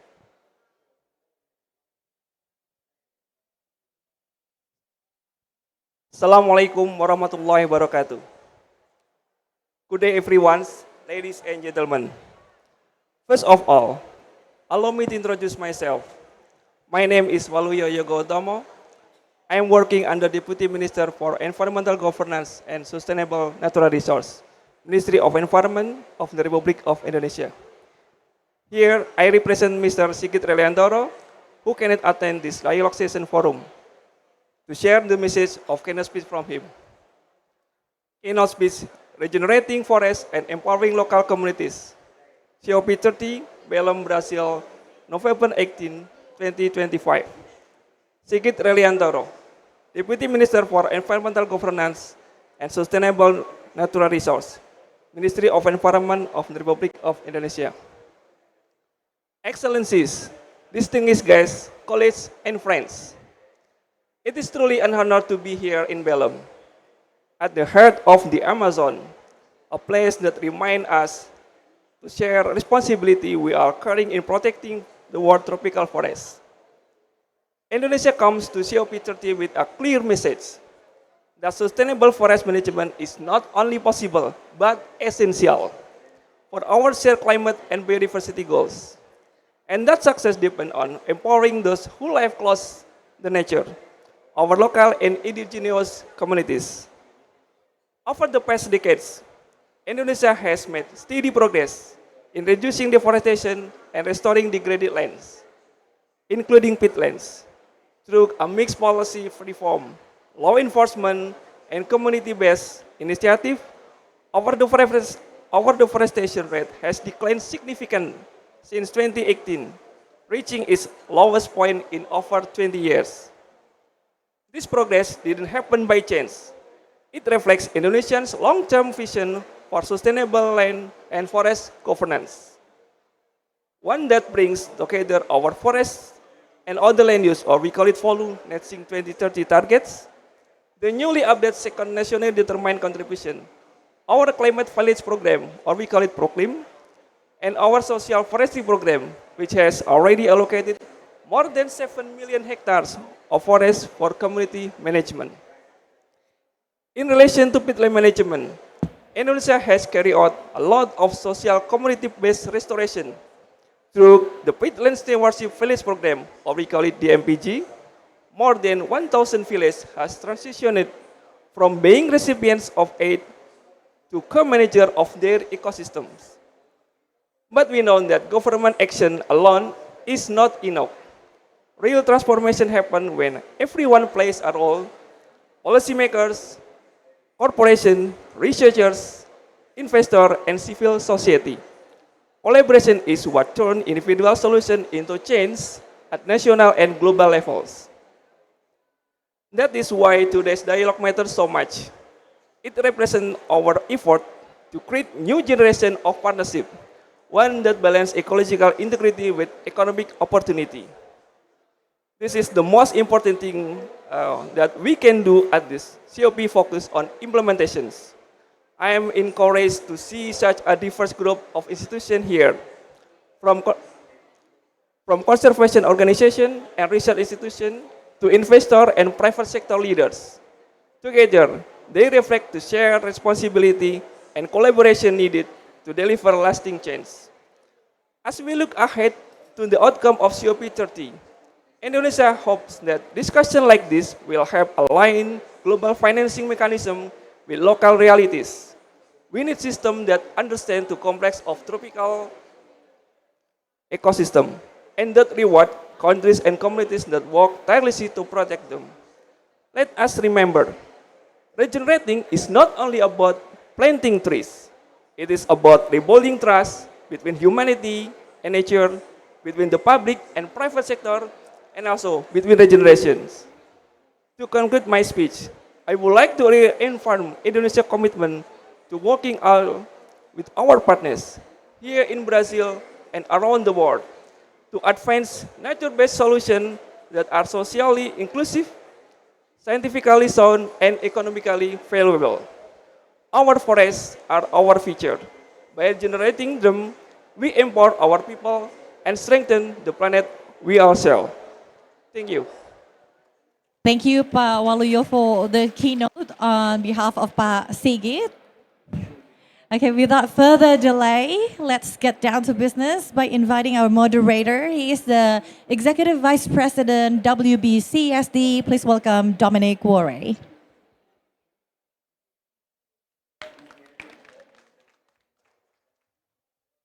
Okay. Hello, everyone. Can you hear me all right? Okay. So this is the first clue for our panel. This is the kind of level that you're going to be speaking at so we can get the people at the back to hear us. It's a real delight to be here today. That one's me. I'm Dominic. I work at the World Business Council for Sustainable Development.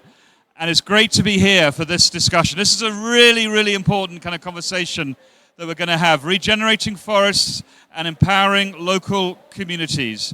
We're going to explore corporate leadership for credible forest regeneration. We're going to showcase some really cool examples, including from Indonesia. And we're going to discuss how best to join hands between business, between local communities, between civil society and governments to collectively regenerate forests and empower local communities. So with no further ado, I'm going to invite our panel to come up. So please, if I can invite Elim Sribata, who's the Chief Sustainability Officer of APP Group. Maybe Elim, you can come here. Aditya Barananda, the CEO of WWF Indonesia, if you could come up, sir. And Shari Rahman, who's a Director of Policy and Analytics at Gen Zero. Maybe you can come on this side, so it's not all too many boys in there. Beria Liamona, the Theme Leader for Climate Change, Energy and Low Carbon Development at C4 ICRAF. And Katerina Correa, who is the Executive Manager for Public Affairs of Bayer, Brazil. Thank you so much for joining us, and I'll sit down here. Okay, get ready for a super, super interesting conversation. Okay, so the very, very first thing that we're going to ask is something that is on all of your minds, I am sure, and that is the question of what do our panelists have as expectations for COP30, and what outcomes would they like to see in forest, nature, and community resilience. So Ellen, maybe you can start with you first. Yeah, thank you, Dominic. My expectation to this COP, because this is the 10 years of attending COP, of course, we are not talking anymore about the commitment, but my expectation is about the collaboration, partnership, and really happen on the ground.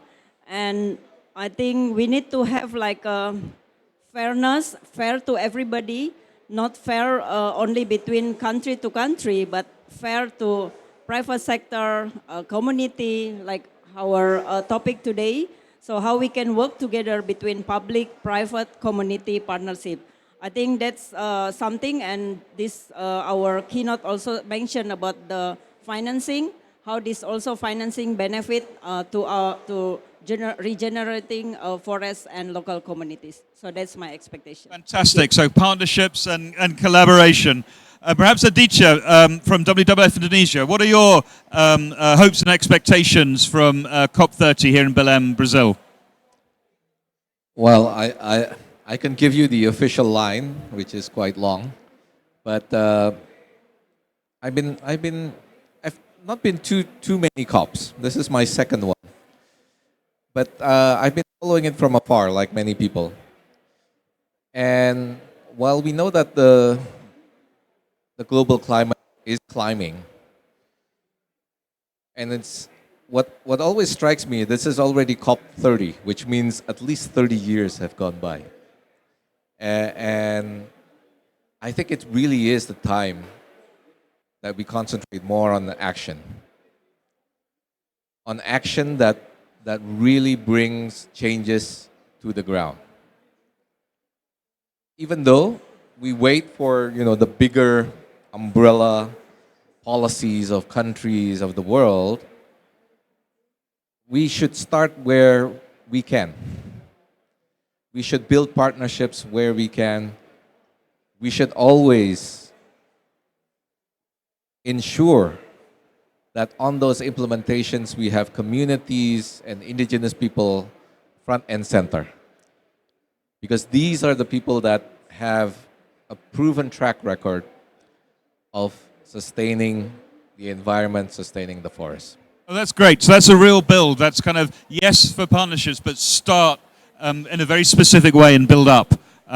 That's amazing. Thank you so much. So maybe Beria Leomona of C4 ICRAF, what are your expectations and hopes? What would you like to see on forest nature and community resilience from COP30? Yes, Dominic, thank you. So recall from yesterday panel, one word that really strike me is about the COP is the COP of truth. Yeah? COP of exactly. truth. COP of truth. So as a C4 ICRAF, we are a Science for Action, Science in Development organization. So in this case, having scientific evidence are very important, and that's what we would like to highlight, especially when we are also talking about collaboration. But collaborations, again, it requires empowerment. Yeah, the direct negotiations and decision making. For sure, and everything should be based on evidence. Yeah, reflecting this COP of truth. And then the second one is about the people-centered adaptation. Yeah, we are talking about mitigations. We are talking about more than carbon, the whole multifunctionality of the forest and ecosystem. Okay. Barry, that was brilliant. The COP of truth and kind of science into action. Make it very science-based. Thank you so much for that. So let's turn to this side of the equation, if I may. And Anshari, Director of Policy and Analytics at Gen Zero. What would you look for as an outcome from COP30? Thanks for having me. Three things from me. First, more NDC pledges, because this year countries are supposed to submit their new NDCs. We are hoping to see more clarity. Hopefully 10 ASEAN countries by the end of COP to submit. And within the NDCs, more clarity on the land use sector and what their plans are for decarbonization. It's important for investors like us to have policy clarity. Number two, more clarity and cases of investment cases for adaptation. I think adaptation is quite center to this COP, so we'd like to learn more. And number three, more positive case studies for how climate finance and carbon markets can benefit local communities. Okay, that was wonderful, Anshari. You were wearing your kind of finance hat. Personally, what would you like to see from COP30 as an outcome? Personally, more NDCs. Yeah, that's still wearing your finance hat. This is my 12th COP. So I've gone through many COPs and I believe in the climate cause. And I think this is where rubber meets the road, right? And I do think it's quite an interesting inflection point in the conversation around adaptation and where finance can come in. Great.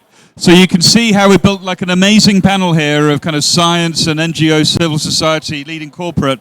And talking of leading corporates, there's none other, apart from APP, than Bayer, who are kind of leading in this space. And Bayer Brazil, represented by Catarina Correia, Executive Manager of Public Affairs. So, Catarina, what would you like to see from COP30? Yeah, I mean, I can echo a lot of what my colleagues have already said, but I would go back to a word that André Correia do Lago used in one of his first letters, mutirão. the ability of coming together and putting things in place. I think it's a time for action.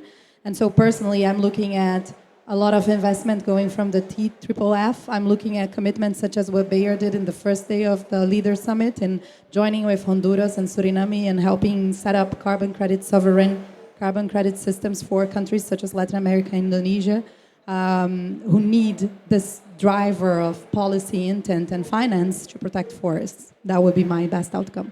That's brilliant, Katrin. So actually there's a really important thread here, which is partnerships, but partnerships at the right scale, which are science-based and kind of linked to meaningful outcomes, which can attract the finance, but also have impact at the more global level and systemic with carbon credits and things like that. You've almost done the job of the whole discussion already in the first set of questions, so brilliant panel. All right. So let's get into the discussion. So it's good to see that there's common alignment on the need for collaborative models. But first of all, LM of APP, we need to come to you because you and the team at APP are putting forward a quite extraordinary example of a collaboration model. Maybe you can tell the audience all about it. Yeah, thank you, Dominic.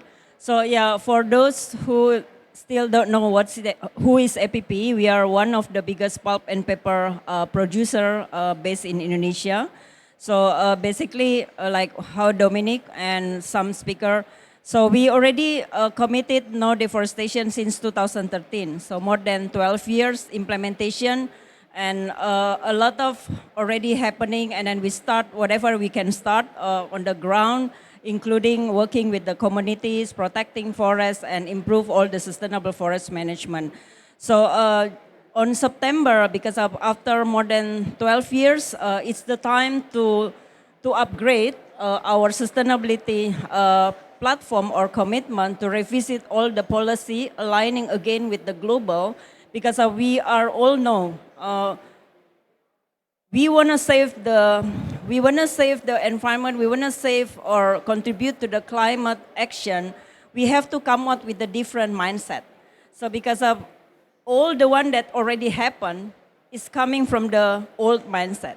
And moving forward, we think that we have to change the mindset. Even with a lot of talk about the collaboration, so this Regenesis, our new sustainability platform, will have a different mindset on moving forward, how we find solution. And talking about the collaboration, we focus, this is the 3 pillars, if you can see in the slide, forest, people, and value chain. So why we put value chain here? Because we want to emphasize in terms of collaboration. We want to bring partnership to mitigate the risk, to together work is not only demand from our consumer, but we want to invite them to be part, how we can find the solution together. I know the risk in terms of mitigating climate change is not easy, especially in our country. Need a lot of investment, need a lot of financing, a lot of voice in terms, now also people, the time of the carbon market contribute to the climate, but how it's gonna be in terms of high integrity carbon project on the ground. So this is really important, and a lot of risk, especially from the country like Indonesia, I think similar in Brazil and some developing countries that have this opportunity, but we have a lot of challenges. We need help together as a partner to find solution together rather than give some target to the producer country without knowing what's happened on the ground. And like what Laimona said, it's about scientific. We have a lot of data already. We have a lot of experience. We have a failness on the ground. We have a success story. How we can use this as a experience moving forward, like I said, with the different mindset, and how we can find solution together moving forward. So this Regenesis, basically our commitment for the 1 million conservation and restoration, and we committed to pledge $30 million US annually to fund overall Regenesis, including also find the opportunity about the carbon project can benefit not only for us, but also how it also can benefit to the community on the ground. Thank you. I hope can explain this is our new sustainability platform and why I said the collaboration, and we hope this platform can bring everybody together. Thank you for that. That's an extraordinary initiative. Just to remind you what you heard there, 30 million US dollars per year for the next 10 years to contribute to landscape regeneration. And the offer of that as part of a platform of partnership, of collaboration, of new ways of working between civil society, communities, science, government and finance. If ever you thought that you needed a new kind of way of doing it with some proper resources to help get it done, I think we've just heard that from APP. So thank you. And I can't even imagine all the meetings internally that you went through and the board discussions to get there. It's a bold and brave commitment, and we're delighted to be sharing in your news here today. Which takes us to Aditya of WWF Indonesia. You work in many different models of partnership and community engagement and such. What kind of preferred partnership models do you see, and what advice could you give to APP on how to shape the Regenesis initiative? Thank you. Thank you for the question. I think I'll fall back into something that we've been working on for several years now. This is a pure collaboration, also a partnership between CSO and civil society and CSO and private sector, and also communities on the ground. And this is a work of restoring orangutan habitats, but at the same time maintaining orangutan habitats in the district of Katingan.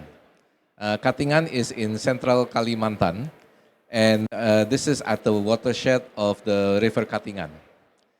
Now, this area is famous as a producer of rattan way back in the 60s, the 70s, the 80s. But as we go forward, because the price of rattan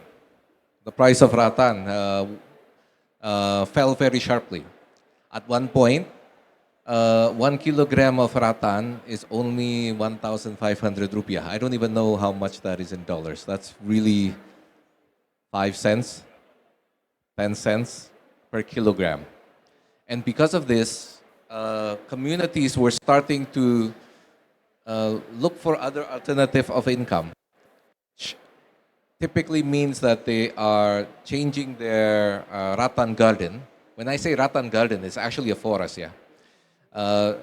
Into other agriculture. Sometimes it's sawit, sometimes it was rubber, sometimes it's something else completely. There was at one time a boom for bananas, and that was really sad. You know, they cleared forests for planting bananas. And one point it was that to get that rattan so that it becomes valuable in the market, we helped to get it FSC certified, and this was supported by IKEA at that time. And we started off with around 500 hectares, 350 farmers, and it in 2011, and it got certified, I think, in 2015. One of the reasons why it took a while, because we had to, build up the capacity of the cooperative, and also actually to help develop the standard for non-timber forest product. And while it took a while, but there is market for it, and now it has a partner, which is this PT Hui, who is willing to uptake all of the FSC certified rotan that they can produce. So now that area has now increased from 500 hectare to 1,056 hectare. And there is plan for them that they're planning to even increase that further to 1,000 hectares. So the market is actually responding, and that is also driving restoration and conservation. And what's most important is that when I started, it says that they got 1,500 rupiah per kilogram. Now it's 9,000 to 12,000 rupiah per kilogram. So it's a real boost of income, and that is what's driving the communities to increase their gardens. Aditya, that's a great story, and I think it's one of those sorts of examples, I guess, Elam, you're looking for in terms of how we kind of make the Regenesis platform kind of reach impact. And at the heart of it, it was so interesting. You know, you're the CEO of WWF Indonesia, but you didn't talk only about forests and biodiversity. You talked about building a market for local people, which is, I think, probably at the heart of the success of that work, and I guess what we're looking for from Regenesis. And this PT Hui is not a massive company, yeah. It's not a billion-dollar company. And even that small, relatively small, like 40 ton per month, is able to build and grow and make an impact into this landscape. Okay, that's quite inspiring. And Shari, if we can turn to you from Gen Zero now. For those of you who don't follow these things very closely, you were a COP Article 6 negotiator for Singapore, and you currently lead investments, as you're explaining, in nature-based solutions, not only in Singapore and Indonesia, but worldwide. So we just heard there about the market kind of potential, if we can get it right. But what, in your opinion, is needed to scale more large-scale kind of restoration investment agendas? Thanks. It's a very pertinent question, particularly at this COP when we are talking about climate finance. I'll summarize into 3 points.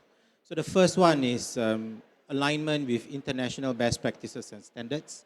So that's about supply side confidence and quality, right? We all acknowledge, I think over the past 2 to 3 years, there's been quite a bit of blowback on carbon market on the supply side, on the quality side. Carbon market is not perfect, but it's continuously improving, and you've got better safeguards now and transparency around project level quality. But buyers are also looking at the international labels, right? What is fungible across different international markets, be it voluntary or compliance Article 6. So labels such as CORSIA labels, CCP labels by the ICVCM are things that are more generally more bankable, more investable in the carbon market space. And here I would like to applaud the Indonesia government for the PEPRES that was announced. I think it's a great step forward around how Indonesia is aligning with international standards and how you could potentially valorize a very good pipeline of high quality projects that can generate revenue that benefit local communities. And that brings me to the second point, which is a related point. It's around regulatory clarity and predictability. So for us, particularly when we invest and finance projects that straddle long-term horizons, right? And they straddle multiple NDC periods, we need clarity on the policies and the regulations. So for example, Indonesia has submitted the new NDC for 2035. Indonesia also has a long-term low emissions development strategy. Those are critical indicators, right, that gives us some comfort in the long-term trajectory, decarbonization across all sectors, including forestry. Now, the third one, which is probably the most important, and what we really need to act on in the next few years, is to scale the demand, right? And here, I think corporates, when you look at the retirement data, it has largely stayed constant over the past couple of years. It has picked up, but corporates are looking for the right use cases for carbon credits. And here, governments are actually coming together to provide that confidence on how corporates can use carbon credits in a credible way. And of course, this is on the voluntary carbon market side, but there will be convergence and interactions with international compliance such as Article 6. And so again here, one of the key announcements and one of the developments that the audience should look out for is around this coalition for scaling carbon markets, co-chaired by Singapore, UK, Kenya, and WBCSD is also one of the key conveners. That's to harmonize essentially approaches on how governments can provide that clarity for corporates when they use carbon credits. And it's got to do with all that I've mentioned earlier. And Shari, thank you very much for that. So what was really nice about that, you went kind of from the bottom up with the market-based development based on your example there. And on the other side, we learned about how to design these initiatives to also attract investment in from other places, high integrity credits that could be created from the supply side of the initiatives within the platform, connecting through the right rules and regulations and standards and guidelines with the demand side that you described. So other companies looking to purchase those high integrity credits which this platform might create. And you mentioned the Coalition to Grow Carbon Markets, which is, I think, a really excellent initiative, certainly coming out of Singapore and the UK. And I understand yesterday when we were with our friends from Indonesia, they welcomed those principles about how to build the right kind of market. So exciting times, both at the top and at the bottom, if I can put it like that, of the design of such a platform for Regenesis, which absolutely takes us, Beria, to this piece about science and getting it right and being accurate and making sure that we're able to measure what is being undertaken. So from what you've heard so far, I mean, I know that at C4ICRAF there's a lot of focus on livelihoods and the need for community engagement in projects. But at the beginning, you also said you were looking for science into action from the COP. So your reflections on what you've heard so far and the things that you think would be important to build into this kind of initiative for Indonesia. Thank you. Yes, thank you, Dominic. So within C4ICRAF, we believe that there are at least 3 things regarding science. The first, as you mentioned, we need something robust, right? Evidence-based. However, there are also another 2 things that are important. The other one is salience, the relevance of these informations to certain stakeholder. Because as you know that there are different perspectives, different interpretations how the scientific data are being provided. And then the third one is legitimacy. It should be legitimate, not only robust and salient. So within C4ICRAF, we are also thinking that any MRV needs to be based on at least 3 knowledge systems. The first one, the scientific base, what science can provide to give the evidence. The second one is the legitimacy, which is the policy. It needs to be based on certain regulations, the vision, as well as the strategy of the national as well as the subnational government.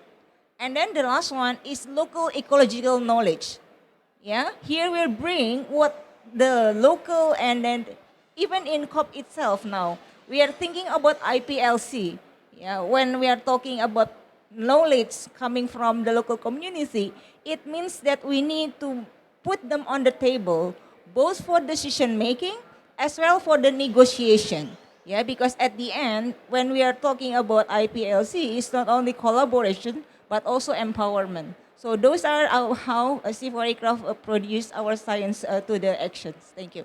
Barry, that was fantastic, setting out that framework. And what was really interesting to hear you say wasn't just science, but salience and relevance of the information. So packaging the information about the impact of this initiative on a science-based way, but in a way that others can understand the impact. That's a really good insight, I think, Amelim. And also the MRV framework, which wasn't just science, if you like, from university-trained experts, but also local ecological knowledge, which is, I'm sure there's a wealth of information there.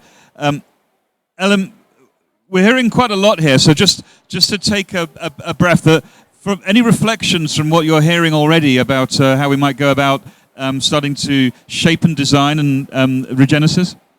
I think resonate. I'm a very practical person, and like we all here said about the implementation action on the ground. And just now from Gen Zero said, there is an expectation in terms of policy, high integrity carbon project. I would like to thinking about the differentiate between, this is the policy, which is Indonesia just released the regulation or the president decree for the 100 trend, which is allow or open up the carbon market, which is good. And of course, there is some follow-up in terms of regulation in the minister level. So I would like to differentiate between this is the regulation, this is the expectation for the market. Of course, there is a high integrity expectation, which is our Minister of Environment also and Forestry already signed the MOU with ICVCM, which is there are 10 principles to make sure that high integrated carbon project should be there. So that's, I think the framework is enough to implement. The second thing on how we can use this scientific base moving forward to improve the implementation. And I like Lemona remind us about the local community or indigenous knowledge. So this is really important because we cannot wait until everything perfect. We cannot wait until the science proof, because of science will need sometimes years, right? Years, 5 years, or maybe more. So I would like to say that let's start, and whatever that we can start, and then we use the scientific available framework or data or methodology that we can use, and then we can improve when we implement it. Because of, like I said, and then we of course listen from the ground, the knowledge from the community. So I would like to bring the sample. We have a flagship program in 2000. We launched in 2015, and when we implement, we just really just start and allocated some fund to let communities start whatever that they think that could be bring the livelihood with them. So we, of course, with the assistance, I think last time we also worked with C4 Aircraft to come out with the framework to make sure that we are also not doing the trial and error. Of course, there is a fairness, but it's something that we can learn and doing it by improve.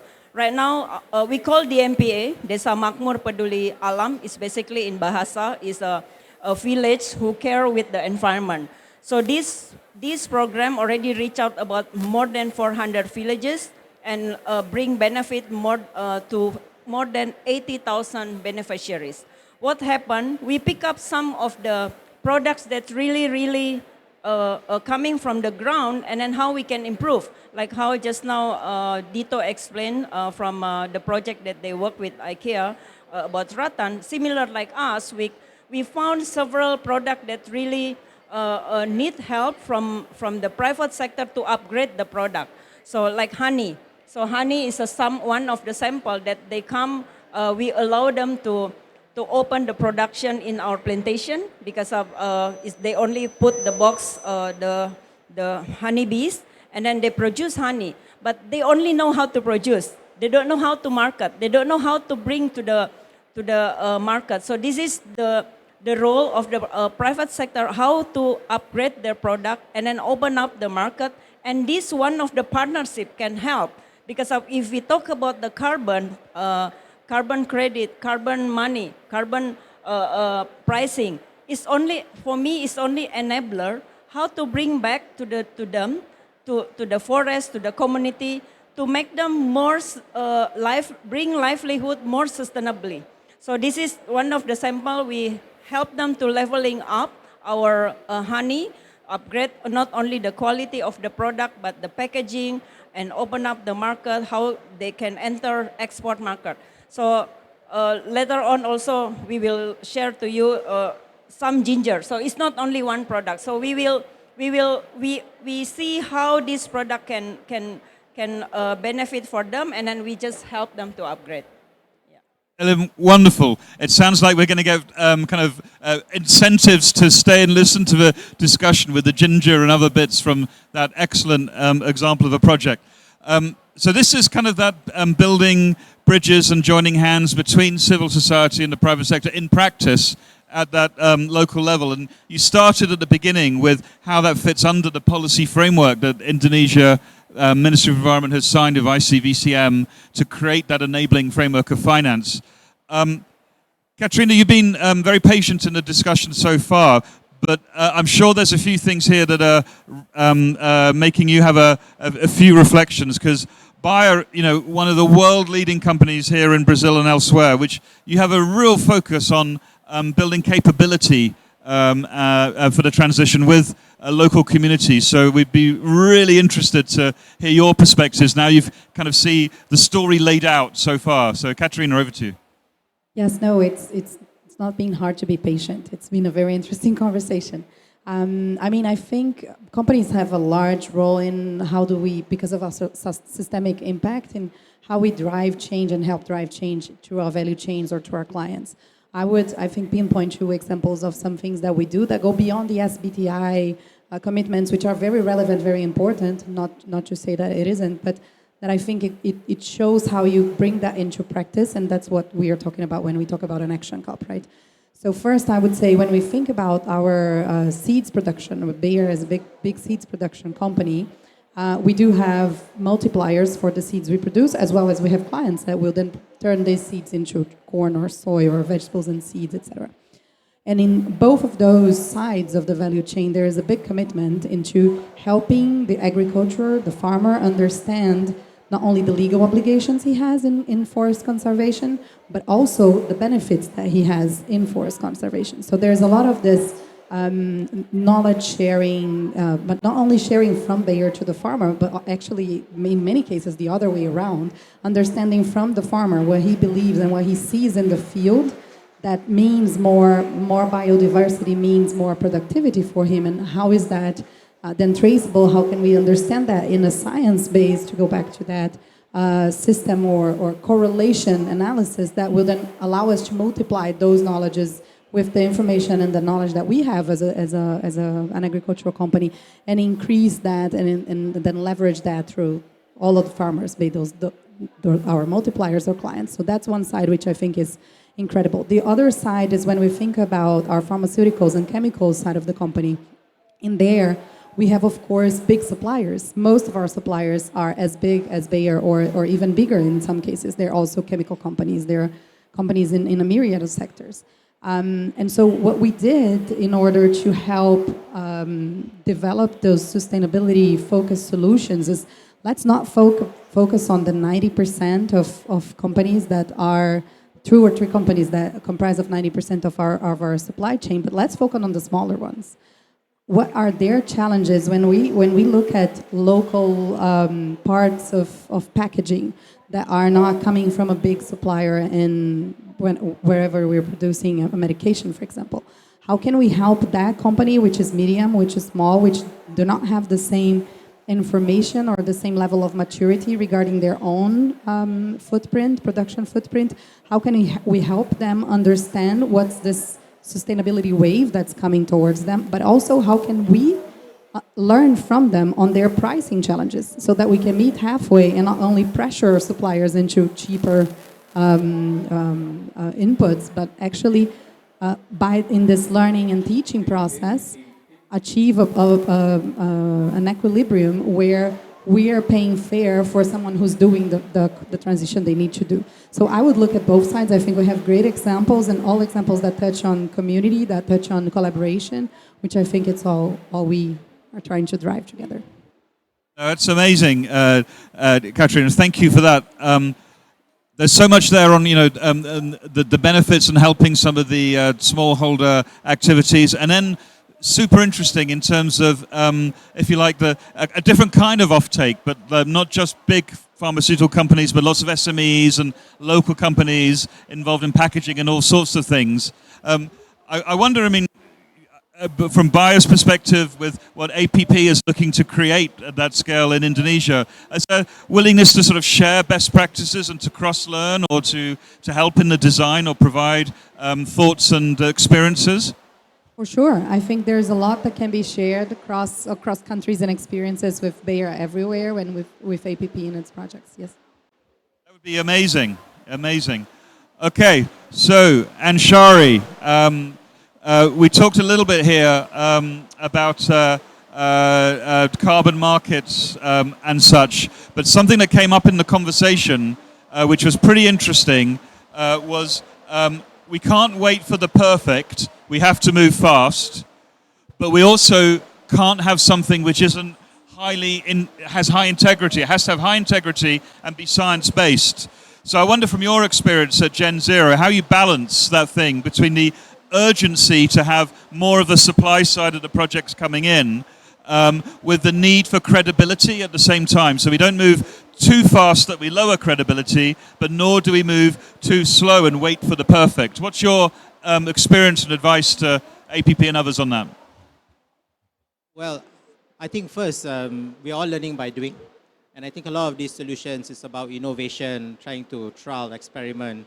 Sometimes it doesn't work out, sometimes it does, right?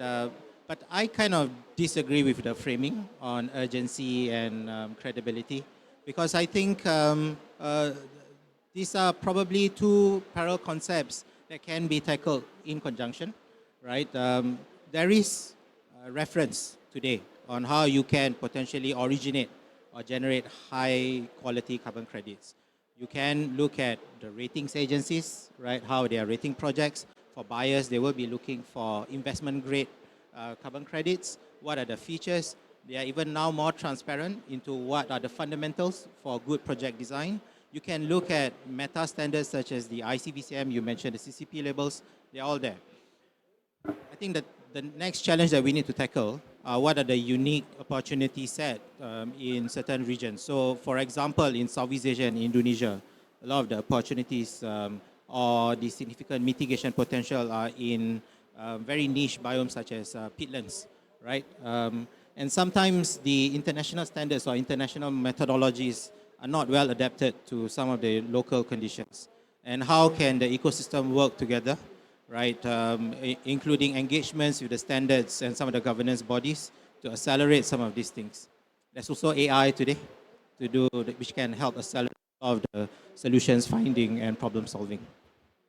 Now that's interesting. So you're like underscoring the need for the design of this initiative, the Regenesis, to actually use existing frameworks which help you balance going fast with high integrity, like ICVCM on the supply side. And I suppose some of these emerging guidelines from the Voluntary Carbon Markets Initiative for the demand side, for the people who want to buy the credits. And often we forget about that there are existing guidelines that can kind of help shape that. Maria from ICRAF and CIFOR, so you brought this up a little bit in terms of being science-focused and the importance of the enabling environment. And you also touched a little bit upon the monitoring, reporting and verification, the MRV. Can you tell us a little bit more about that? Because you had some very interesting things in there. You had like a 3-point suggestion for the MRV. And it would be really interesting to hear a little bit more about that, or if you can remind us of what you said and go a little bit deeper. Thank you. Yes, one thing about MRV, many times we are talking about MRV at the national level, right? National level, however, implementation is at the local, subnational level. And the subnational level are somehow the link that somehow it's being forgotten, yeah? Because to some extent, when government at the national level make decisions or guidelines regarding indicators that may apply at the national level, again, I would like to recall the colleagues here, how it's being interpreted at the subnational and local level, yeah? Because without that missing link, then it will be difficult to implement because they don't know how to, and there is no relevance coming to certain indicators that are somehow needs to be recalculated, measured at the more refined level. So that would be something that we may want to think, right? What would be the nested MRV from the national to subnational to the local level to keep maintaining the robustness of the all the indicator being measured? And may I add something? Do you have any examples of that from your research? Yes, from our research, what we can do is that we help the subnational level to interpret the policy, yeah?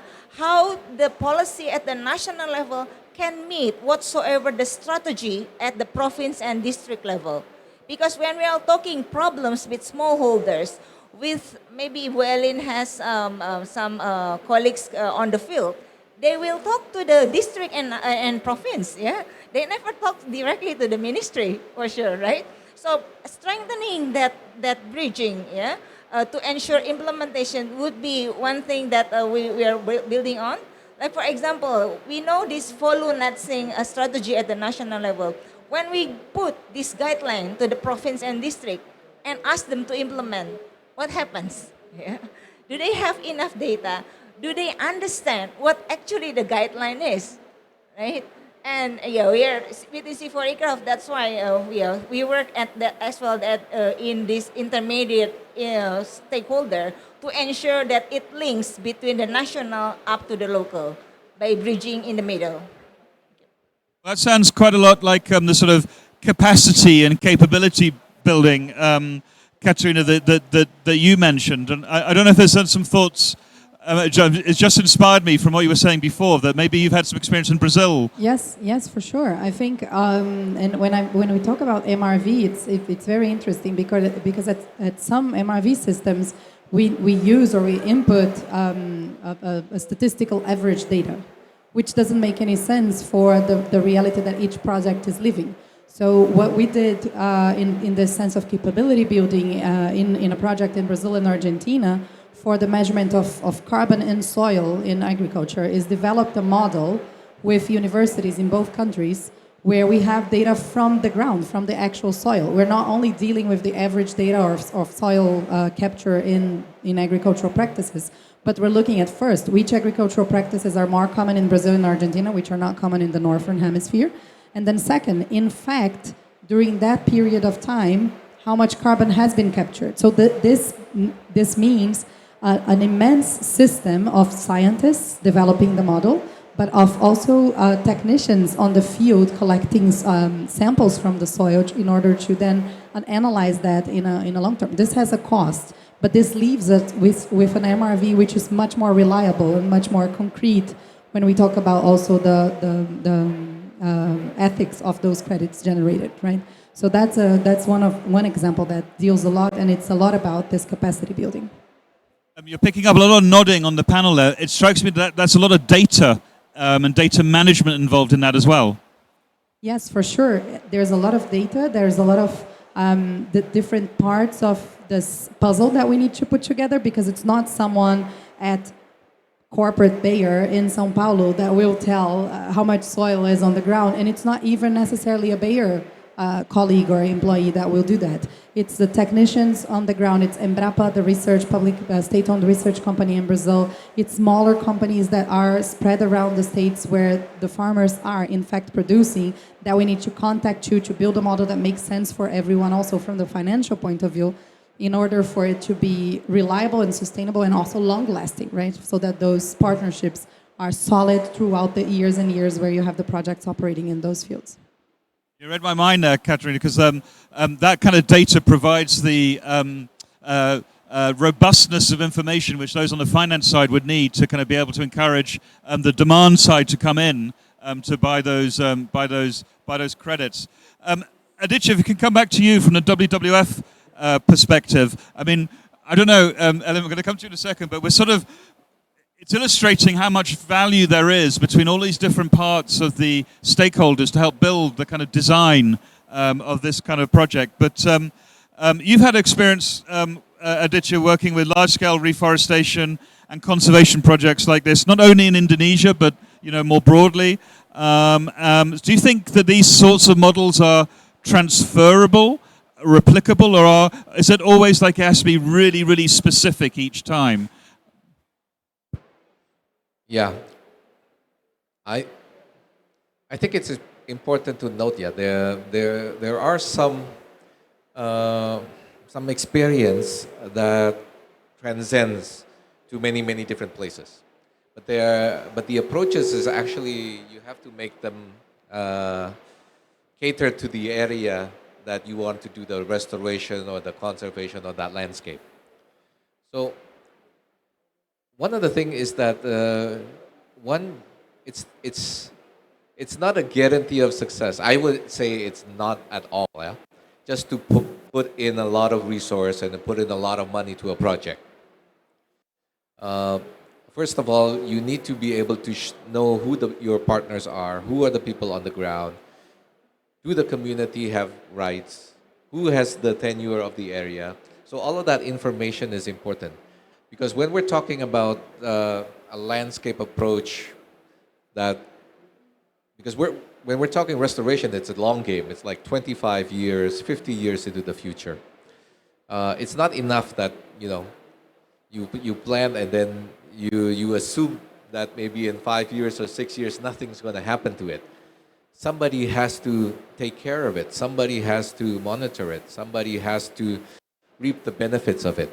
And that's why it's so important that in all of this work on restoration and conservation, that you have this FPIC, that you have this work with indigenous people and local communities, because they're the ones that are going to be there, right? A lot of time we come in, we plant, we do our project, 5 years we leave. It's the people that that are there that will maintain this. And I think that has been one of the key success of that Katingan, yeah, is because we actually work with the communities that are really living there. They have the rights there, because it's really not enough that that partnership, and that we just look at the context of how do we try to achieve certain goals or standards, yeah. Because for the communities, they really want to have kind of immediate benefits as well. So always think as well of some kind of low-hanging fruits and stuff like that.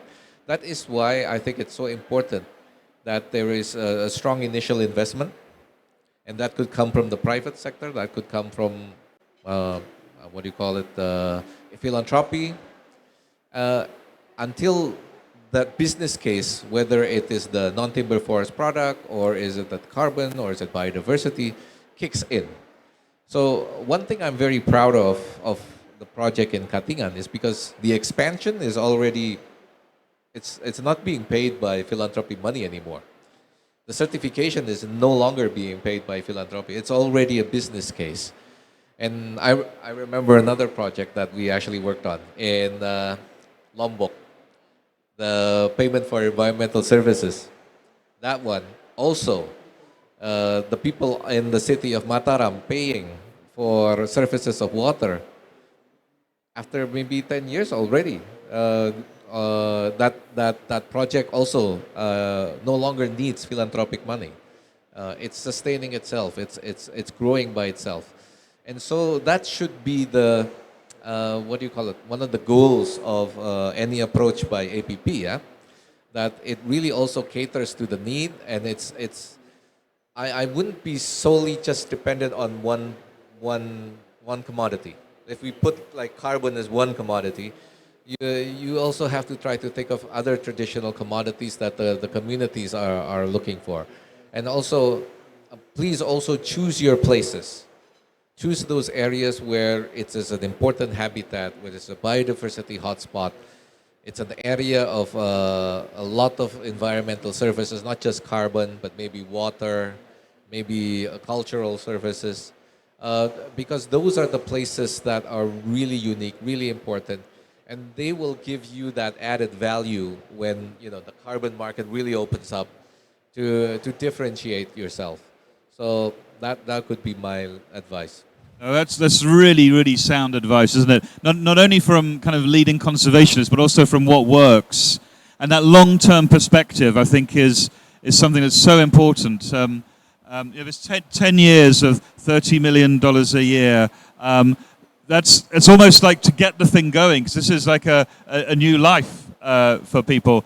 Elim, I'm going to ask you for some reflections, but before I do, I'm just going to see if there's anybody who's got a question or two from the audience. So if you've been following this, and if you're thinking, you know what, if I had $30 million a year, every year to spend for 10 years on conservation and restoration, I would do this with it. If that's what you're thinking, put your hand up and offer a thought or two, because I think it'd be really interesting to see what you're thinking, because you're obviously all very close to this topic, either regionally or in terms of the areas that you work on. So we'd be delighted for a question or two, and don't be shy. And if I catch your eye, I'm going to ask you anyway. Any questions for this group?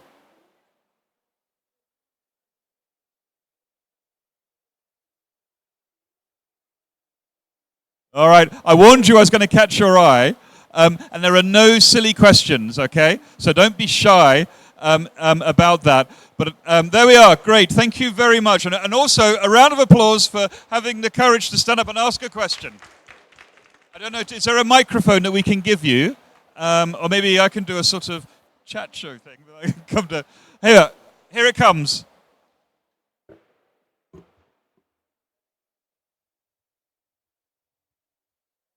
Good afternoon, And just, oh, blimey, that was the first one. Just tell us who you are as well before you ask the question, and who you represent.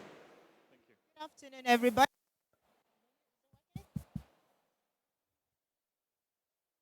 Hold it.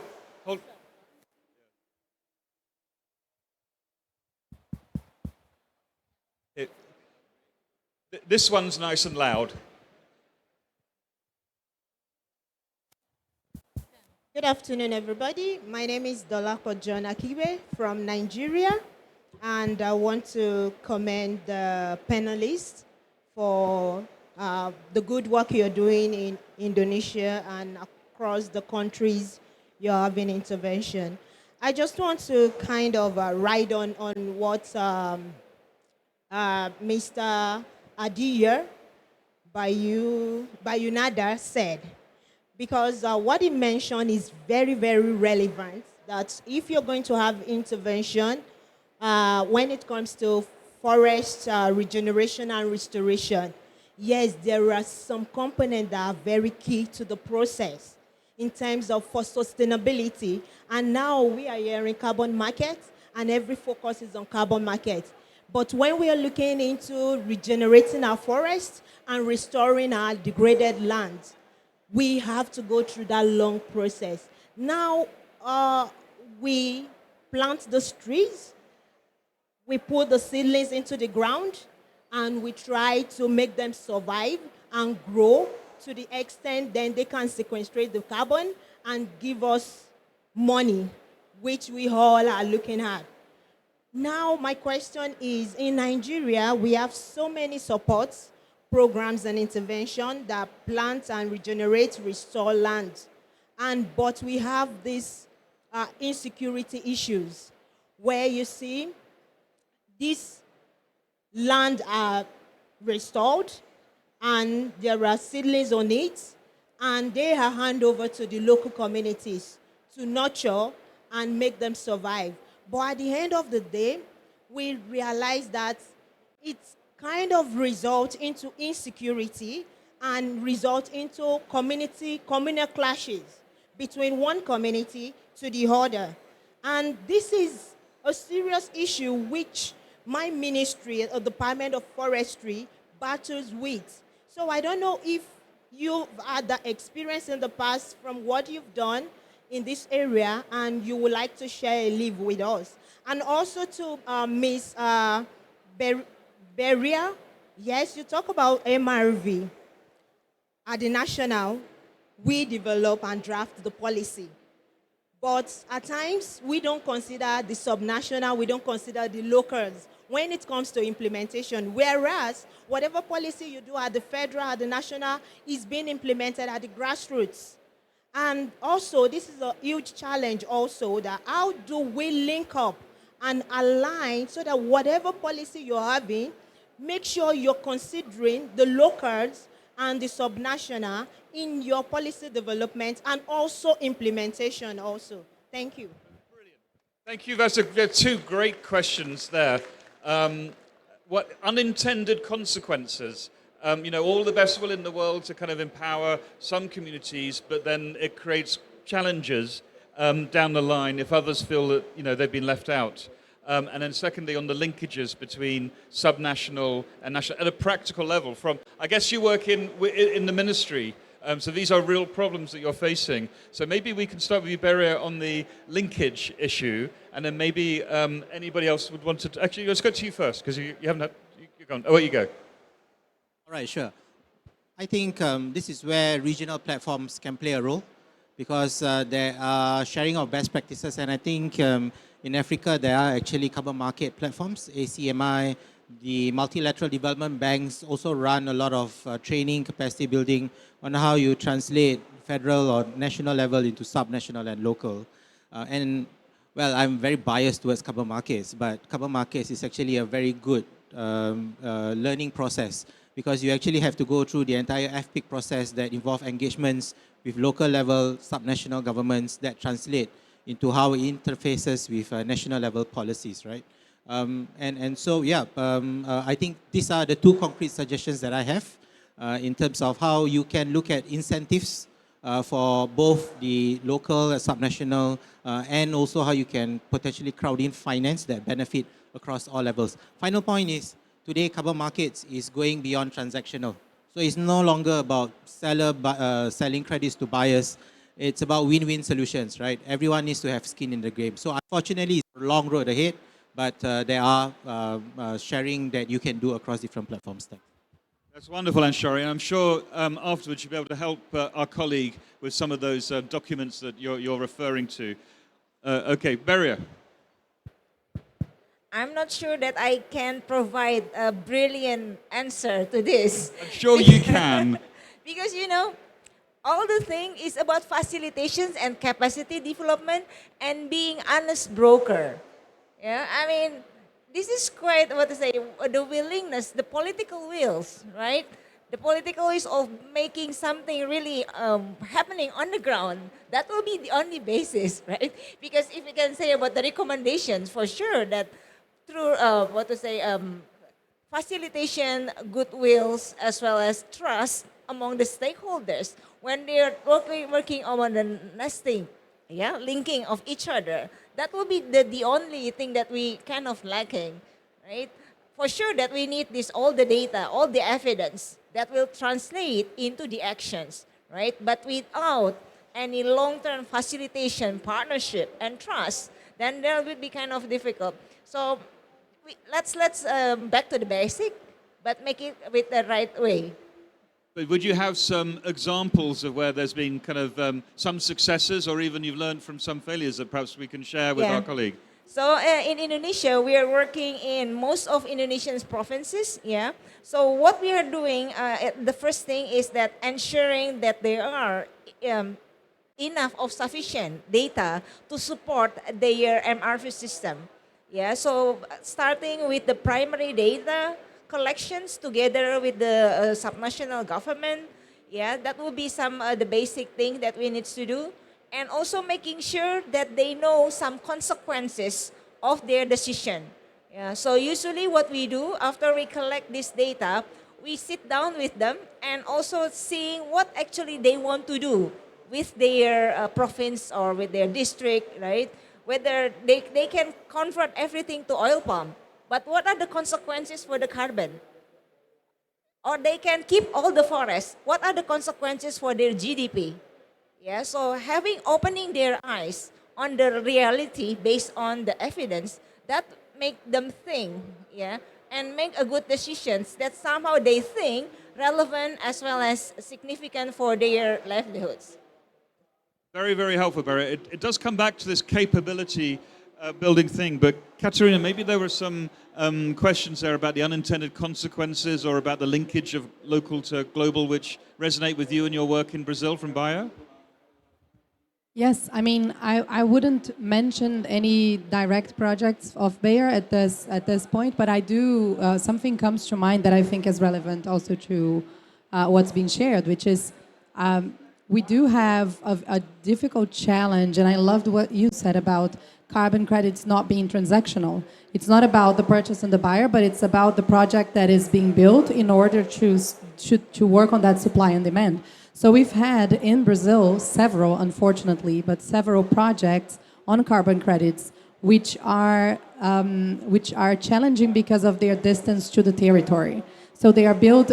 Brazil is a major country with difficult land law questions. So areas which have belonged to the union, the government, areas which have been purchased or traded, but not that wasn't traced all the way since the last 500 years. So we do have several projects, several carbon credit projects that have been being built or have been sold, where when we go to that land, that's not a land that could be used for that purpose. So we then have a lack of transparency, a lack of rule of law, and so that's very challenging. And that beyond the fact that from the purchaser, for example, that's a problem. But you have problems with the community. That money is for the market part of the carbon credits is not arriving where it should be. So I think on capacity building, what I would just maybe tag on that is that you need to be on the ground. Those things cannot be built top down. Of course, they need a broader, a strategic, a view from the systemic impact that those projects have. But if you're not on the ground, you don't have local content, you don't have discussions with the territory, then there is no way of saying that this is going to be a project achieving its outcomes. Thanks, Katrina. That's a really good insight about on the ground. Aditya, I'm sure some of those comments from our Nigerian colleague must have resonated.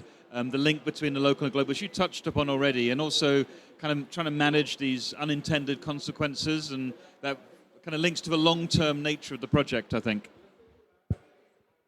Yes. Thank you for the difficult question. And it is. So from all my experience, it's very difficult to actually initiate a project when there is conflicts. Even though maybe you manage to plan 1 year, 2 years, 3 years, somebody comes along and you know. So there is a term that we call it like slow, fast. That in the beginning, I think this is where sometimes civil society.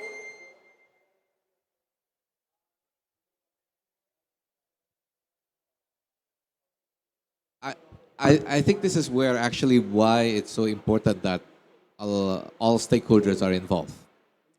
Because in an area where there is conflict, where there is distrust, and it's very common, the distrust is actually communities with the company, that you actually need a third party to help to bridge that, to help facilitate, to help negotiate, or even build the capacity of the community so that they can elect their representative. So these representatives can can negotiate on behalf of the community. Because sometimes it's not the village head. Sometimes it's not the village head that can do that. And sometimes it's actually maybe someone from the indigenous side. Sometimes it's a local. Time's up, yeah.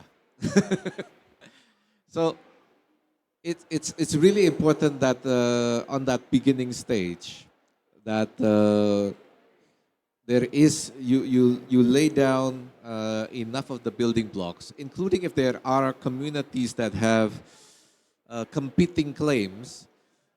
There are ways where we sit together and then we map out the areas that are being claimed by each community. And then in the areas where they overlap, they have to negotiate. And sometimes if they cannot negotiate, then that's where government has to come in as well. So that is why a landscape approach, it really does need all the parties. It's not enough the company has $30 million, then go about and try to do it on its own. I can tell you it will fail. So I think that is important to note. And sometimes even government trying to do it alone will not succeed. So the projects that I've seen that have worked is the one that it is done together. The tenure is clear. FPIC is there, and then there is an actual plan from the beginning of how you want to exit. Who's going to continue on working on this area? What is the benefit so that the communities will continue? Or is it the national park? Or is it someone else? I'm afraid that's my best answer to you. There is no golden, golden ticket here. Thank you very much. That's a sort of voice of experience. And I love that exit plan bit as well. Almost like you're investing up front to build something that will run in the long run. All right, so thank you so much for asking that question. That was brilliant. Thank you. Yeah, round of applause. That was very good. Ellen, we're going to wrap this up now. And first of all, what a wonderful panel that we've had. So much experience across the science, the finance, the civil society, and the business side of it. you asked for this kind of ability to reach out and get different perspectives, even from different countries, from the audience. It illustrates that there's a lot here to build on in terms of the top-down design, the links to carbon markets nationally and internationally, the bottom-up, and all of the kind of important elements about the business model and the engagement with the community, the long run as well as the short run, because often businesses are, what are the KPIs in the next 2 years, but this is the long run. The science-based, and not just kind of university science, but indigenous people's knowledge science. There are many, many elements to this. So I wonder whether this has lived up to your hopes to get these kinds of feedbacks in this panel here at COP30 in Belém, and probably importantly for the audience and our panel members, what's the next steps for this important initiative? And Ellen, over to you to offer those thoughts and close us out. Thank you. Yeah, thank you, Dominic, and then thank you all the speakers, which is provide a lot of feedback and inspire me for the next step, because of Regenesis is about collaboration. Like I said, for the next step, we are want to develop the framework, internal framework for Regenesis, how to implement this restoration and conservation with the high integrity system, and of course, how we can also benefit for the carbon project, benefit back to the community, and then from like how Katarina explained, is listen from the ground. And this is also our experience when we implement our DMPA, our flagship community program, which is really, I agree with you, we have to listen from the ground on how we can come up with the MRV, of course, with the science-based and really important, like how Dito mentioned about the mapping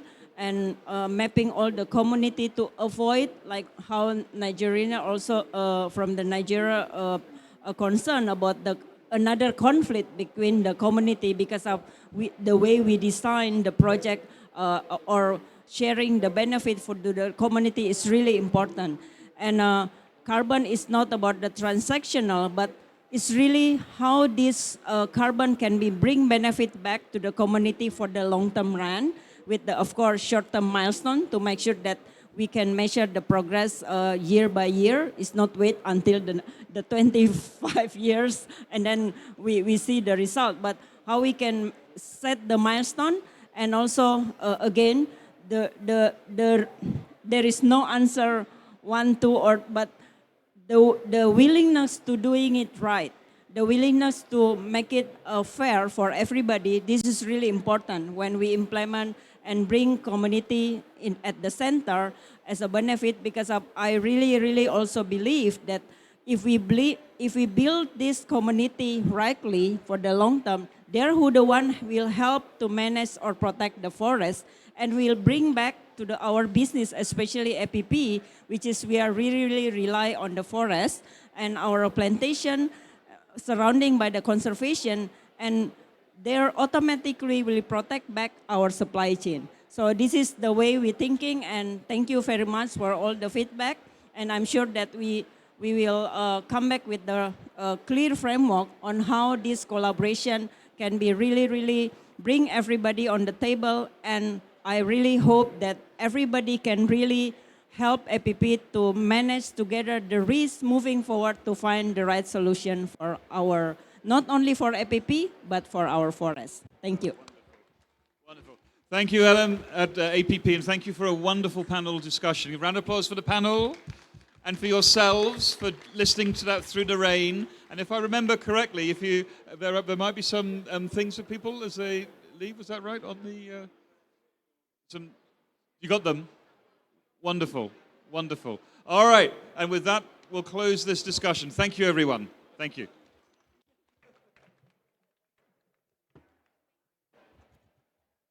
Check. Thank you, Dom, for navigating such an interesting panel. And with that, we have a special merchandise from our pavilion to all the speakers, including yourself, which will be given by, I'm searching for a pray. Pawaloyo, please make your way to the stage to hand over a merchandise to all the speakers. From the far left, from Beria. The one from APP and the other one from the pavilion.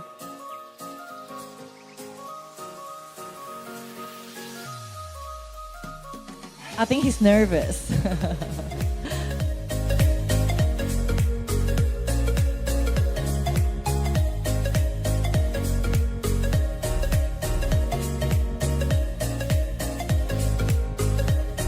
Okay, so please stay with us. Don't go anywhere. We still have one last session to do. But in the meantime, you can grab some snacks, some coffee, but make sure you're back right here in a timely manner.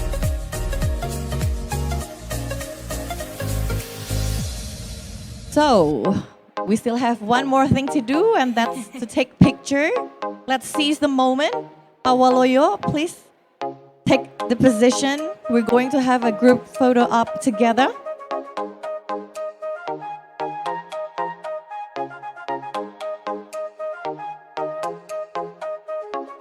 Okay, and don't forget to put a big smile ear to ear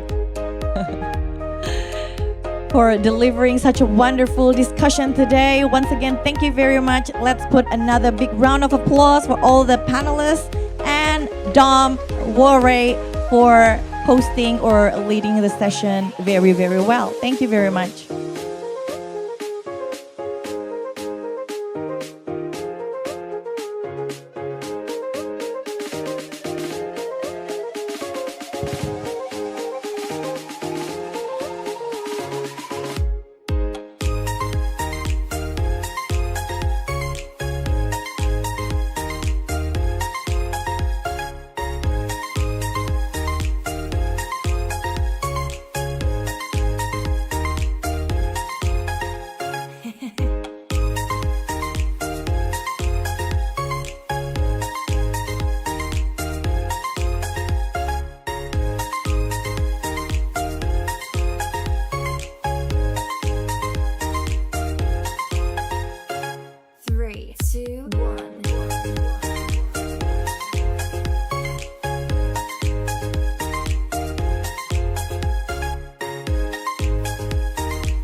A warm welcome to all the distinguished leaders. We're truly grateful the last session of the day is attended by the minister himself. Thank you, Pak, for the time and the positive energy you spread around us. Okay, so let's get started, I guess. Indonesia is evolving its carbon governance, and all actors play equally important roles to optimize the development of the carbon economy. So we're going to explore the practical pathways to unlock the potential in the carbon market. But before we deep dive into the discussion, allow me to welcome our keynote speaker. He is the Deputy Speaker, People's Consultative Assembly of Indonesia. Please welcome the Honorable Bapak Edi Suparno.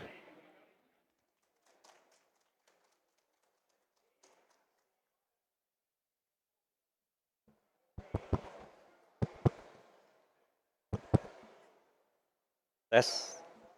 Hello? Test. Okay. Bye. Good afternoon, Excellencies, distinguished guests, delegates, esteemed colleagues and friends. Bapak Menteri, our Minister for Environmental Affairs, who's present today. It is indeed a great privilege to address you today at the Indonesian Pavilion during COP30 here in Belém. This gathering today represents our shared commitment to accelerate climate action through collaboration, innovation, and integrity in carbon markets.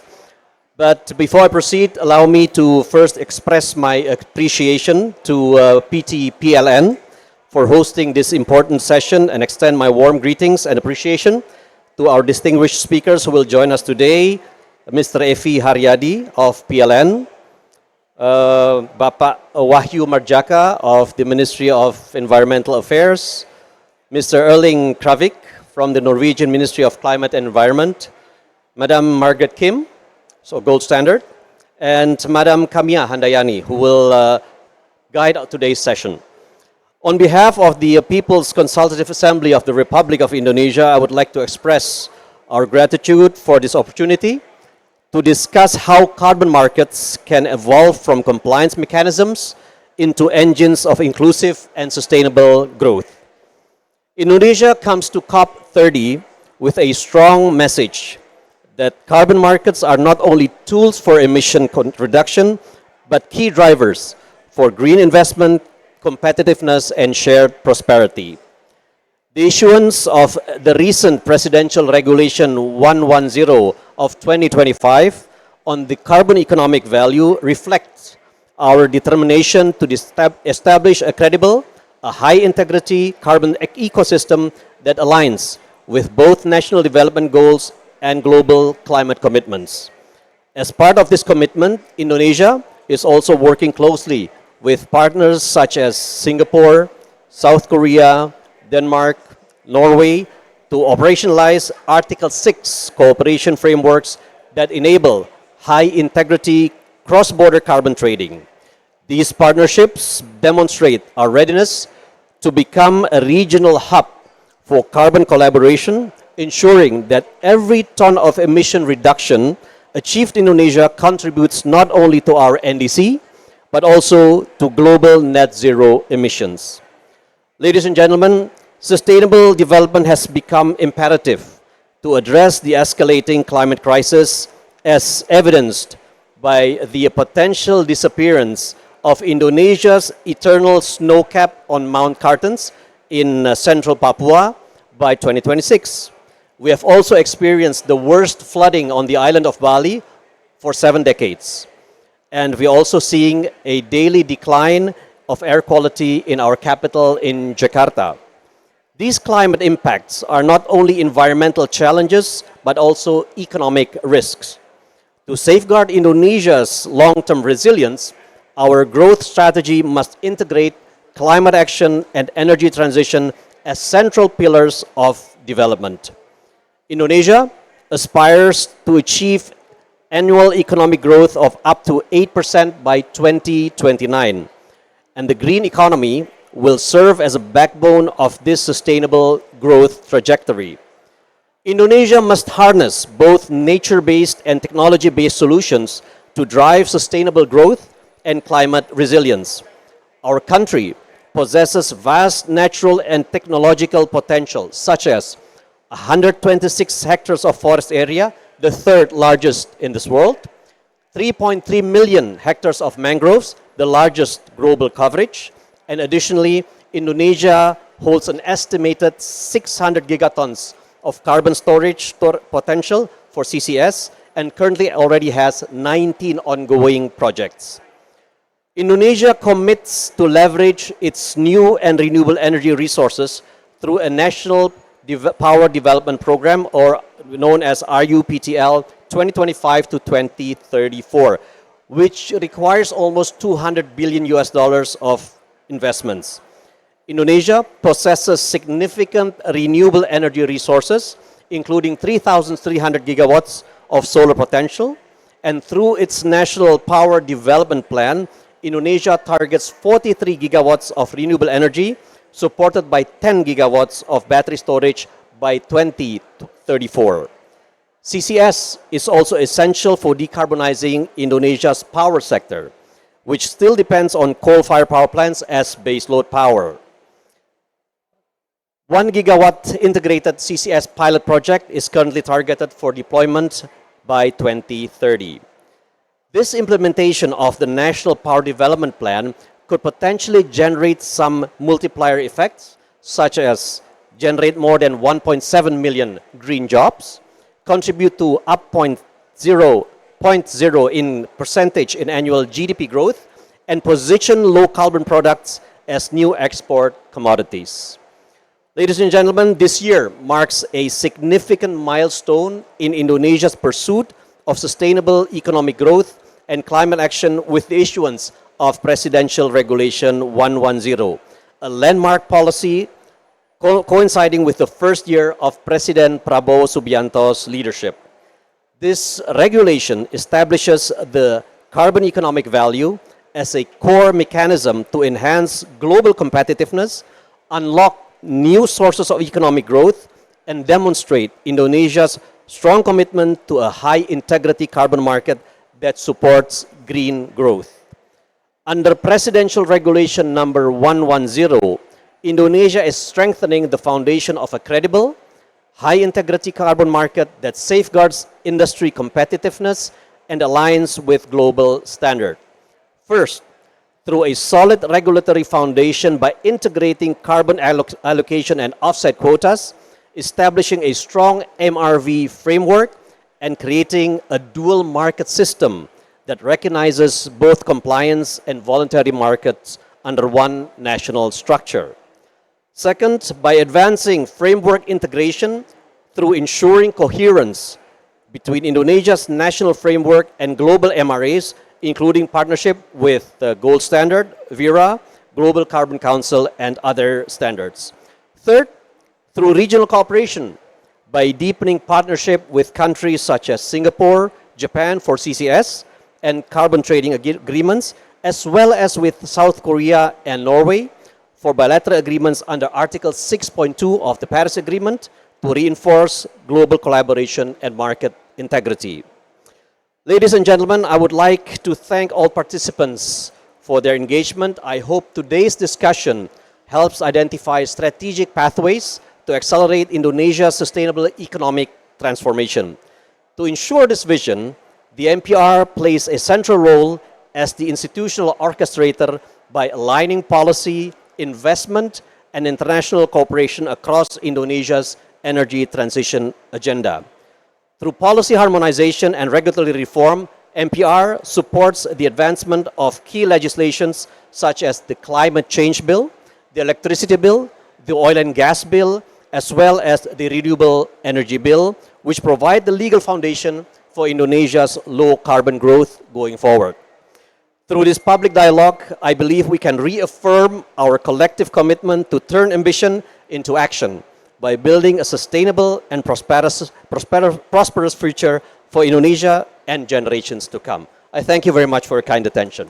Thank you very much, Pa, for the keynote. I kindly invite you to sit as one of the panel if you wish, or you're more comfortable sitting among the audience, whichever you please. Thank you. You may take the center position if you don't mind. Thank you. Okay, let's get started into the discussion. And with that, I kindly invite the moderator. She is the Executive Vice President of Energy Transition and Sustainability from PLN, Ibu Kamia Handayani.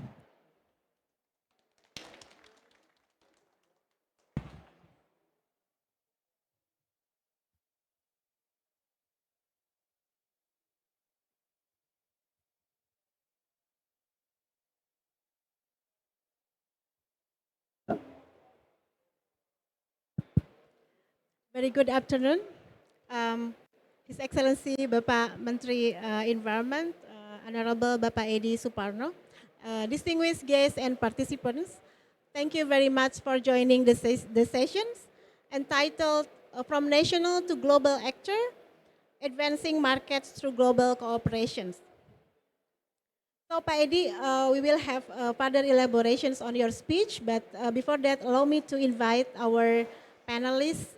Today we have leaders that are shaping the transitions from domestic markets into international cooperations. First, I would like to invite Dr. Ignatius Wahyu Marzaka. He is the Director of Governance for Carbon Economic Value at the Ministry of Environment, leading the development of Indonesia's carbon governance and Article 6 readiness.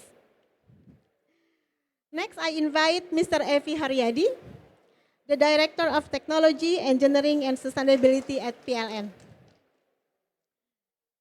Bapak Erling Kravik, from the Ministry of Climate and Environment of Norway, representing a partner country working hand in hand with Indonesia on high integrity Article 6 cooperations.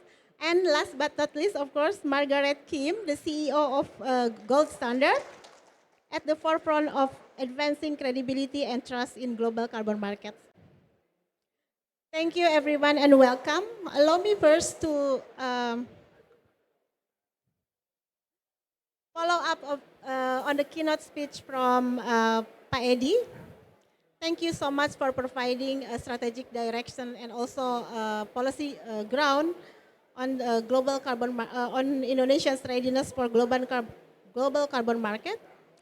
So, given Indonesia's ambitions to optimize development of carbon economy, what key policy directions or legislative measures is the MPRRI considering to ensure that carbon trading becomes not only a compliance mechanism, but also a driver for sustainable economic growth?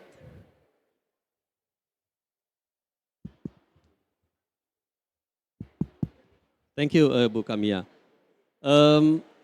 What we have done in the past, we have identified, well, Indonesia is a country that has substantial carbon potential.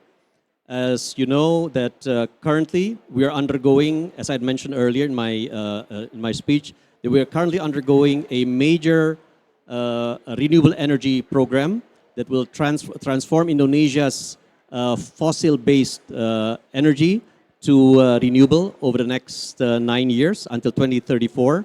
We expect by 2034 we will have about 40% of renewable energy mix. And this on itself is a large carbon potential.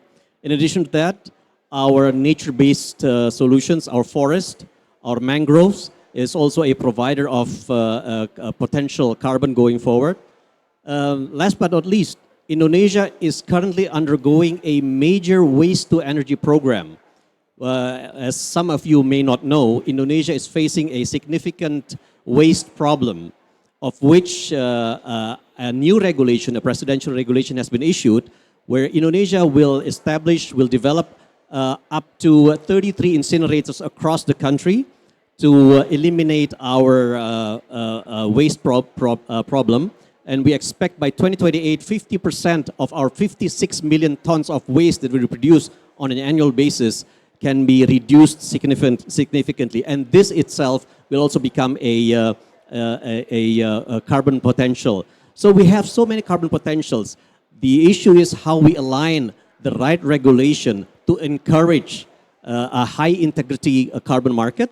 And with the new president regulations 110, I think we have come to an important step to achieve that goals. So a high integrity carbon market, high quality carbon to be traded on the exchange and to be traded on a bilateral basis. But this is something that the regulatory framework that we have achieved has been provided, and we hope going forward that the Indonesian carbon economy can take off post the issuance of this regulation.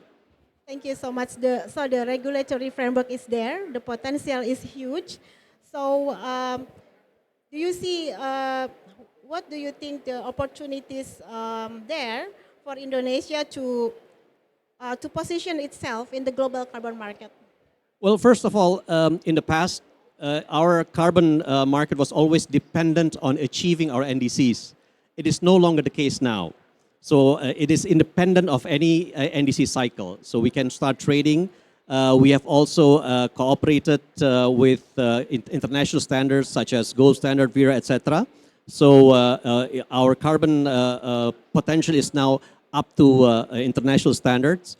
We have also a new registry system to identify on a real-time basis what the carbon trading activities are.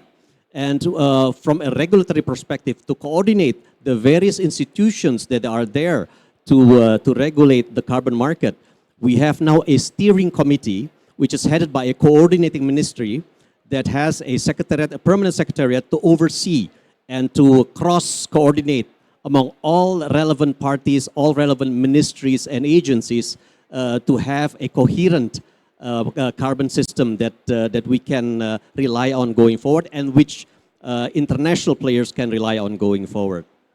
So we are quite optimistic with the Indonesian positions. I wouldn't be here if you were not as optimistic. Right, but do you still see any remaining challenges and how the MPR can support to tackle these challenges?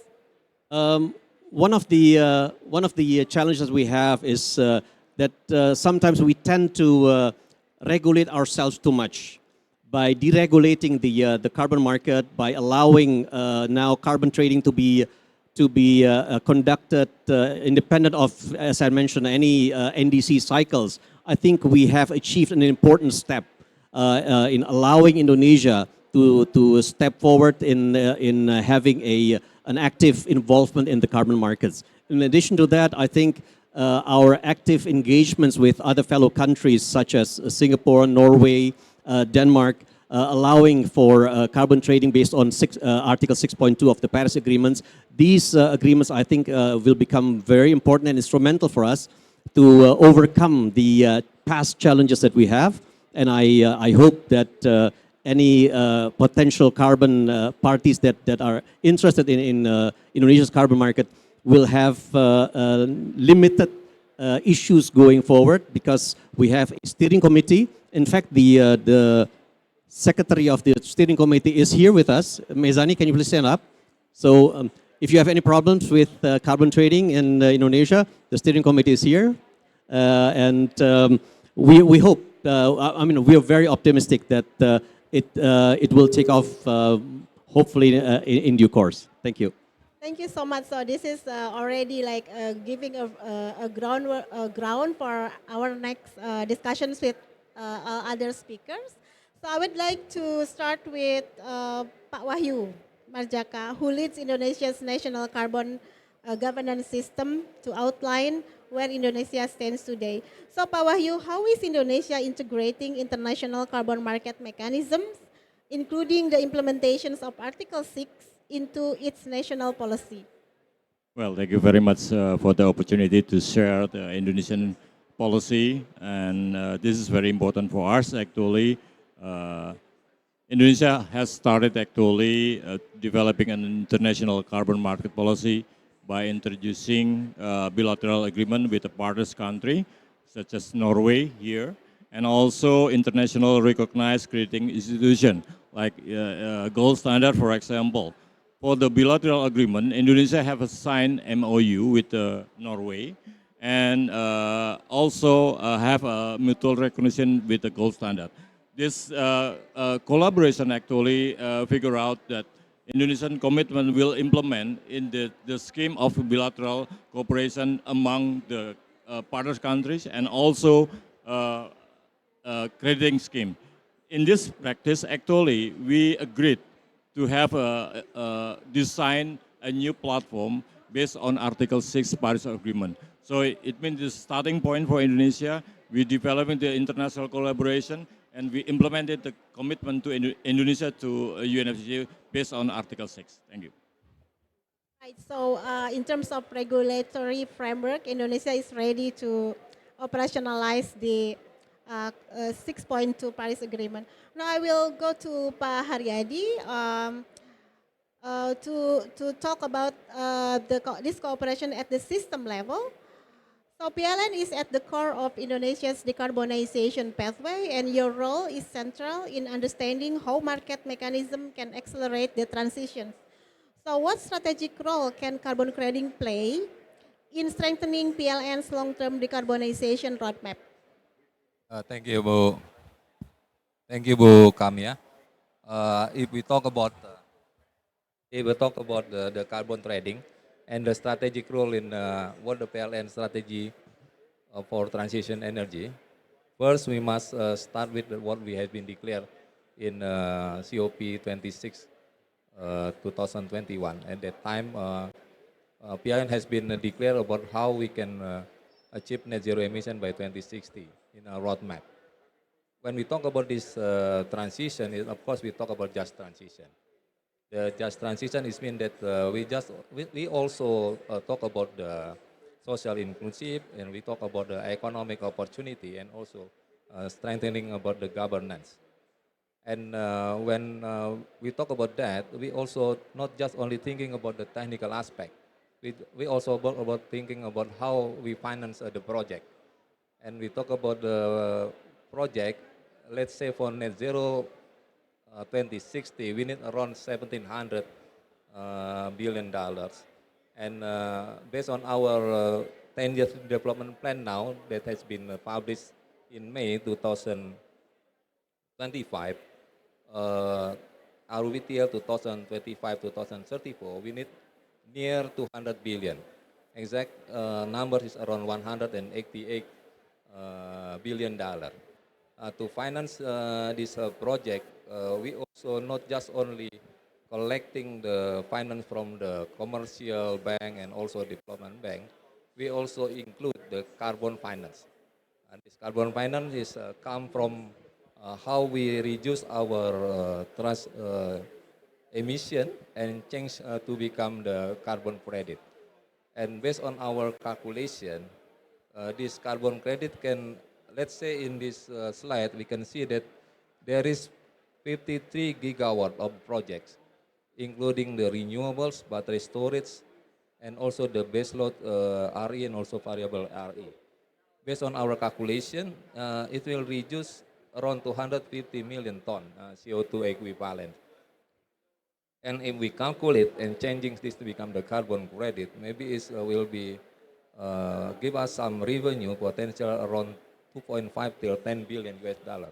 It means this can reduce our financing requirement around 2 or 5%, and it make me sustainable to do the project in the future. Thank you. Thank you. Thank you, Pak Haryadi, for the explanations.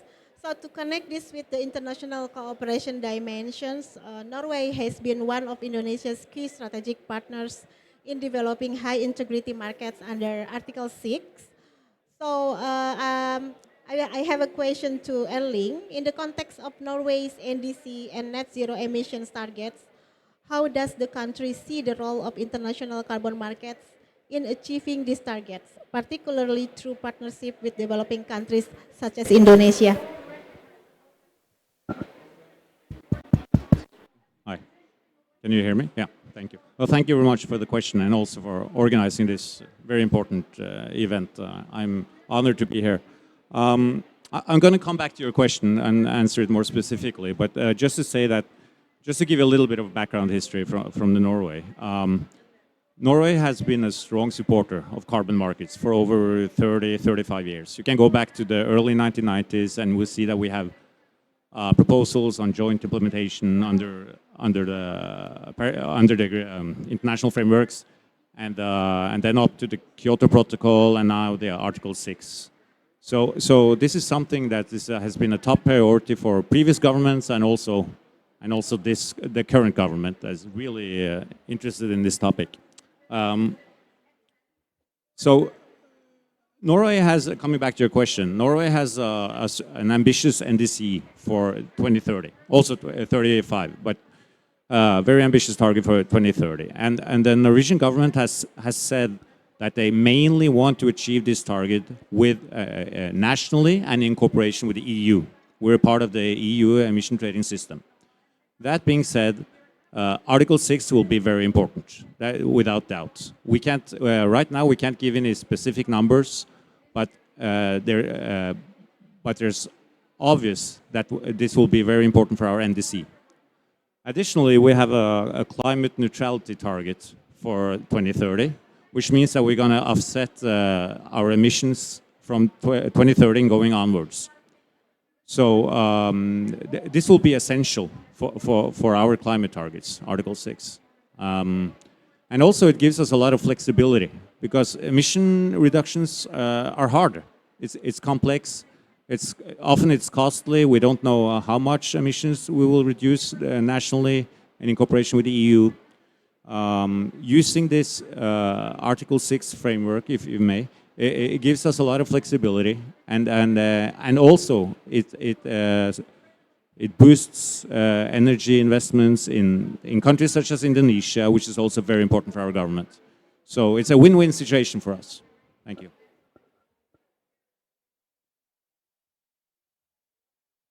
Thank you so much, Erling. A clear reminder that cooperations only work when it builds on confidence and also shared purpose. So this naturally leads us to the questions of integrity, the foundations of any carbon market. So Margaret, beyond individual projects, how do you see initiatives like the MRA Carbon Unit influencing the development of global carbon market standards and shaping international climate policy? Thank you.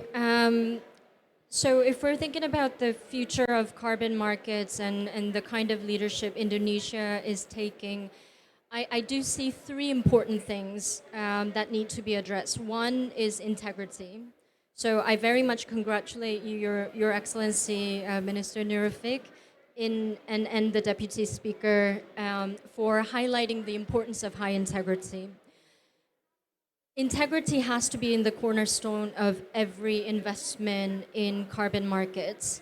And then the second important aspect is a challenge as well as an opportunity for all of us is accessibility.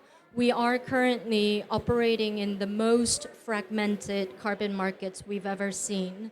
So work with Indonesia government, like signing the MRA, is one of those unique opportunities for us to connect the dots, build the bridges between how voluntary systems have been working with compliance markets and Paris alignment, Paris Agreement. Finally, and probably most importantly, is scalability. And scalability, we do need innovation, we do need technology, and very importantly, partnerships that address some of these challenges. So what do we mean by integrity? I think many of us have been sort of studying the definition of integrity for many, many years. Gold Standard's been defining and leading and demonstrating integrity for the last 2 decades. We have been created by WWF to ensure that. And for me, integrity is not just to make things complex. It is science-based, but at the same time, how to be inclusive. So integrity cannot be just defined by science, but it also has to take into consideration inclusivity of local communities, the local context, the monitoring and verifying practices, and indigenous people, especially if we're thinking about agriculture and forest projects. One of the important aspects that we've seen in the last couple of years is because there's so much scrutiny around integrity and quality of carbon credits that people are more and more heading towards certainty. But we need to remember this carbon market is bringing finance to those communities that will otherwise not be funded through our traditional investors. So we do need to make sure that we don't forget about that element of sustainable development, the importance of communities, and building community resilience in driving the next generation of carbon markets. Thank you so much, Margaret. And Pak Wahyu, I'd like to return to you, as this connects directly to the national government dimensions. So what challenges face in building the institutional capacity and regulatory frameworks necessary to participate effectively in global carbon market? Well, thank you very much. This is a very important question, actually, that we need to respond.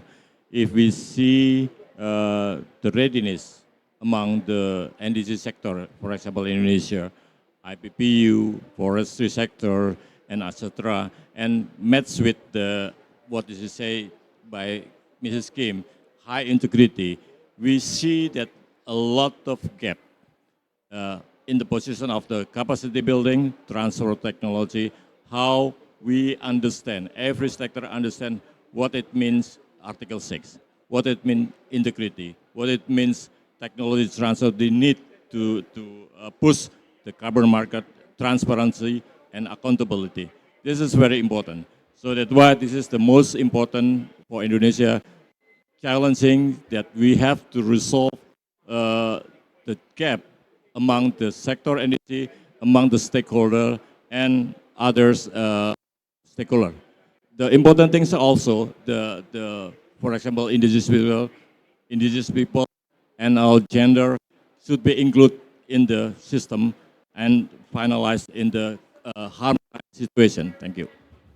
Thank you so much, Pak Wahyu and Pak Haryadi. Let's connect that to the operational side in the power sector. So how can PLN positions itself within regional and global carbon markets to maximize value creations and attract sustainable investment? Thank you, Bu Kamya. PLN today is not just only an energy company. Not we also stay in new role as a catalyst and also aggregator, especially for the credible carbon market. Now, as I see it here, that now PLN has been leveraging Article 6 opportunity. There is positioning PLN now as carbon project developer, for instance. We have two projects. One is regarding the Article 6.2. We, together with Norway government, have a cooperation how we implementing project for floating solar power plant. And this project based on how we can make this unfeasible or infeasible project, the floating power plant, with the helping of the carbon credit that creating from this project, and then calculating this carbon credit to make this project feasible. And next day we will sign some agreement with Norway. Thank you, the government of Norway, to do this, and we can explore another project based on this scheme. Another scheme is Article 6.4, the multilateral project. We also have some project related with the ETM, with another country, with another institution like Cirebon. Now we still discussing with this institution together with the multilateral development bank. And we also now moving to beyond renewables by exploring another potential eligible carbon reduction and removal project. We're not just only focusing in reduction, but also we do the removal project. We include here in technology, and also we include how we can reduce based on natural based carbon credit. And based on this, we hope that one of our project like SF6 gas recovery with our transmission network can help us also to improve our carbon credit. Another is how we can strengthening the government by a global collaboration with another institution. And the end and about the market integrity, we also make some collaboration and also make some discussion with some institution like the gold standard, how we can make all of our project is aligned with national standard and international standard. Thank you. Thank you, Pak Haryadi. So PLN is not only participating, but also shaping the governance of the carbon market itself through leadership beyond collaborations and portfolio diversification. So, and of course, this kind of progress move forward most effectively when built on international cooperation. So, if I may bring you in here, Erling, what strategic considerations led Norway to position Indonesia as a key partner in advancing collaborative effort on renewable energy and carbon market implementations under Article 6? And what broader strategic outcomes does Norway expect from this collaboration? That's another great question from you. Thank you. Norway see Indonesia as being a very ambitious country, and they have is very ambitious about their emission cuts, and they also have a lot of experience from carbon markets, and those two ingredients are the most important.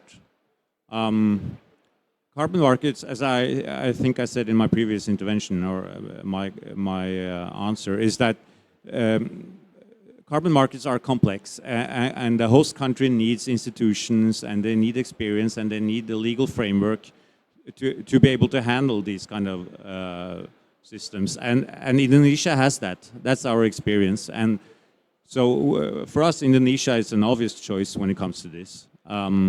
And also, as I said, they are very ambitious, and the potential here is huge. It's big. We have estimates showing that we can, let me check my notes so I don't say anything wrong, but preliminary estimates indicate our program can generate around 12 million tons of emission reductions, which is a lot. It's a lot also in the Indonesian context, and especially in the Norwegian context. We're a small country. And we have our estimates gives a total transaction value of $350 million for this. So this is a big thing for us, and we think Indonesia is definitely a right place to go. Thanks. Thank you so much, Erling, for bringing up the numbers of potential transactions between Indonesia and Norway. So currently, Indonesia and Norway under the 6.2 cooperations is looking at transferring ITMOs of up to 12 million tons from a project of floating solar PV in Indonesia. So I would like to go back to Margaret. From the perspective of standard and ecosystem assurance, scaling participation also requires scalable methodologies and trusted certification pathways. So what strategies is Gold Standard implementing to scale up various carbon removal and reduction solutions, and how does it support the development of credible certification standard? Thank you. Before I talk about specific methodologies, maybe worth mentioning Gold Standard just recently this year announced its ambition to transition all of its methodologies to align with Paris. So it's important to note that it's not PACM alignment, 6.4 alignment, it's Paris alignment. So the key principles of Paris Agreement. What that means is more than 48 methodologies under our standard system will be transitioning in the next 6 months, so that all the projects certified under Gold Standard will be Paris aligned. What that means is I talked about accessibility earlier, that are more than 4,000 projects in over 100 countries in gold standard system can access various markets. For example, we are phase 2 eligible under CORSIA, the aviation compliance scheme. So the projects that wish to take that CORSIA label can go through with it. We also enabled insurance policies that can be a requirement to CORSIA. We've also engaged with countries like Indonesia to have mutual recognition agreement where there will be more bridges built between our projects and Indonesia's domestic scheme and opening up to the international markets. Also, by aligning with Paris, our standards can be used for 6.2, and some of our projects can also transition into 6.4. So basically, our role as a standard body is how do we ensure that projects, those 4,000 projects, can access these markets at the best price that they can find. Having said that, reduction and removal, we're both, as a standard body, we are supporting all solutions. I don't believe in having a hierarchy of reduction versus removal. It should be and, not or. So one of the things we are focusing on, for example, on the reduction side, our core methodologies are community service projects. We strongly believe in providing basic needs for the communities, like the clean cooking, clean water access, etc. Also, at a scale, we will be launching a public consultation on phasing out coal power plants methodology, hopefully in a few weeks' time, apparently tomorrow, yes. So I'm really looking forward to everyone's feedback on that consultation. On removal side, I do want to stress that there's no distinction between, there shouldn't be a distinction or a hierarchy between nature-based removal versus tech removal, because we're talking about different time horizon. We need to invest in a longer-term tech removals while we also make sure that nature-based removals continue to get finance. And I think one of the ways we can think about removal work is how do we make sure we look at a landscape-level investment where nature-based solutions also benefit reduction efforts as well as community needs in those communities affected by that region or area. So I think there's a lot of room for innovation and partnerships to drive those areas. And Indonesia sits at the heart of those nature assets and communities, and therefore we look forward to seeing those pilots and innovation coming out of Indonesia. Thank you so much for recognizing that. And also, I can imagine how busy Gold Standard is to prepare everything. So before I invite questions from the audience, probably I would like to invite Pak Edi. Probably you have comments on the discussion so far? Well, I think we've pretty much highlighted everything during the discussions. But what I'd like to re-emphasize is that one, with the new presidential regulation, we have basically ticked all the C's in policy. So policy clarity, policy consistency, and policy coordination, which is very important for us in developing our carbon markets. In addition to that, I think the opportunity that Indonesia has is significant. PLN is part of that great energy transition, which will see a significant reduction in our carbon emissions going forward. It's an ambitious plan. However, rightfully so, I think Indonesia is on the right track to reduce its carbon emissions by transitioning from fossil to renewable energy. We have great ambitions for that, but I think we have no option. We have to transform ourselves from fossil to renewable. As of today, I think our renewable energy mix is anywhere between 15 to 16%. We will reach about 40% by 2034, 2035, and I think it's a reasonable target. And Mr. Haryadi and his team in PLN is working very hard to achieve that. We at the People's Consultative Assembly are assisting it by way of supervision and making the available legislation in place. As I had mentioned, the Renewable Energy Bill, the Climate Change Bill, as well as the new electricity bill, which we are currently discussing in the House, and will support our energy transition transformation going forward. Thank you. Thank you so much. So we have now heard perspectives across policy, implementations, cooperations, and market integrity, which gives us a very comprehensive picture. So I'd like to now open the conversation to the floor. We welcome questions from the audience, and we encourage concise questions so we can hear from as many voices as possible. So please introduce your name and organizations before your question.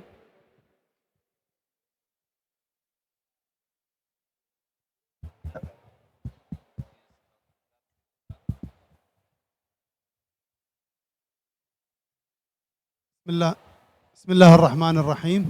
السلام عليكم ورحمة الله وبركاته. I'm Ibrahim Al-Sudani from Iraq. First of all, congratulations for our brother in Indonesia for this great work. Actually, I have one question for the gentleman, Dr. Ignatz, the Director of Carbon Pricing Governance.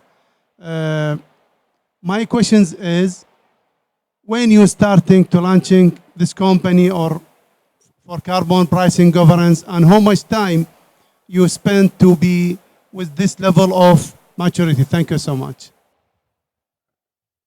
I think, yeah, Pak Wahyu, I think you can start answering the question. Yes, thank you very much. It's a very good question regarding that timeline.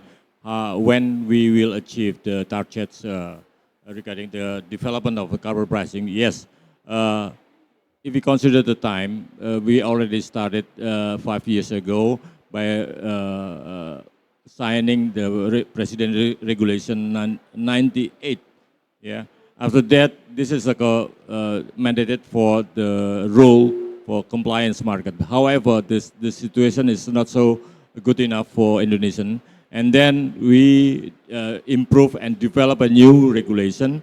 And now we started with aligning international and voluntary carbon market and domestic market. So, and also we considering the trend of the global regarding the Article 6. This is very important. And this will be achieved at least before 2030. We have to align every governance of the carbon pricing. Thank you. So, okay. So, yeah, please go ahead. Please mention your name and organization.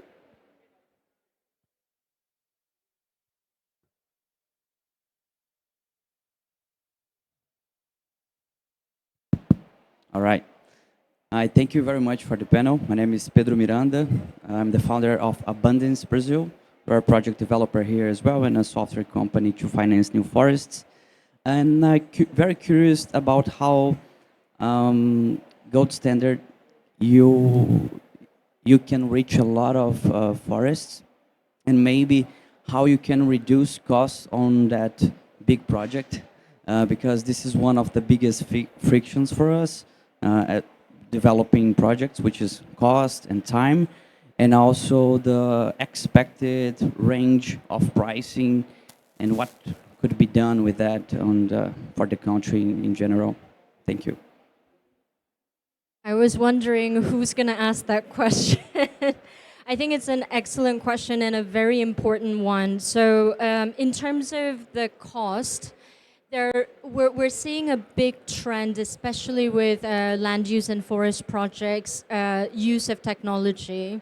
So the remote sensing, digital MRV solutions that are coming out, that are being introduced and tested. And as a standard body, we're also trying to enable that integration of DMRV systems and solutions into our standard system. So that would be one way to do it.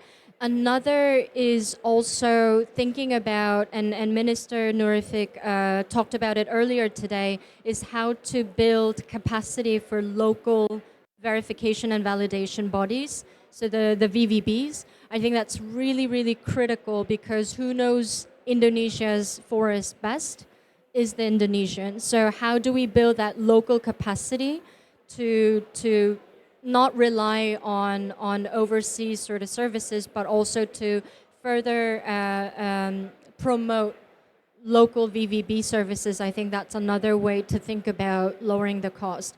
And we as a standard, we need to do a better job also to increase efficiency of reviews. We are introducing digital platforms and systems to enable that. Do you have a follow-up question or it's okay? The pricing. He also asked regarding the range of pricing of the carbon. I'm not sure if I'm the right person to talk about pricing. Obviously, we don't directly deal with the buyers. However, I think in terms of pricing, governments also play a critical role in signaling price through the compliance markets and domestic markets. So that, for example, in the last 12 months, we saw a lot of difficulties for reduction projects, avoidance projects being less valued than, for example, tech-based removals in terms of pricing. But I think this is where the government's leadership can play a significant role in driving that pricing discussion with the private sector and driving that sort of bar of these projects that are costly to develop and deliver. I would like to invite Erling probably because this is the question on pricing. So probably Norway has something to say.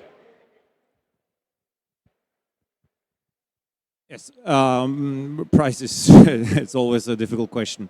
Well, I can speak specifically about this project we have in Indonesia, but and there, of course, we haven't signed any purchase agreement, so we haven't decided on any prices. But the range will probably, I can be very specific, it will probably be around $30, $35 per ton. So that's the price we hope to achieve, maybe. That's our estimate as of now. Okay, so is there any more questions from the audience? Okay. Hi, my name is Sandy. I'm a reporter for Fast Markets, and I would like from GS, what are the plans for expansion and attracting projects? Because I think it's very difficult to attract more projects, so I'd like to know that. Thank you. Was the question, how do you attract more projects? I'm not sure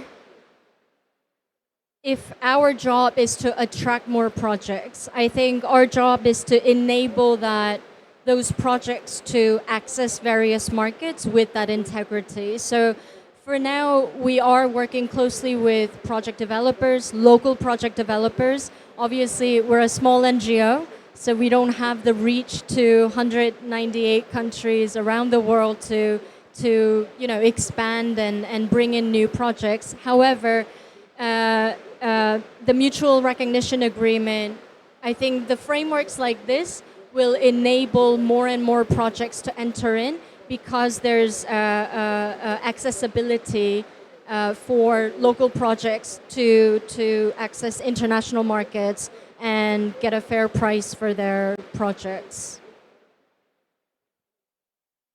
Okay, so is there any more questions from the audience? Okay, so probably I will go back to the panel. We will continue the discussions.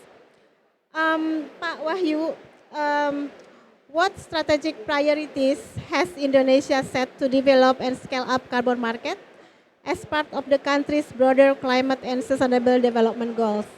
Well, thank you. Thank you very much. Yes. Actually, after we have a discussion, many source information, I'm thinking to consider a new regulation from Indonesia. is we call it Presidential Regulation number 110, 2025. This is very important. The mandate of this regulation is to strengthen the NDC sector. So it means we put the more role on the sector to strengthen themselves, to prepare how they're ready to be a stakeholder on the carbon pricing. This is very important. The second one is how we can align the registry system, national registry system, and also carbon unit registry in their sectoral and align with the international registries. This is very important. We need to track every transaction. We need to track for every step and work for every sector that regulated by new regulation. This is very important. Thank you. Thank you so much for outlining these two priorities, Pak Wahyu. So I would like to go back to Pak Haryadi. So what collaborative strategies with government, private sector, and international partner could enhance PLN's capacity to scale up carbon trading for global participation? Thank you. Talk about scaling up carbon trading for global participation. I think collaboration is the most important one, especially a collaboration with the government. If we talk about the collaboration with the government, especially if we talk about the Article 6 cooperation. Now we, together with the government, work together to how we can improve and we can execute this Article 6. As I said before, we have some project regarding the Article 6.2 together with Norway, and also we also have some project regarding 6.4, that is multilateral project. Another is how we can make some collaboration with another institution like private sector and also another organization. And with this private sector, we have some collaboration regarding the PCS project and also the SPA project. And we also have some scheme regarding the MRA, Mutual Recognition Agreement. At the same time, our green energy service program also help industry to get the clean energy. All this partnership fit into one another, and government cooperation provide alignment and trust. I think this all collaboration help us how we can scale up the carbon trading in international market. Thank you so much, Pak Hadi. So I think we are now reaching the limit time of our sessions. So allow me to wrap up that today's discussions underscores that policy architecture, utility transformation, global cooperations, and market integrity must progress together. So this alignment is what determines whether carbon market deliver real climate outcomes and shared economic value. So thank you to all of our panelists and keynote speakers, and thank you all for joining our session today. I will give the floor back to our MC. Thank you so much. Thank you, Mbak Kamia, for navigating a great, wonderful panel discussion, and to appreciate your time, your energy, and your very, very wonderful experience that you share with us. Our minister would have something to deliver, to hand over as a token of appreciation. It's it. Okay. On behalf of PLN, I think Pak Haryadi will be delivering a recognition gift to all the speakers.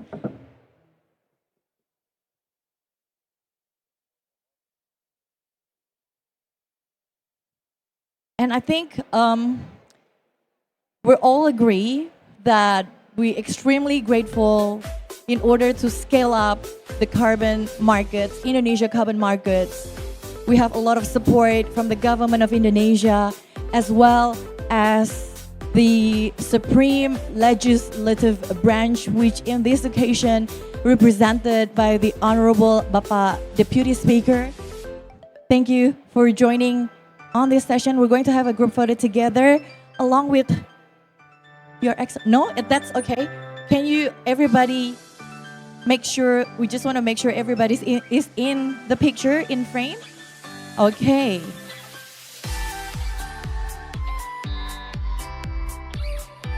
Another one. Okay, I think let's call it a day. Thank you very much for your participation. It's raining cats and dogs outside, so I guess I suggest everyone to leave here early and have a safe journey home, safe travel. We will see you again tomorrow. Have a good rest and goodbye. Thank you.